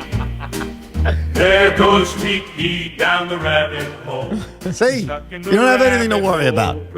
Anyhow, let's get back to your calls. 888-808-1019. Frank and Syosset. Hey, Frank. Yeah, good afternoon, guys. Yesterday, Sean brought up the new rule that's coming to baseball this season with the first and third base coaches. It's been, tipping off the bat has been going on since the beginning of baseball, but they brought it to a new level this year where they want to eject the first or third base coach after the first warning. You don't have to be out of the box to see what a pitcher is going to throw. Some pitchers, reveal themselves by the way they position their glove. That's their fault, though. Right. And I think that's what the attempt at the rule is. Like, if you're still really good at stealing signs, which is not illegal as long as you're not, using technology or what have you, then that's fine. Like, if you notice a pitcher doing something and they're tipping their pitches, that's their problem. So I think what they're trying to do with this rule is just – we're going to confine the coach to a certain spot to make it more difficult to pick up on what's happening. Yeah, it's not the line of sight. I mean, obviously, a right-handed batter can just look at the first base coach, but it's the different line of sight to still keep a somewhat of your peripheral on the pitcher. Right. And so it's a last minute or a last second thing that happens when the pitching coach comes out of the box. That's what we're talking about. Greg is in Mastic Beach. Good afternoon, Greg. As Jim Nance says, hello, friends. Hello, friends. I have a presidential thing. I want to weigh in on the Cinco, and I got a Mets point. So since it's a sports station, I'll start with the Mets. Okay. See how much time we got. Yeah. I agree with Tiki. Just stick with Vientos. All right? Yeah. Yep. Evan, I think you'll be intrigued to hear that as an employee of Suffolk County out here on Long Island, I got yesterday off for Lincoln's birthday, and I get Monday off for Washington's birthday. So I took a PTO day today, and I get 5 days off for only using 1 day of PTO. Not a bad deal. Not bad. That is a great deal. Yeah. You guys talked about a presidential Royal Rumble like a year ago. Yes, I do remember that. Teddy Roosevelt would be in the last two with Andrew Jackson. That would be it. Yeah, I think you're right about that. I mean, Teddy was tough, man. He was a Rough Rider. Gerald Ford, man. I mean, Gerald Ford, yeah, he's athletic. How about Ronald Reagan in his prime? Like, are we taking Ronald Reagan when he was old or Ronald Reagan when he was young? I guess everybody's got to be in their prime, right? I guess it's when they were president. Oh, when they were president, yeah. Yeah. I hate to say who the first person eliminated would be. I think we might know. Do we know? Do you know? Yeah. Do you? Biden. No. Who? I know Joe's old. Should I tell him? Who else was older? It's not about being older. It's FDR, dude. I feel bad saying that. He was in a wheelchair. Was he? Yes. You knew that. You had to have known that. Hand to God, I didn't know that. And I feel bad saying it. Like, I don't want to mock it, but, if we're talking about a presidential Royal Rumble. His whole presidency was in a wheelchair? I mean, they didn't know it wasn't like widely known because of the lack of TV and obviously visuals. But it wasn't seen. Do you know what he had? Was it polio? Very good. There you go. I was trying to how did you know that? Yeah. And not knowing because generally speaking, when you think of people of that era, polio was prominent. Right. Is it too soon to make a joke about FDR being thrown over the top rope in a Royal Rumble? Like, I'm not mocking his polio, but like, he would be the first one thrown out. I don't think he would be. Yeah. Have you ever been rammed into by a wheelchair? It hurts. All you have to do is pick him up out of it. Shins would be killing you. Somebody else is going out first. You know what? I don't feel comfortable with this discussion. I like ripping FDR for other reasons, like, his overrated presidency. I don't like making fun of the polio. Why, you hate the New Deal? Nah, it's about do you really want to do this? I mean, if you want to do this, I will get down on how FDR is the most. Asking, dude. Okay. Asking. I'll leave it at this. I'll do one thing. I'm not going to do 50 things. I'll do one thing. I prefer my presidents not put American citizens in camps. That's just me. That's just me. Now, if you guys disagree with that, I guess you could argue it, but he did that. His administration did that to Japanese Americans, and I'm not that forgiving. So if you guys all want to forgive it and put him on Mount Rushmore, I know he's not, but you know what I mean? You can do it. Certain things, not a big fan of, World War II or not. Go ahead. I'm so confused now. What? And I understand the movie I'm going to reference is going to make this feel very terrible. Why in Night at the Museum was FDR on a horse portrayed by Robin Williams? Then? Wasn't that Teddy? Who was on it? It was Teddy. You're right. Yeah. He's a Rough Rider. Yeah, he was a Rough Rider in the turn of the century back then. They're not that the was same. That was 1800 to 1900, that turn of the century. Got it. All right, my bad. Thank you. All right. Let's go to Thomas in Georgia. What's up, Thomas? Theodore, not Theodore. Hey, what's going on, guys? What's up, man? Yep. Hey, I'm a Jets fan down here in Georgia, and all these Patriots fans are pointing the sticks at me because of that stupid AMC Plus documentary. I just want to say, F Tom Brady. Damn right. For those that are not aware, can you play the clip one more time? We did this much earlier in the show. It was about 10:30 in the morning. What's the problem, Sean? We played it a few hours ago. We have a whole new audience. It's 1:17. We did this at 10:30. I was cleaning up some of the stuff we already played. Hold on. Let me know when you have it. I'll set it up. So there's a new, our last call was referring to it. There's a new documentary, which Al Cintron told me is actually airing on MSG as well, which I was not aware of, but it was on AMC Plus about the rise of the San Francisco 49ers. So it's about the Niners dynasty and everything that they accomplished in the 80s. So at the beginning of the documentary, as you're about to hear, Tom Brady is hosting the intro. And Tom Brady, being the absolute you already know douche that he is, decided to make this inappropriate comment. Take a listen. I grew up with the 49ers and their dynasty. The dynasty that changed the NFL forever. Montana back to throw. Throws down the middle, right. Touchdown, 49ers. I don't think I could have been what I was if I grew up rooting for the Jets. I mean, it was uncalled for. And what really annoys me is there's another guy who works here who also dislikes Tom Brady, Big Mac, who you'll hear in about 45 minutes. Big Mac dislikes Tom Brady almost as much as I do. And so I saw him off air, and I was like, hey, Big Mac, did you hear the Tom Brady thing? And he said, Evan, I have to admit, I thought it was hilarious. And I'm like, what? He's like, yeah, it made me laugh. So even someone who hates Tom Brady like Big Mac wouldn't agree that it was just an unnecessary shot. Just shut the up. Thank you, Bill. So, yeah, that's what he's referring to, and it pisses me off. It's just, it is what it is. Like, we're the joke, ha, ha, ha, LOL Jets. But when Tom Brady does it for no reason, like there's no reason in a 49ers documentary to just take a shot at the Jets. It's just, it's unnecessary. It's over the top. It's too much. Matt in Westchester. Matt, what's up? Hey, guys. Just wanted to call in about Nick Castellanos. I'm a Yankee fan. I would love to see the Mets get him. That way he could dump on the Phillies, dump on the Braves, dump on Washington, whoever. But, yeah, man, I don't want to see him come to the Yankees, and I feel like that's a move that they would definitely make. And plus, don't you need an extra DH, and you could have an extra outfield bat? I mean, the Mets, okay, so for the Yankees, he doesn't make sense. You have a right fielder. He's pretty good. You have a DH, he's pretty good, and you've got surplus of outfielders. So, yes, I think we could open and shut the Yankees. That doesn't make sense. I just don't love the idea of taking at-bats away from Mark Vientos. Like, the way I envision this Met team right now is I think Ben's just going to win the job in right field, Teak. We'll see how he performs. But even if he doesn't, Brett Beatty will be out there, Tyrone Taylor will be out there, and I think Mark Vientos is going to get a lot of DH at-bats. And Beatty could end up getting DH at-bats, especially if Ben's is the right fielder. Right. So if Castellanos is here, yes, he's got a high possibility of just destroying the Phillies, but how productive is he truly going to be? He was an under 700 OPS player last year. And do I really want to take away at-bats from Vientos?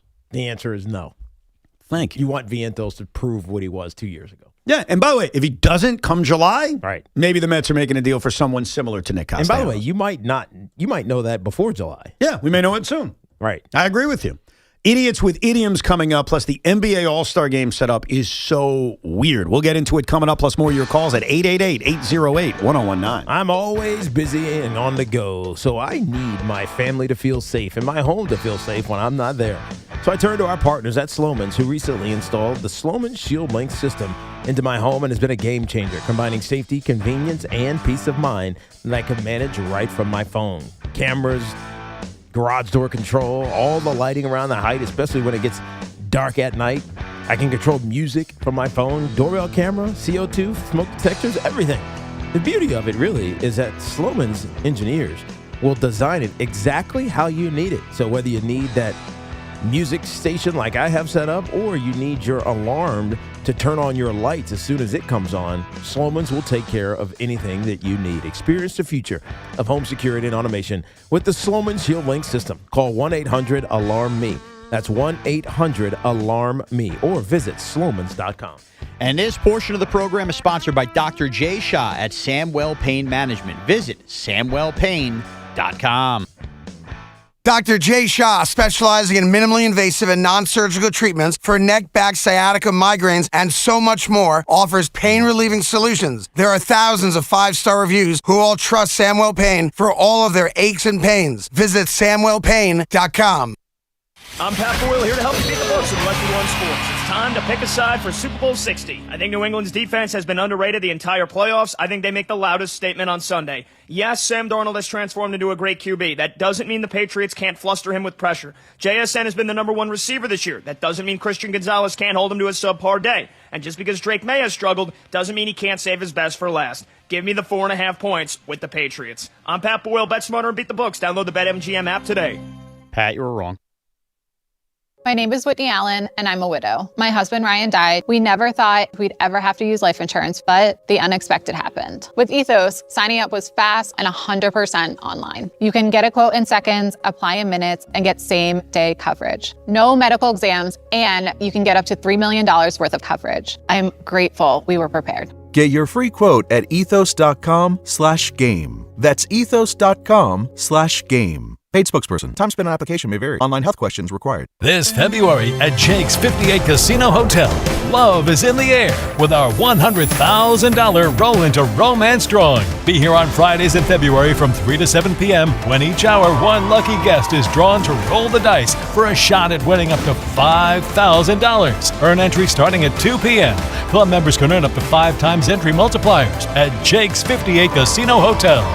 If gambling is a problem for you or someone you care about, please call the 24-hour toll-free helpline at 1-877-8-HOPE-NY or text HOPE-NY. I'm Tyler Kolek, and I got my Lincoln right here at Lincoln of Queens. Smooth ride, no hassle. They even delivered it right to my door. When it's time to save, it's time to go to Lincoln of Queens. During our month-long President's Day sale, you can save up to $8,000 off MSRP on all remaining 2025 Lincoln Navigators. Over 20 to choose. On select models. Excludes tax, title, and MV fees. See dealer for details. Expires March 3rd. Lincoln of Queens, where Queens goes.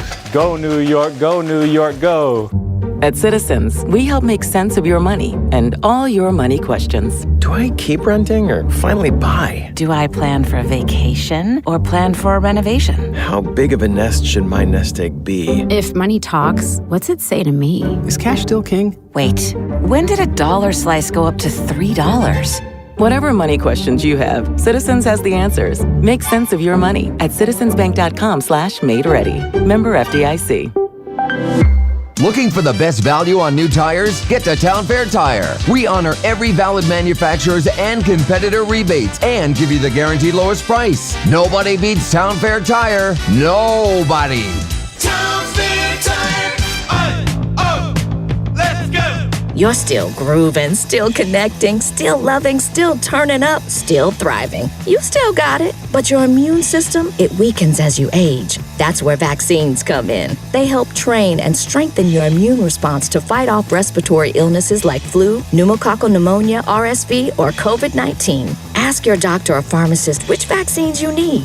Book in minutes at vaxassist.com. Sponsored by Pfizer. Hi, it's Sal Licata here for CertaPro Painters. You know, my home is a very happy place, especially when my wife is satisfied. And while that's not an easy thing for me to achieve, my friends at CertaPro Painters had no such problems. Big jobs, small jobs, the good folks at CertaPro Painters are at your service. If you've been putting off a painting project, give them a call at 1-800-GO-CERTA. That's CERTA with a C, and you'll see exactly what I mean. When choosing a painting professional, the choice is simple. Choose happy. Choose CertaPro Painters. Each CertaPro Painters business is independently owned and operated right here in our community. Schedule your free estimate online at CertaPro.com. This is the story of the one. As an HVAC technician, he and his digital multimeter are in high demand. So when a noisy office HVAC turns out to be a failing blower motor, he doesn't break a sweat. With Grainger's easy-to-use website and product information, he selects the product he needs to keep everything humming right along. Call 1-800-GRAINGER, click Grainger.com, or just stop by. Grainger, for the ones who get it done. It's your captain speaking. To the passenger with the Mirror Fast soft shoes, smart move. No way am I letting travel constipation ruin this trip. Can't blame you. Mirror Fast works fast, but without the harsh side effects. Since I'm such a smart traveler, can I move to first class? No. Close the curtain, Carol. From the makers of Miralax, new Mirafast soft chews work naturally with your body in as little as 30 minutes to give you a comfortable go on the go. Find Mirafast today at your local retailer. Use as directed for occasional constipation. Contains magnesium hydroxide. Come visit the engagement experts at London Jewelers at any one of their 6 locations. Hey, did you know Verizon Home Internet covers more homes with faster speeds across the country than any other provider? Now you can get award-winning Fios Internet for just $20 a month for 3 years. Switch today and enjoy savings you can count on. Verizon Home Internet consists of Fios and 5G Home. Availability varies. Comparison based on FCC BDS data of home internet providers with download speeds over 50 megabytes per second, June 2025. Limited time offer for eligible new customers. Fios $20 per month plan with auto pay, mobile phone plan, mobile plus home, and bonus discount. Enrollment required. 3-year price guarantee applies only to the then current base monthly rate for Fios. Additional terms may apply. Why does it matter to members that Aetna was named a Best Medicare Advantage company by U.S. News & World Report? Because they chose a plan that gives them real support, real people, and real care. We show up with care management that ensures doctors work together on complicated conditions. We show up with the latest in online tools to make healthcare easier to use anytime. We don't show up for awards. We show up for you. And showing up for you is how healthier happens together. This President's Month at Nielsen Dodge, fun is in the driver's seat. We're celebrating all month with special presidential savings, plus 0 down payment. We have your new Jeep, Chrysler, Dodge, or Ram at extra special fun is in the driver's seat savings. Lease a new 2026 Jeep Compass Limited 4x4, just $187 a month. Or lease a new 2025 Jeep Grand Cherokee L Laredo X 4x4, just $295 a month. Plus, choose from a wide selection of certified pre-owned vehicles. And if you need credit help, we're here to make it fast and easy on Route 10 in East Hanover, or shop online at nielsendodge.com. Proud member of the Nielsen Auto Group. At Nielsen, fun is in the driver's seat. President's Day Sales Event. Term 27 months to assigned Compass 5782, Cherokee 5890 at tax tag 489 dock and DMV fees.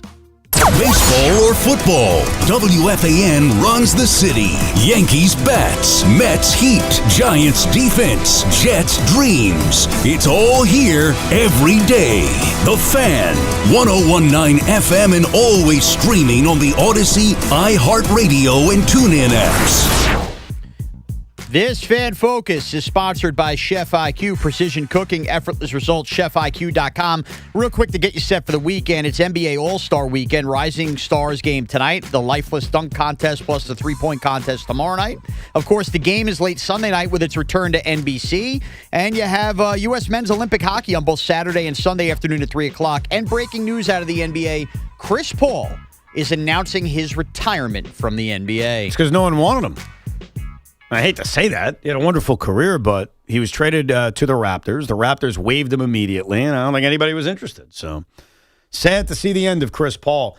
The NBA All-Star Game is Sunday. You heard Sean say it. Are you guys aware at all of what the game actually is? Yeah. I think it's actually pretty cool. You know the concept? Yeah, Stars and Stripes versus the world. No, you're close. There are two different United States teams. Stars. Oh, I'm sorry. Team. You're right. I didn't know. Stripes. Right. Which is the older team. Yes. Versus the world. Yes. The way you said Stars and Stripes, I was confused. You were right. There are three different teams. Yeah. There's the world team you mentioned, and then they split up the U.S. based on age. Right. And I was looking at the rosters just to see how it looks. So, like, the youngin team, like the young guys. Which is the Stars, I think. That's, yes, USA Stars is Scotty Barnes, Devin Booker, Cade Cunningham, Jalen Duren, Anthony Edwards, Chet Holmgren, Jalen Johnson, Tyrese Maxey. The USA's older guys Stripes. Jaylen Brown, Jalen Brunson, Steph Curry, Kevin Durant, De'Aaron Fox, Brandon Ingram, LeBron James, Kawhi Leonard, and Donovan Mitchell. Yes. It's just weird. Yeah, it is. And then they are playing the round robin. For 3 quarters. No, it's just it's 12-minute games. Oh, so okay. yeah, so the the game first is 12 minutes. The first game is going to be the world versus the Stars. Again, who are the Stars again? They're the young guys. The Stars are the young guys. The Cade Cunningham team. Right. Then the winning team will face the USA Stripes team, and then the losing team from game 1 will face the Stripes team, and then the two, I guess, winners of the round robin from the first 3 games will play the fourth game. Each game is a 12-minute quarter. So it turns out to be like a regulation basketball game based on 12-minute quarters, but it's actually 4 different games. Yes. It's just too confusing. It's very confusing, but I think it'll make sense and it could be interesting. It's just odd to me that you're splitting the U.S. up into two. What? What's it old? It's the old head versus the young guy. Does Jalen Brunson feel old to you? No. Does Jaylen Brown feel old to you? Yeah. Do they? Because they've been. I feel like Jaylen Brown, even though he's young, has been around forever. Yeah, but if you're in your 20s, it's tough to like LeBron, Kawhi, Steph Curry. I'm totally with you. Durant, those guys are old. Yeah. But like Jalen Brunson and Jaylen Brown, they don't really. I'm feel that actually way. somewhat interested in this. Okay. Just because it's fake allegiances to whatever, but because it's a quick game, it's going to mean something. That is it's true. not like 4 quarters of just chucking the ball up from half court. And the other thing that's I think going to make it appealing is Kevin Durant made it appealing because Kevin Durant the other day was asked about like, hey, you guys going to try? And KD said, why don't you ask that about Nikola Jokic? Why don't you ask that about Luka? He's like, I can read between the lines, but the international players don't give a crap. Look at their all-star performances. And I think what that did is it called out the world and said, boy, we better try. And I think KD, in a way, called out himself and said, well, we're clearly going to try too. Right. And if so I have anything to do with it, I think there's going to be effort in this game. Even if the world isn't playing for a country, they're playing just generically for the world, which is different than a team putting the DR on their jersey or Puerto Rico on their jersey or Canada on their jersey. I do think Durant making those comments is going to make these guys try, and you're probably right. It'll probably be entertaining. I'll be more interested in that than I will be in the slam dunk or the three-point contest, even though Chris Paul is in the three-point contest. Is he? Isn't he? Isn't he? I didn't know that. Or no. Damian Lillard Dame is. Lillard is in the which is three-point. odd. Dame is recovering from a major injury, but I guess he's healthy enough to shoot. Yes. So he'll be in the three-point Dame contest. is in the three-point contest. I don't care about the dunk contest, and now I do actually care about the Stars and Stripes first. Interesting. I care because it's on NBC. What? Yeah, well, I mean, we'll see what they do. I've been big on the NBA's return to NBC. I just think the broadcast is good, and it'll draw me in. I think the TNT production got boring. The music, that's what really excites I guess so. I guess so. Peacock. Peacock. No, I get you. You can find it there. I think I'm a TBD on this whole thing. Like, let me see how I'm feeling Saturday night. Will I put it on? Maybe. Right. Same thing Sunday night. Like, Saturday night I'm out. Sunday night I'm talking about. Oh, okay. Saturday I'm definitely out too. Well, but Sunday I will. The only reason I'm still in is I always DVR like basketball is automatically DVR'd on my DirecTV stream. Yeah. So even if it's midnight, I always have that option of let me see what this was. Right. You know what? You're right. Maybe I DVR it and it's like a Sunday morning with my feet up. Right. There you go. By the way, we have an answer. The president who has the oldest president, the farthest back president who still has a living grandchild. And I asked that because we were informed that John Tyler's grandson finally died. So I gave Sean the research project, which he whined about. Meanwhile, it took 15 minutes, and Tiki Barber has the answer. Yes, but we also got a ton of Twitter mentions, so thanks Sean's Twitter handle for also throwing in the answer. The answer is Grover Cleveland, who has a grandson who is 74 or so years old. On Sesame Street. His name is George Cleveland, and he is a member of the Society of Presidential Descendants. And he even has the last name. Yeah. How great is that? So it isn't even like it's George Johnson, who happens to be related to Grover Cleveland. Like, he's got the whole Cleveland name. Very, very cool. Yes. Thank you, social media, for helping out Sean, who did none of the research. I did it quickly in about 4 minutes. Good job. Well, Sean did do something that required effort. It is a tradition around here on WFAN on Fridays at about 1:35. A collection of all the mistaken idioms that were made. Now, this is a segment that started as just calling out me and Tiki and Sean, but it has expanded. In the last edition, I heard Boomer, I heard Craig, I heard Tommy Lugauer. I've been informed that not only will this include many WFAN staffers, but today's Idiots with Idioms refers and has past WFAN staffers. Oh, wow. So, ladies and gentlemen, it is another edition of Idiots with Idioms. Hey, you know what time it is? It's Idiots with Idioms. Idiots with Idioms. Idiots with Idioms. Idiots with Idioms. Laugh till you split your sides. Idiots with Idioms. We talked about it. Breeze, Larry Fitzpatrick. Fitzgerald. It's Idiots with Idioms. They yank it out. He even gave us a little double entendre. What? And I kept it in the holder until I felt the right time. It's Idiots with Idioms. Usually you need to kind of crawl before you run. What? We'll see if you get to 4. What a screw job. Yeah. Lay me off or lay off me. Whatever it is. It's Idiots with Idioms. I enjoy that. Mm-hmm. I like that. Yeah. I think it's called, what's that called again? Freudianism or Freudenshot. something. Freud and who? Freudenshot? Freudenshot? Schadenfreude. Now you're confusing me. What? You are super horny. Woo! Mammy. I don't think it's mammy. I think it's a mommy. Or mommy, mammy. I don't know. It's idiots with idioms. When I'm watching the Olympics, I do think, especially with the thing where you push the tiles or whatever it's called. What? The curling? Curling. The tiles. What? I don't see why they would move them to left just unilaterally. Yeah. It's idiots with idioms. And surely but shortly, those talks seem to have faded. What? The best cream always rises to the crop in the NBA. It's idiots with idioms. The biggest one being with Carl Anthony Towns and Harry Potter, and they never got him the ball. Micah Potter. Sorry. What? But I think that because we're talking about an injury that can somehow seep your power, It's idiots with idioms. including how now the broadcast team takes turns just slamming, dunking all over Carl Anthony Towns. What? Well, maybe we would be more harmonistic if we had days off like that. It's idiots with idioms. Yeah, so when you have thoracic outlet syndrome, which I guess Matt Harvey had too. Is it thoracic? I don't know. Thoracic. Whatever. What? I don't know how you stuck with it. And I am not talking about Bugs Bunny at the half either. Laugh till you split your sides. Idiots with idioms. All right, there you go. My favorite was Schadenfreude. Yeah, that was good. My favorite is I cannot get over the sound McMonagle made. Yeah. That was cool. Well done. So tune in next week for another edition of Idiots with Idioms. Scott's in Westchester. What's up, Scott? Hey, guys. Thank you for taking my call, as always. What's up, man? What's up? If you remember last week, I called and I asked you guys about like a fun question that I came up for you guys, if you remember. Yep. So I got another one for you, if you guys are down for it. Go ahead.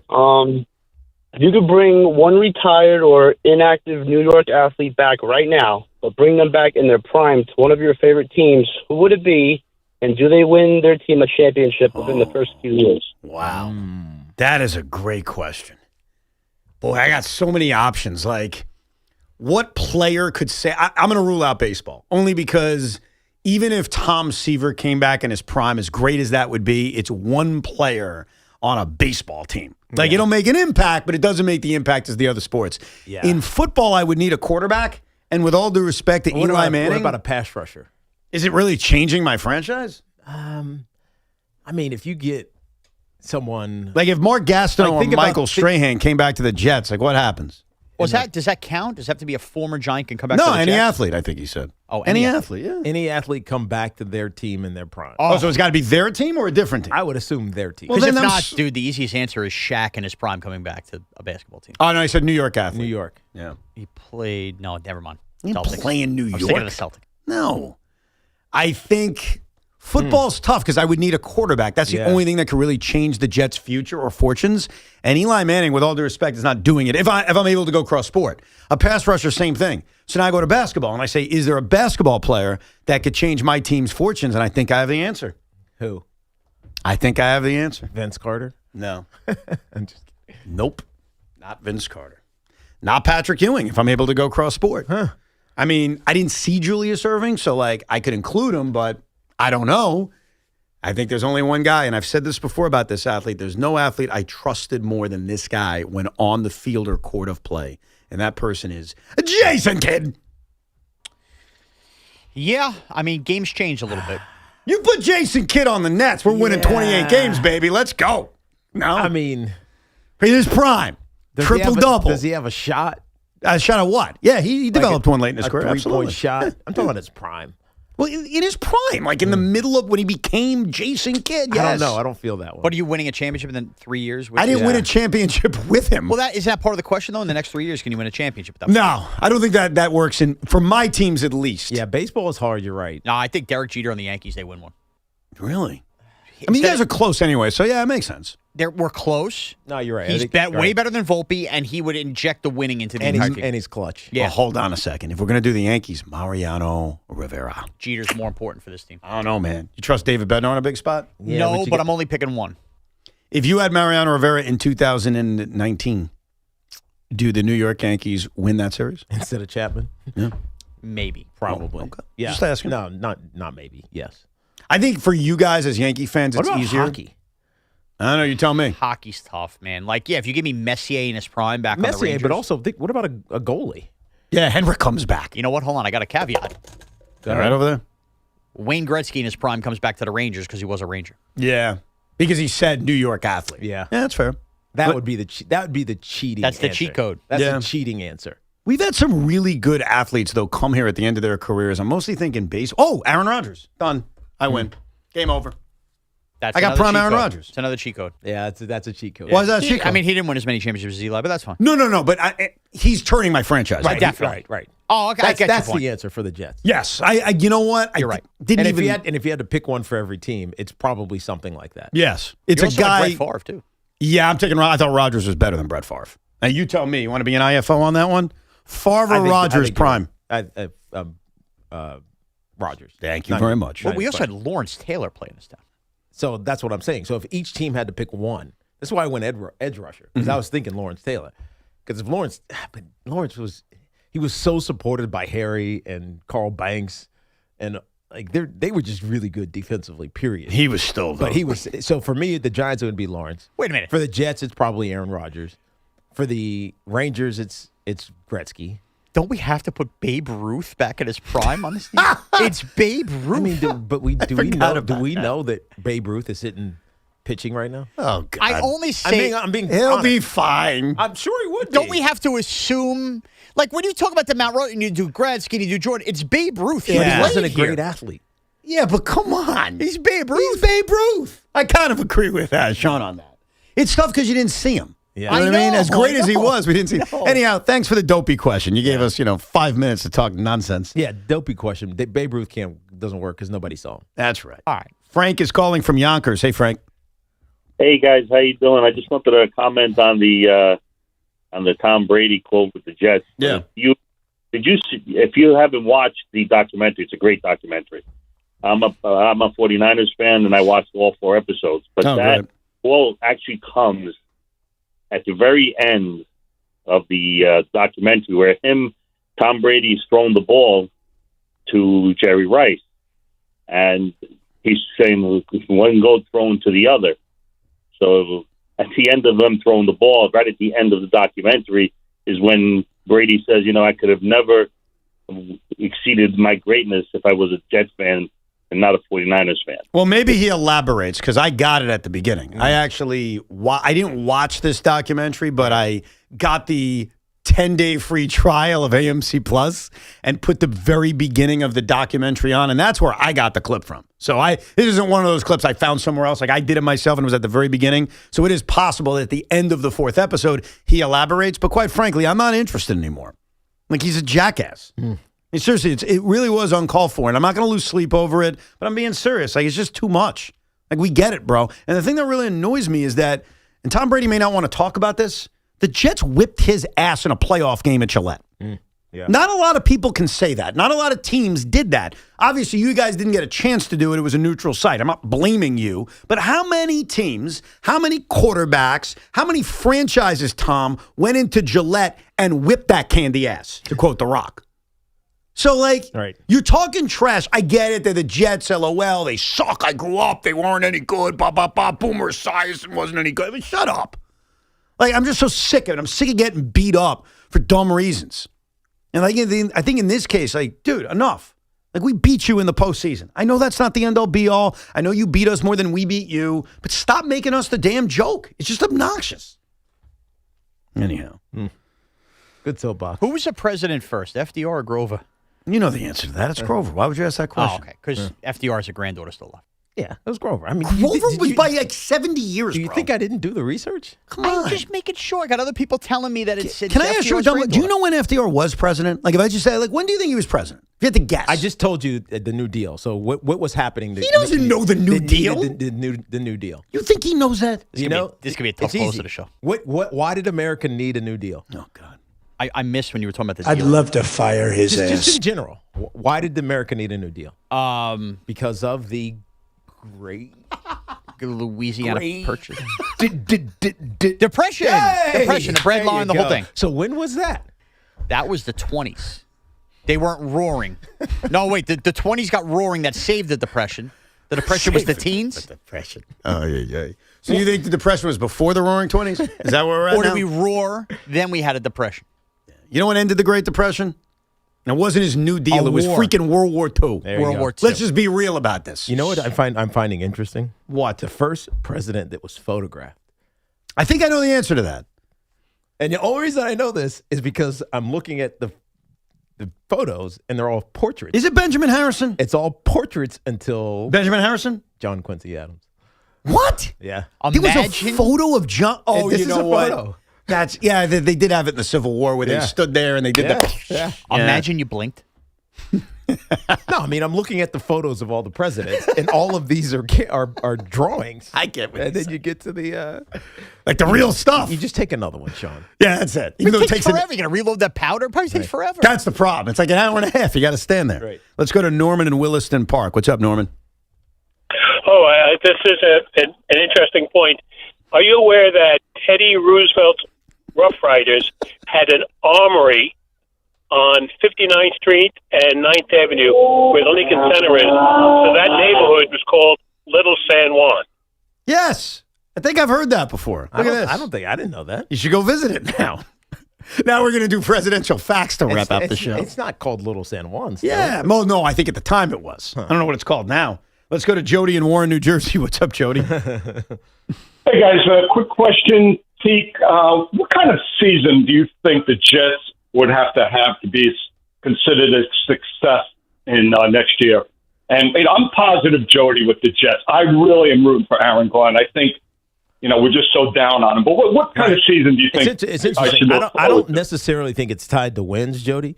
I think it's more a direction and a plan. Like you look at the Giants, and obviously the coaching change helps it a little bit. But you look at the Giants, it doesn't feel like, they're directionless. They have a new coach, but the way that some of the pieces are sitting together, it feels like there's a plan. So for me, it's not about wins per se. It's just, do you look competent? Yeah, the Jets have a very, very low bar when it comes to this. It's a very interesting question Jody asks, and I had this written down as something we may have gotten to today. We did not, and it's certainly something we have a lot of time to talk about, which is what makes a successful season. So, like, for the Yankees, Tiki Barber, if they lose in the ALCS, was the season a failure? No. Wow. So you got a lower bar. They just got to get to the playoffs and win a round? Is that where you're at? No. They got to do better than they did a year ago. So because it's the ALCS, it's a year further. Yeah. Okay, or a round further. A step further. Sean, what's a successful season for the New York Yankees? I think they at least making the World Series again. So they can lose They're the World 2 years Series. removed. They got to get back there. All right, you want to hear from Max Fried? Max Fried spoke to the media yesterday. I pulled this because it jumped out at me. Here's Max Fried talking about what a successful season is. The end goal is to win a World Series, and if you don't do that, it's it's not a good year. How about that? You want to hear bluntness? It is not a good year if we don't win the World Series. Wow, tell Giannis that. What was that? Tell Giannis that. Well, forget Giannis. Yeah, I got you. How about you? There is no failure. Well, you're the one as a Yankee fan who just said, if we get to the World Series. Max Fried, and I respect this, just came out. Okay, so he's talking from a player standpoint, and he's right. The question is, what will the Yankee fan... It's because it's two different questions. There's no failure in sports. The Yankee fan looks at it differently than the Yankee player. I think the Yankee fan outside of Sean actually agrees with Max Fried. The Yankee player... Championship or bust. It's every year. Derek Jeter said this in the CC's Hall of Fame thing. You come to the Yankees as a player, you're expected to be competing for a World Series. He should believe that, and I want to alter my answer. It's a successful season if you make it to the World Series and lose to the Dodgers. If the Dodgers get picked off and you're there, you better win that World Series. You said, to your credit, the exact same thing before 2024. I'll never forget it. Yes, and I have the audio of it, not with me right now, but you said it because I was doing the same thing. It's always an interesting question. I was bringing it up earlier this week about St. John's. Like, okay, you got this loaded team. You beat UConn on a Friday night. We're all pumped up. We're a top team. What's a successful season? Is it a Final Four? Is it a championship? Is it Elite Eight? More on that next week. With the Yankees, I always ask the question, and 2 years ago, you said it's win a championship unless it's to the Dodgers in the World Series, and then I'll say, all right, we lost to a better team. So you are living by that same mantra that you ended up living through. And my point would be, if the Dodgers get picked off and everybody just knows they're like this boogeyman, right? Like, you can't have the Phillies get there, no disrespect the Mets or the Padres, and you're the Yankees and go, this is our chance, right? And we don't win. Like, that does become a massive disappointment. Fair enough. For me with the Mets, I got levels. They have to make the playoffs. Like, last season was such a disaster because they didn't make the playoffs. Like, spit it up. So at the I like that one. At the bare minimum, have to be the playoffs. If you don't make it, utter failure, disaster, whatever term you want to use. Once in the playoffs, my attitude is, all right, at some level of success. Right. I'm at the point where got to win the World Series. Do you think it? Anything short of the World Series, and I will walk away like I did in 24 and say, yeah, it was fun, I had a great time. I will be disappointed if there isn't a championship because I've seen it. I've seen the World Series. Right. I've seen losing in the LCS. We saw it 2 years ago. Of the Mets, Peralta. Yeah. You mean the ace? Yeah. Who's been around? Freddie Peralta. So you think Peralta is saying about the Mets season? What's success? Yeah. We got to win a World Series. I think, no, I don't. I think there's two differences. Number one, the Mets aren't the Yankees. As much as we want to be the Yankees, and someday maybe we will be the Yankees, I don't think that there's this mantra among fans yet, and even the organization of World Series or bust. Right. He also is not there long term. But here's the other part about Freddie. He hasn't won a World Series. Max Fried has. Right. Max Fried tasted the sweet nectar of a championship. He didn't do it here, but he's done it. The closest Freddie Peralta got was getting annihilated in the NLCS last year by the Los Angeles Dodgers. So I think it's just they're also different people. Yeah, different perspective. But I like that answer by Max Fried. I do too. You Yankee fan, that should fire you up. And I already love Max Fried because he already said no to the World Baseball Classic, said my business is here with the Yankees. That got lost in the shuffle this offseason. So you're saying that... Was he asked to be in it? I don't know. Yes, he was. Yeah. So you're saying Aaron Judge isn't taking the Yankees seriously then? That's not what I said. Well, everybody has to make their own decision. So Aaron Judge cares more about Team USA and the WBC than the Yankees. That's what you just said. I never said that. That's what you just said. It's different for a pitcher than it is from a position player. Tiki, thanks for saying. You're very welcome. Tiki, so then Tiki, send me a nude later. Yeah, if you missed that happened earlier in the show. Tiki revealing he sends nudes to his wife, and she sends nudes back. It's a great... Honestly, God bless you. I heard Tiki does it in the Heisman poster. It's better than sending poems back and forth. Hey, what's wrong with that? If you missed any of the show, rewind it on the Odyssey app. Download the Evan and Tiki podcast. We're back Monday at 10 a.m. Carton Show with Craig Carton and Big Mac. Next. This is an Odyssey Sports Minute. Raiders defensive lineman Max Crosby and the Raiders have been one of the biggest stories here in the NFL offseason.